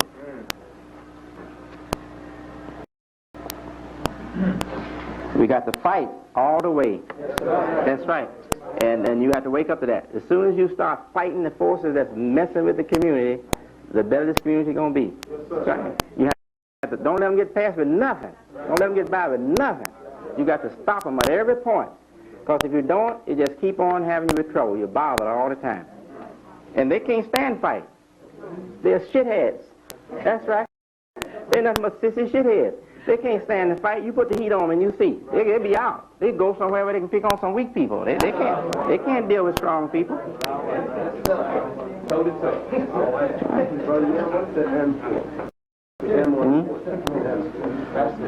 Masculine, yes, sir.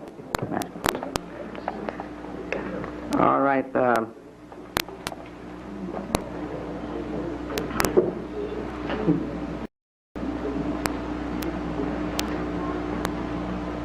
Fa'alu is what tense now? Plural, and plural means what? Three or more. And fa'alu is what gender? Masculine.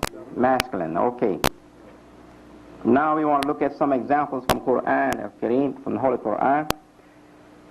First reference 2, chapter 2, 243. Now, you see the English on your sheet, right? All right, so let's read now. Kharaju. Kharaju. Min. Diyarihim. Kharaju min diyarihim. All right, look at now the word is kharaju, see? Kharaju. Okay, let's look at the next one now. Down, the next one down. Rijalun. Sadaku. Rijalun sadaku. Ma'ahadu. Ma'ahadu Allah. Alayhi. All right, and we have two there as two examples, right? Sadaku and ahadu. Ahadu. All right, let's go to down one more. Down one. Alladhina qatalu awladahum. All right. So it's only one example there. Qatalu. Now, who can tell me how to use that word if we only want to say he killed? This is they killed, those who killed. We want to say he killed. Yes, qatala. Now we want to say two males killed. Qatala. Now again, more than two males killed, plural. Qatalu. Qatalu, yes. Now we come to the first person, past tense, single number. Pardon me. Third person, she. Single number, past tense. Fa'alat. Fa'alat. The example from Quran is now chapter 7, verse 38. Kullama dakhalat. Da. K now. Kha. Let. Dakhalat. Dakhalat. Kullama dakhalat. Look at the third word, the last word now. Ummatun. Ummatun. What's making it two M's? What's giving that two M pronunciation? And how does that symbol look? Like a little W. That's right. Okay. Ummatun. La'anat. La. Net. La'anat. Ukhtaha. La'anat ukhtaha.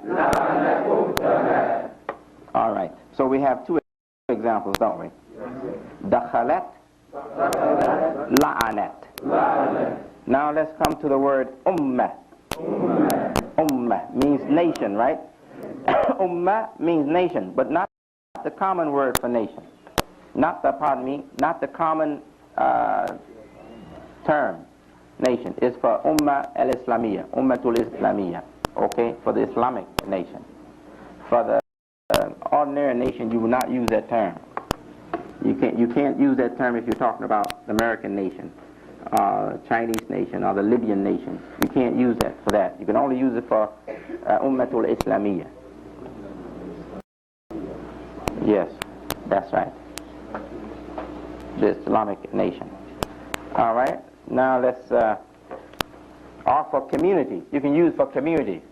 Even you want to talk about a people, a community of people, ummah.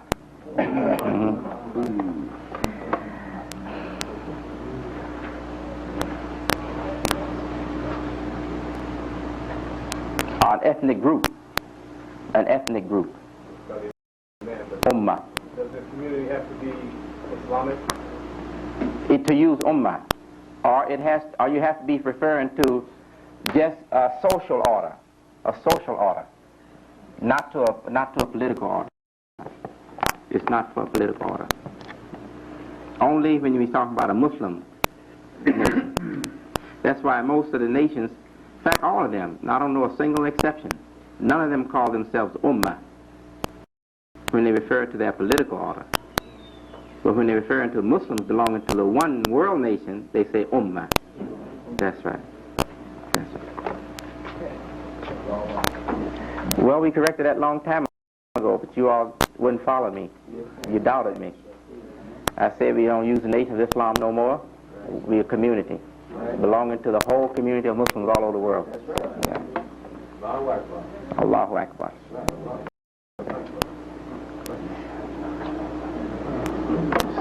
So, كلما دخلت أمة لعنت أختها. Yeah. So someone say La'natullah. La'natullah. They're saying the curse of Allah. They say La'natullah alayh. Means the curse of Allah be on him. La'natullah alayh. Yeah, the curse of Allah be upon him. So if you're speaking to somebody and they say that, you know they don't care much for you. And if you're guilty, then La'natullah alayk.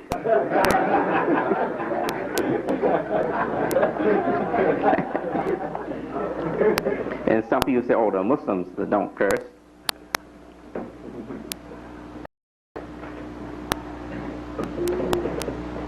And Allah says in the Quran, they're cursed. The angels curse them, and the people curse them, and right? And the believers curse. Yeah. Say, and then the challenge says, call your people. We call our people, and let us pray for the wrath of God to come with them. The curse of God on those people, the liars, right? We don't use obscene language. We're not to use obscene language like I do. Say shitheads, you see.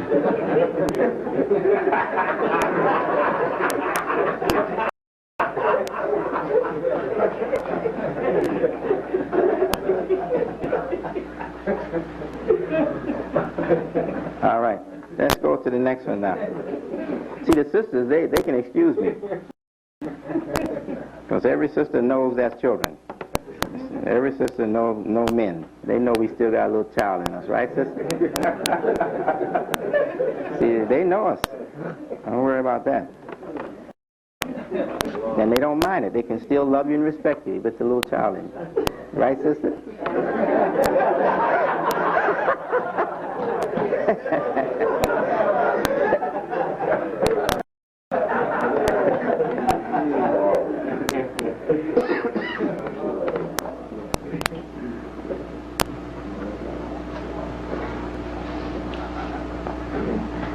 All right, let's look at the next expression now. فَلَمَّا تَغَشَّاهَا. You see shadda? تَغَشَّاهَا حَمَلَتْ. حَمَلَتْ. You remember us referring to this word the other day? The overwhelming event? Yes. Mm-hmm. Yes, and we said it means the senses overwhelm. To overwhelm the senses. So here this word saying that whenever she was covered, he says covered. Whenever he covered her. But now we know this is what it means, right? What was the covering of her? Overwhelming her senses. That's how he covered her. He overwhelmed her senses. And that's good. When your senses are wrong, if the right force can overwhelm those senses, then you come to right understanding maybe, right? Yes. So whenever he covered her, she conceived. And when he covered her, then when he covered her, she conceived. So taghasha ha is for her, her. When he covered her, Hamalat, she conceived.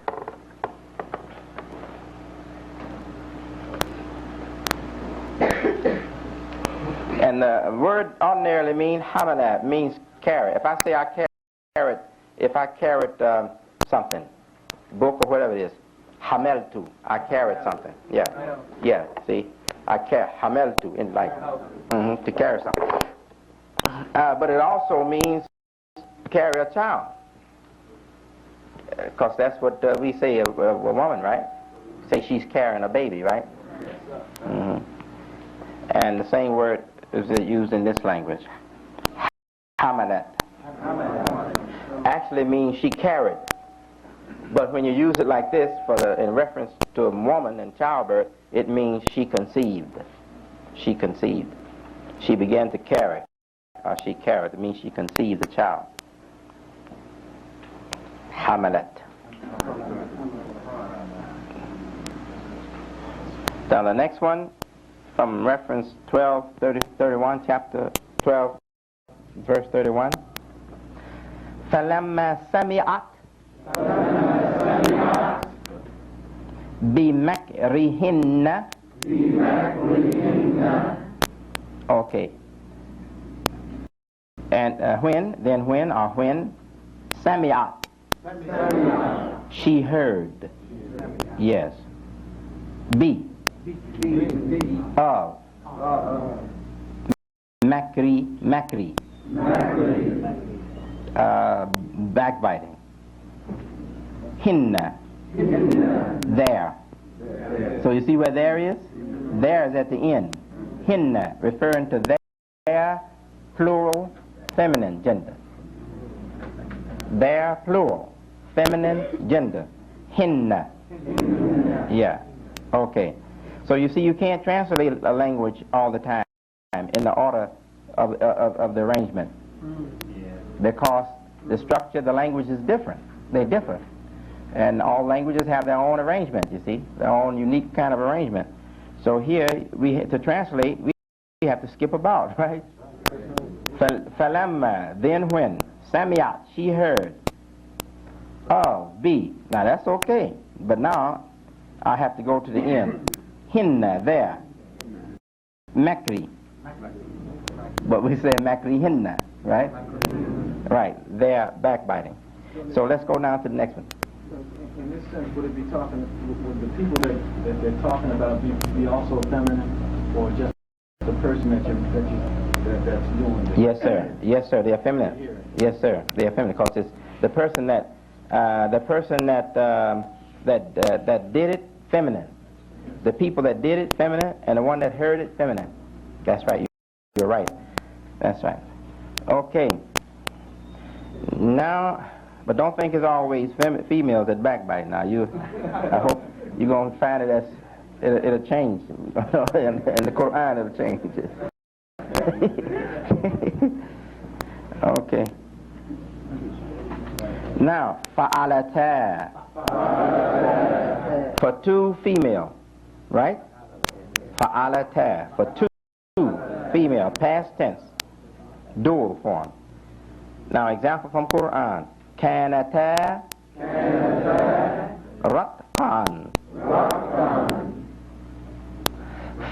fafataq nahuma. Now, let us pick out the verb here. Kana is the verb in the first one. But for two feminine, kanata. Right. Now, ratqan means all in one mass. All in one mass. As he says here, one mass. Now, fafataq. Let's separate these words. Fa is a word. It means then. Now, fataqa means split. Fataqa means split. Fataqna, na is another word. Fataqna means we split. We split. See? So if I say, let's say, he wrote something on the board, on the paper. Kataba. Now let's say we wrote. Katabna. Katabna. So this is he split. See, I'm going to say he split. I'm not going to give this word. I'm going to give he split. Fataqa. Now I'm going to give we split. Fataqna. Now I will say then we split. Fataqna. Fataqnahuma. Huma means them both. Huma means them both. Both of them. Yes. Then we split them both. Or we cause them to split, to be separated, to be rent apart. Yes. Is that word, are you saying rat, son, or are you saying rap? Fatha on the top. Ratqan. Yes, sir. Ratqan. Like this.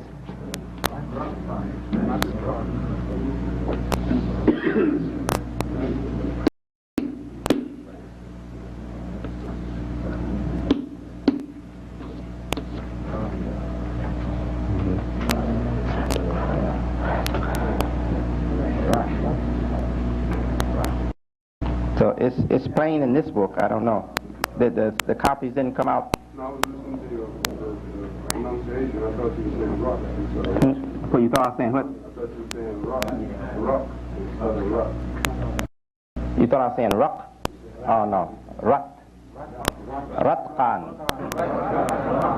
Fafataqna. Huma. You can hear that good. Come up here and do the rest for me. Do this page. Come on. Right now. Come on. Do this page. Yeah, I'd like to see you do it. If you're that good, we should make you the teacher when I leave. Come on.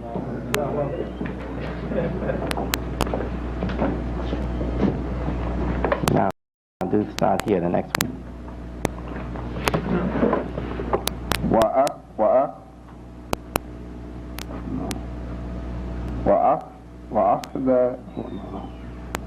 Now sit down and listen to me, okay?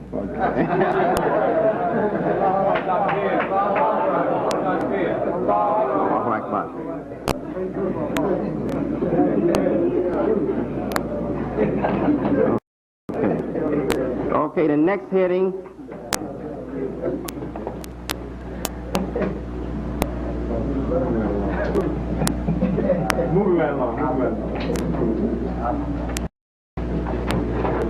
Okay, this heading, that heading was for two, right? Dual and feminine. Now we go to plural feminine. Plural feminine. Form 6. VI, Roman 6. Okay. Fa'alna. Example from Quran now. Pardon me. Wa. Akhadna. Minkum. Mithaqan. Ghalida. Again. Let's read it again. وأخذنا منكم ميثاقا غليظا. Now you see it's غليظan, right? But we don't pronounce tanween when we recite in Quran. If you stop, you don't pronounce the vowel indication. So it'll be غليظا if we stop. But I just wanted to bring that out. From now on, we're going to do as I was doing. We're going to pronounce everything, okay? All right. Okay, so we have the rule for alna as plural, past tense, feminine. And the example here is akhadna. Akhadna. Okay, now let's go to the next one. The next one, fa'in. Kharajna. فلا جناح عليكم فيما فعلنا في أنفسهن من معروف. Okay, so we have a lot of examples here of plural feminine ending, past tense. Kharajna. Okay, it means they went out, right? But females, plural. And we have fa'alna. They did. Females, plural. All right, let's go to the Form 7 now. We're skipping over some things, but they're not in this lesson. That's why we're skipping over them. Okay. Fa'alta. That's for the second person, masculine. You did.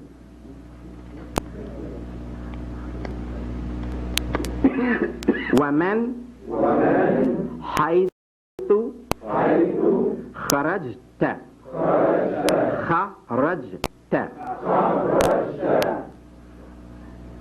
فولي وجهك شطر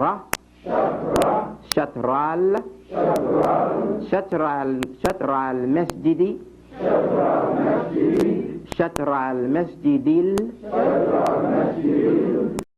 شطر المسجد الحرام. Very good, very good. Okay, so the example is here, the references that we're looking at, and the examples, pardon me, under the reference is kharajta. You went out, right? Thou came out, you went out.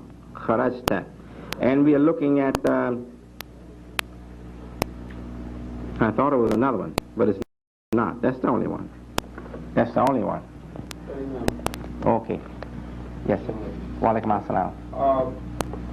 Only with Shadda, the harakat of Kasra can go under or over, and normally Kasra is underneath E. That's right. Only with Shadda, to my knowledge. Okay. Yes, sir. All right. To the next one now, the next reverend, right below 542. وَإِنْ حَكَمْتَ فَأَحْكُمْ بَيْنَهُمْ بِالْقِسْطِ. All right. The example that we have here now is حَكَمْتَ. Now, if I say he judged, حَكَمَ. If I say you judge for one person masculine, حَكَمْتَ. Now, look, I hope I have time. We look like we don't have time. I don't know. I better not do it. We're not going to have time. I'll just say it. I won't write it. Okay, if I say, let's take one. We won't say judge. We just say something that we've been familiar with. I wrote. Katabtu. So, I. Ana katabtu. He wrote. Huwa kataba. They wrote. Masculine. Two, just for two. Huma kataba. Now, they wrote for more than two, plural, for the brothers. Hum katabu. Okay. Now, we want to say for the sisters, we're going to do the same thing. Okay, I wrote, it stays the same. I wrote. Katabtu. Okay. Now, she wrote. Katabat. Now, they wrote, two sisters. Katabata. Yes, katabata. Now, more than two sisters. More than two.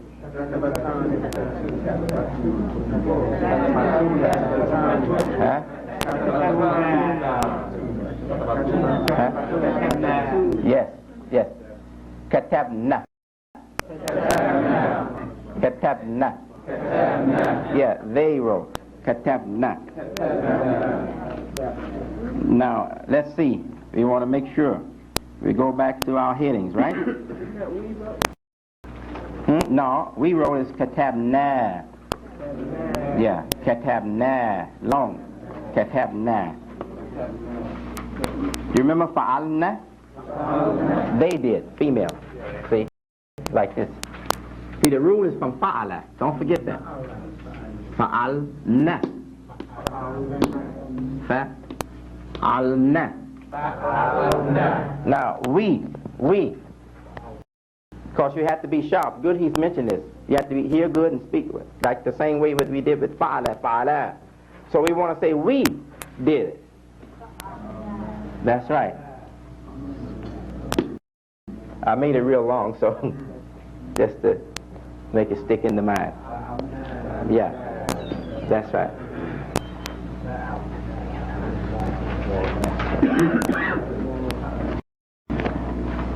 Okay. Well, here it is, the next heading, isn't it? No, did we do it? No, that's it, that's right. Did we finish? What heading we just finished? Fa'alta. Now we're going to what? We didn't finish 21 and 22, the very last one on that page, under 70. The very last. 2130, you mean? 2162. We didn't do that? No, sir. 2162.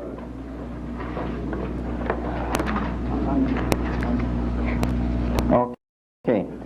So, did we do the two above? Yes, sir. Yes, we did. All right, you're right. Okay. So now let's do the last one on the bottom of page 55.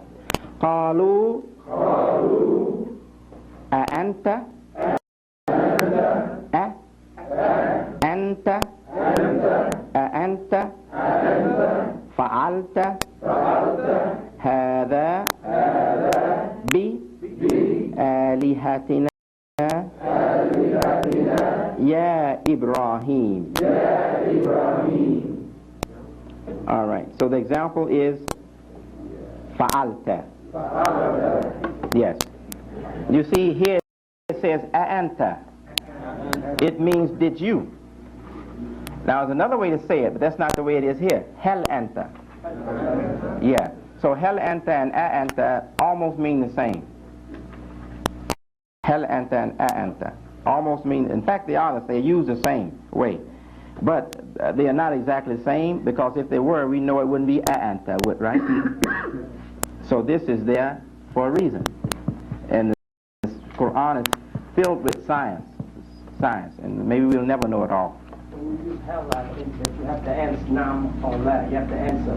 But if you use I don't think that you have to answer nam or la.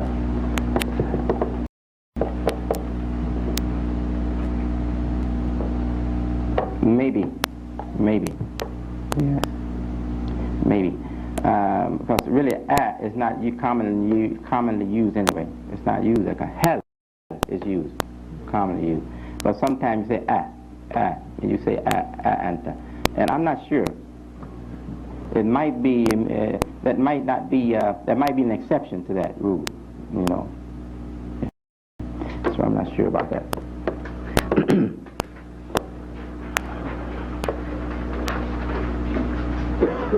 Okay, so the fa'alta, we got that, right? We finished that. So let's go now to 56. 56. Form 8 and 10. Fa'altuma. 8 and 11, pardon me. 8 and 11. Fa'altuma. Fa'altuma means you did for two people. Fa'altuma. You did for two people. Now we come to, it says, not accord in the Holy Quran. I don't understand what he's saying there. Not according, maybe, or not used, right? So let's go to the next form, form 9. Fa'altum means you did, plural, masculine. Fa'altum. You did. Plural number, masculine gender. So I say you did. Antum. Fa'altum. Antum for you, plural masculine. Antum. Yes. Now, if I was addressing the sisters, and this would, you thought somebody said tunna for the ending before. Now you will come to unna, you see. For the sisters, I address the sisters, you, plural, and tunna. And tunna. Now I address the brothers, plural, all of you, and tum. And tunna. No, don't you brothers say anything when I say sisters, when I address the sisters, okay? The brothers, they mostly over here, so I turn over here. And tum. The sisters now. And tunna. That's right. Yeah, that's you. I say you, plural number, see? So now we're on the verb change for masculine. Tum. Fa'al tum. وإذا حكمتم بين الناس أن تحكموا بالعدل. Now you could help yourself by putting kasra on the, if you can do it, put kasra on the sin, the last letter of an-nas. That way your sheet will be correct and you won't have to guess at what that is. وَإِذَا حَكَمْتُمْ بَيْنَ النَّاسِ. How do we know kasra go under that scene? Raise your hand if you know. Yes. I know you know. Yes, sir. That's right. Harf jar, called preposition, is affected by the preposition that precedes it. So it takes kasra on the last letter, the final radical. And you're going to learn all this. This is what makes it possible for us to read and understand the language. Learning these rules, much easier. Seems like you're going slow at first, but you're going much faster. You're going much faster. If we were stuck on there talking about kataba, katuba, fataha, fatiha, babun, babin, you'd be in there forever. Okay. All right, let's, I know I've been through it. I've been through it. 25 years now with the language, and I've had teachers that did that to me, and they waste a lot of my time. That's what they did. They wasted a lot of my time. Okay, and I won't do that to anybody if I know how to do it better. All right, let's continue now. And tahkumu bil adli. Now the word we're looking to see the address to masculine plural. You, second person plural, masculine. Hakamtum. All right, we won't go to the next one because it doesn't fall on that rule. So we'll go right to the next reference. Reference 1289. Qala hal alimtum ma fa'altum bi Yusufa wa akhihi. Akhihi means my brother, his brother. Akhi, my brother. If I want to say my brother, akhi.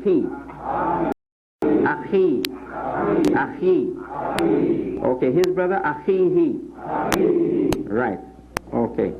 Now the word we're looking to for the understanding of the example how the word is used is alimtum.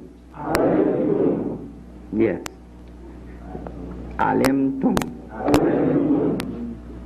Do you know? Hal alimtum. But you see, this is actually past tense, isn't it? Because alima is past tense, and alimtum past tense. So it's translated, did you know? So in that language, the verb is past already, right? Right. Okay. In fil Arabiya. Okay. Again, we have another one. Fa'altum.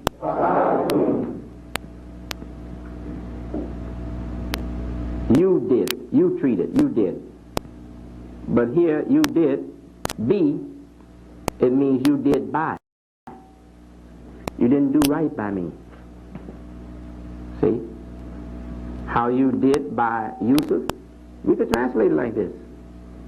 How you dealt with Yusuf. How you did by Yusuf, right? Yeah, see? So we say that, you know, you didn't do right by me, brother, right? So be here can be translated by, you see?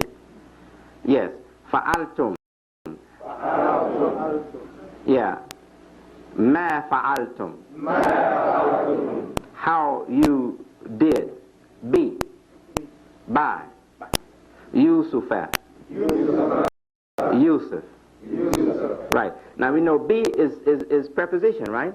For those who know. And for you who don't know, just learn, record it.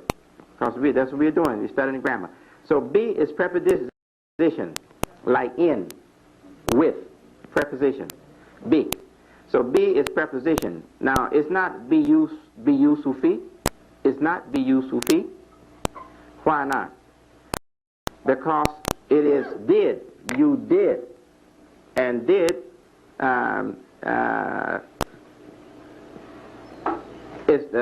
what you did is acting upon Yusuf, right? And that's more important in the subject, in the sentence, than the preposition. So you see how the more important rule affects the word? Yes, yes, sir. I believe Yusuf is mamnu the certain names of people and cities. If the preposition That's true. comes before it, then you don't put kesra, it remains as That's true. That's true. But if you note here, and note in other cases, really the be is of not of consequences like the what they did. See, what they did is more important. Yeah. Yeah. So no, he's right though. He is correct. But if you study it like I have, I've not seen how the cases, how they differ. And you know what you said is just a rule, right? What I'm giving is understanding of it. See, you didn't give no reason for it. You just said because it's a name. It does. That happens, right? Yeah. But look now. As we proceed, let's see what I say stand out. Okay. Let's see what it proves to be true. Okay. Okay. ما فعلتم بيوسف. All right.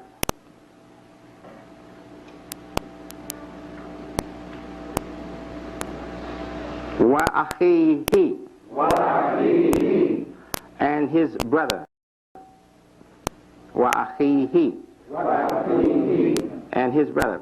Now, see, he's right. The proper name does not take it. But now, how you dealt with Yusuf, see, dealt by, dealt with Yusuf and his brother. Now, his brother suffered what?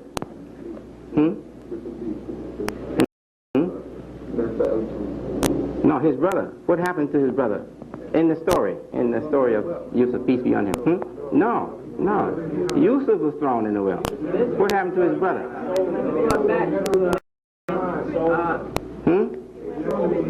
He was held in ransom. He was held in ransom. So they were bring his father back. Yeah, he was brought back to Yusuf, and he was told to go back and tell your father, bring your father. Yeah, but who did that? Yeah, he's right. No, he's right. Who did that to Benjamin? Yusuf did. Yusuf did it. All right, so let's go to the next one. Okay. وَإِذْ قَتَلْتُمْ نَفْسًا فَادَّارَأْتُمْ فِيهَا وَإِذْ قَتَلْتُمْ نَفْسًا. Now, plural, masculine. Qatala means single, right? You did, single. Masculine. qatalta. Yes, qatalta. You did plural, masculine, qataltum. All right. And here is another example. Faddara'tum. Yeah, fa means then, therefore. And dara'tum, yes, disagreed. Fiha, in it. Fiha. Ha, in it, referring to something, referring to something feminine, right? Fiha. Okay, let's go now to the next one. Fa'al, this is for female. Fa'alti. Innaki. Kunti. Min al-khati'ina. Innaki. Kunti. Min al-khati'ina. The example here is kunti. Yeah, you know kunti kinti? Yeah, that's all it is. He heard Brother Malcolm lecture many times on how our version of how black people were brought into slavery and how their names were taken away and how they lived in Africa, you know. So Malcolm influenced him. Then he got the big idea to write the book Roots and did the big work. The big work, going all over Africa and everything and traveling and everything. Did the big work for the big book. And then named somebody Kunti Kinti.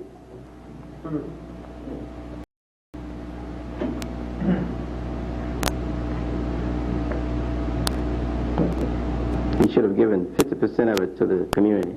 50% of the money he made off that book, at least, to the community. Because he knows that's where he got his story from.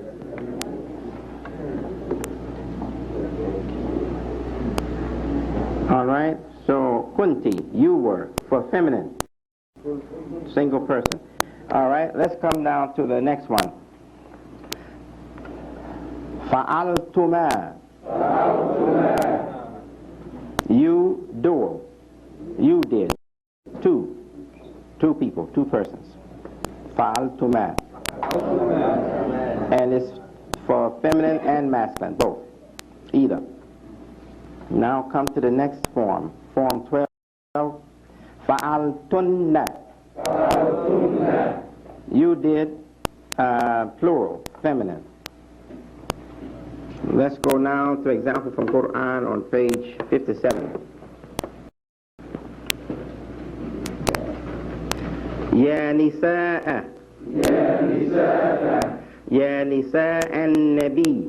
Ya nisa'an nabi. Lastunna. Lastunna. Ka'ahadin. Ka'ahadin. Ka'ahadim. Ka'ahadim. Now look in the Quran. If I remember correctly, you take this sound into the meme. So it becomes ka'ahadim. Minan nisa'i. Minan nisa'i. Yes.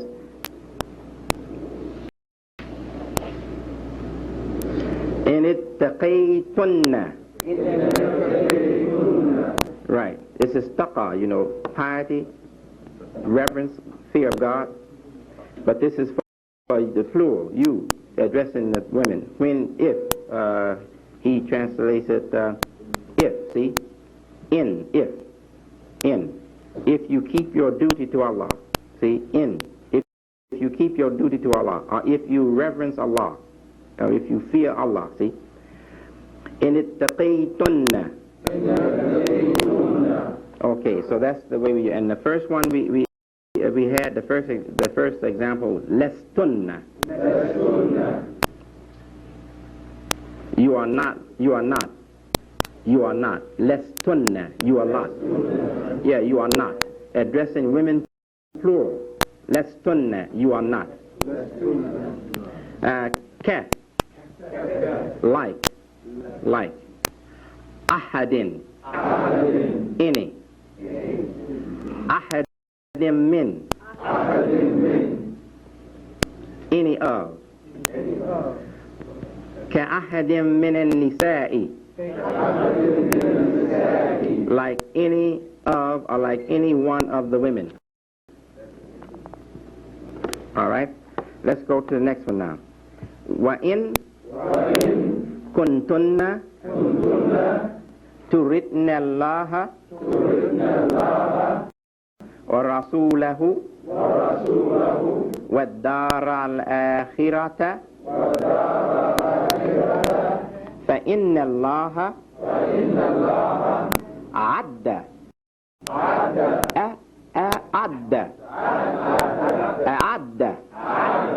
للمحسنات منكن أجرا عظيما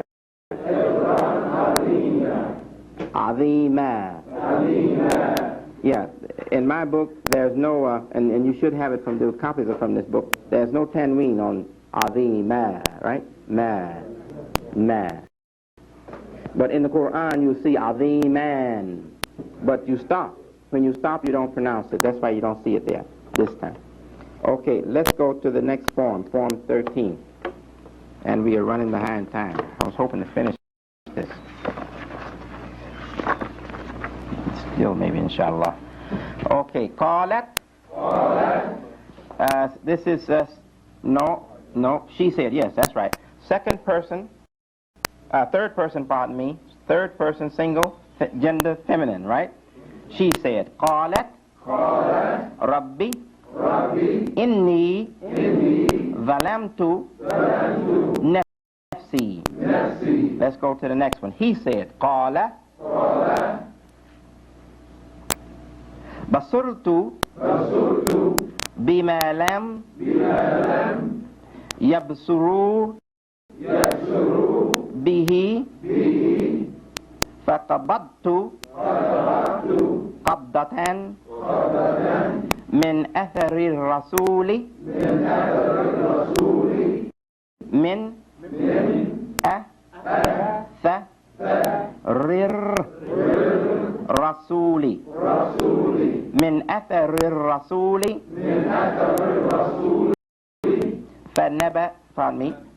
فنبذتها. Okay, so this is under the rule fa'altu, right? So let's quick look at the reference under fa'altu. Basurtu. Faqabadtu.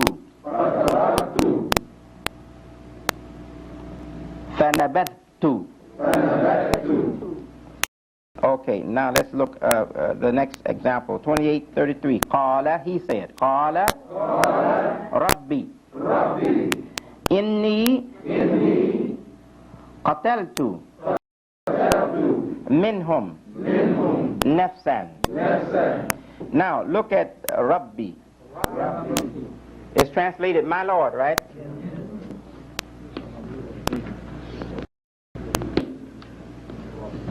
Rabbi, like this. Or Rabbi, right? Translated my Lord. This is my Lord. Rabbi, see? This is my Lord. Rabbi. Now this is my Lord too in Quran. But in ordinary language this wouldn't be. The Quran is teaching us. Again, the Quran is teaching us. Who will tell me why it's like this?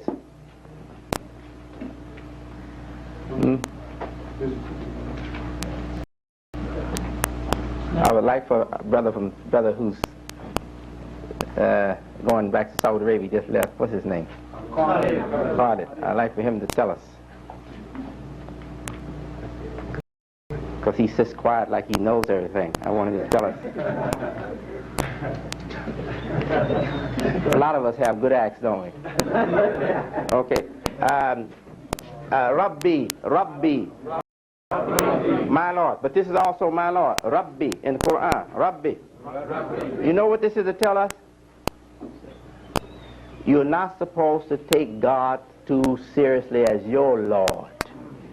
He's everybody's Lord. So shorten that mind. Instead of saying Rabbi, Rabbi.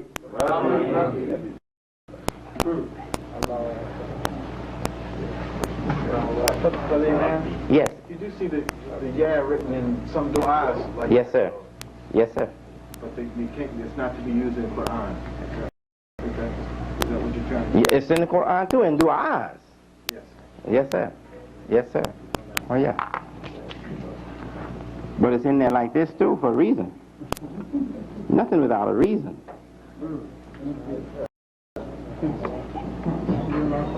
We have no reason for things.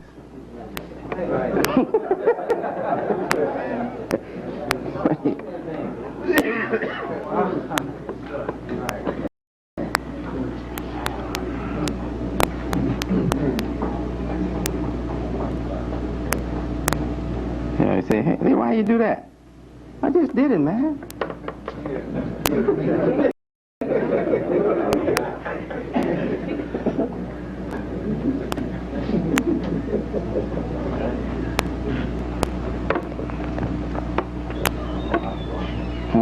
Let's see now.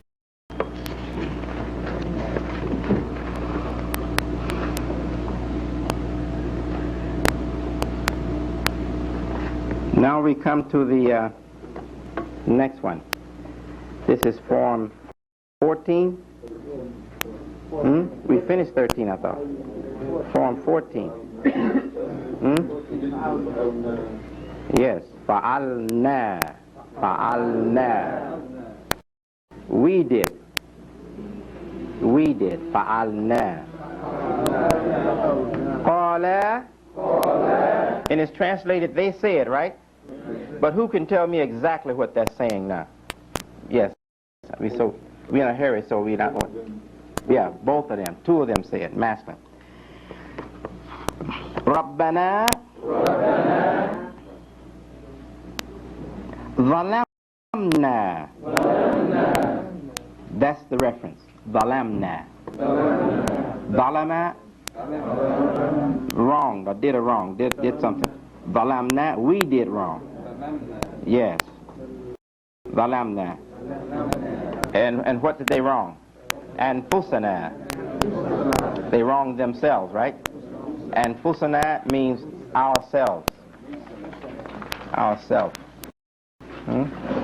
Let's go down to the next one. On page 58.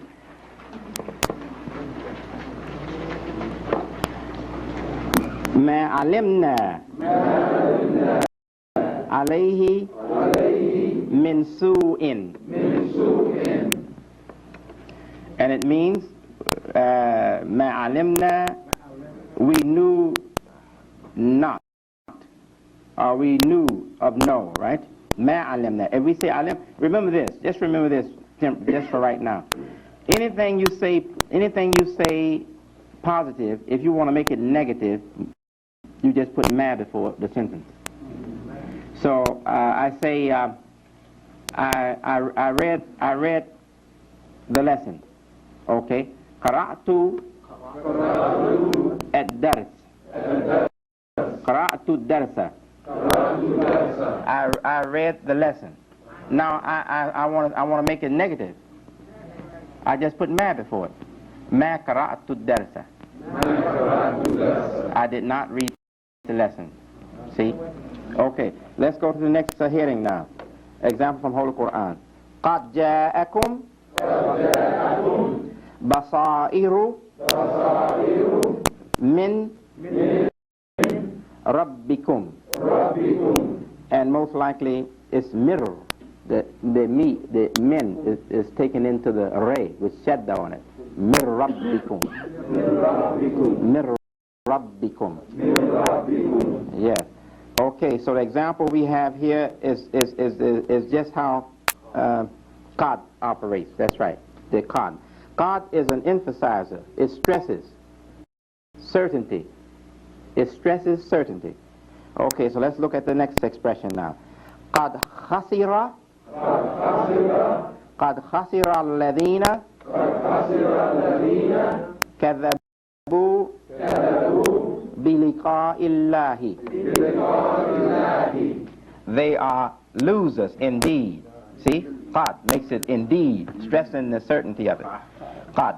Okay, let's look at the next one now. قد سمع الله. Indeed, Allah has heard. قد سمع الله. Indeed, Allah has heard. The next one. قد علمنا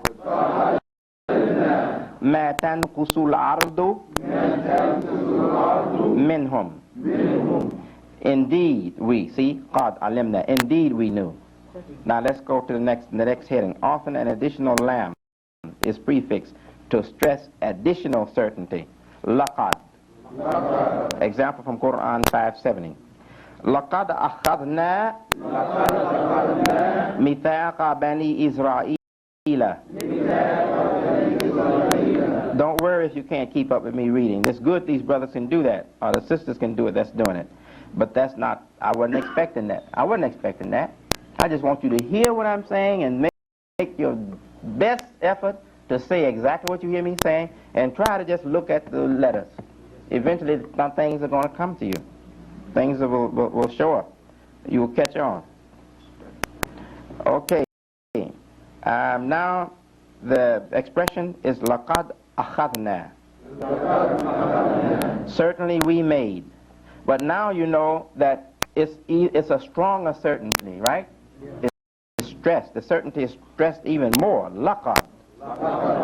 Again. لَقَدْ خَلَقْنَا الْإِنسَانَ في أحسن التقويم. Now, certainly we made man, and you see it, right? The rest of. Okay, let's go to the next one now. ما كتب. It means he did not write. هو كتب. He wrote. هو كتب اسمه. هو كتب اسمه, his name. اسمه, his name. هو كتب اسمه على اللوح. He wrote his name on the board. Now we're going to make that negative. ما كتب اسمه على اللوح.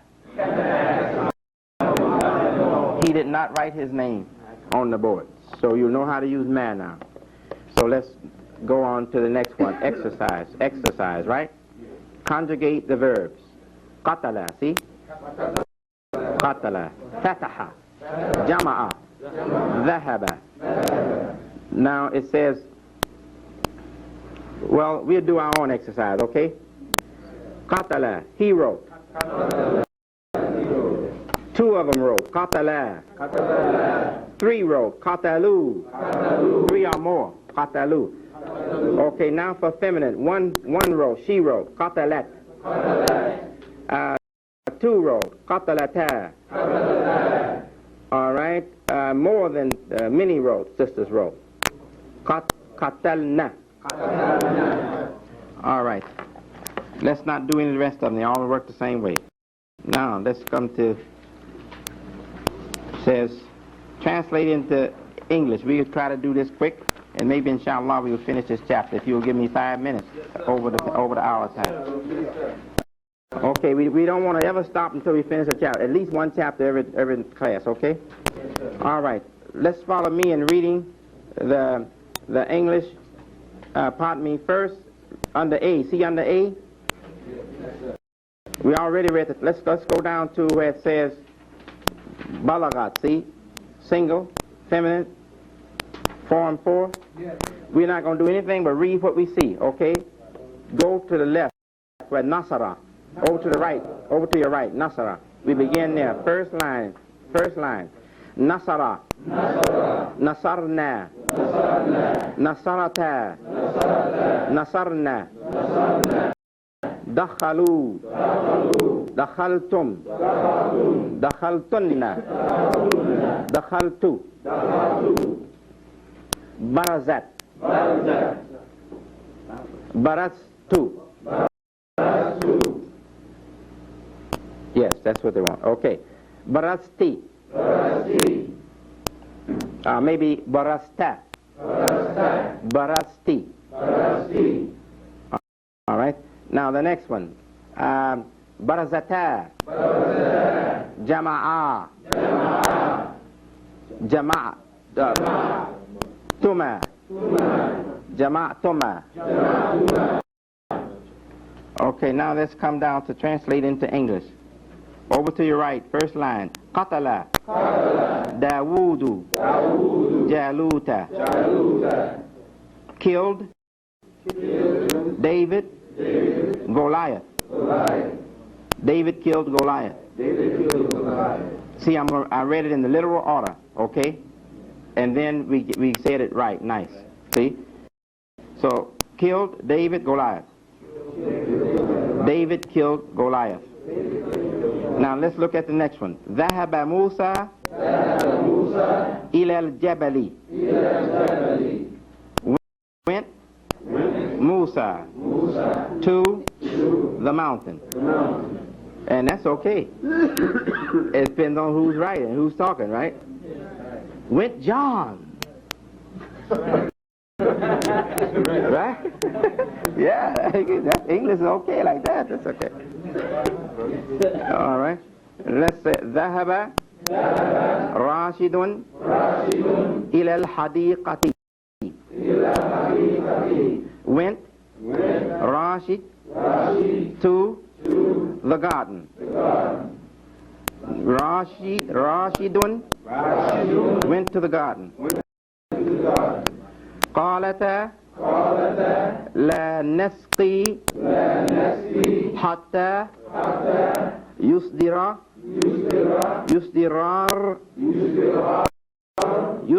الرعاء. They said two feminine. We do not give water. We do not get water. Hatta until comes out the shepherds. We do not get water. We do not get water until the shepherds come out. Okay. Next one. قال إن رسول ربك. They too said, two males. Inna, surely we. Two messengers. Rasula. Now we know Rasulani too, right? But here is not Rasulani, it's Rasula. Rasula, but it's two messengers still. Rabbika, of our Lord. I mean of your Lord. Rabbika, your Lord. Ka for masculine, your Lord, of your Lord. We are two messengers from your Lord, of your Lord. Okay, next one. Sami'a Nida al-Haqqi. Two heard. Sami'a, two masculine heard. A call of the truth, or call to the truth, we would say in nice English, right? Okay. Rahimallahu abdan qala amina. Allah showed mercy to a servant. He said, Ameen. Amina. God keep us, right? Amina. God, whatever his prayer was, maybe it's God, protect us, you see. Amina. Amina. We say Ameen, right? He said Amina. So let God keep us, God keep us? I think that would be good translation. Okay, let's go to the next one now. Qultum ma aratna ila al-khayri. You said, talking to males plural, plural number. You said, aratna, we will return. Ma aratna ila al-khayri, we will not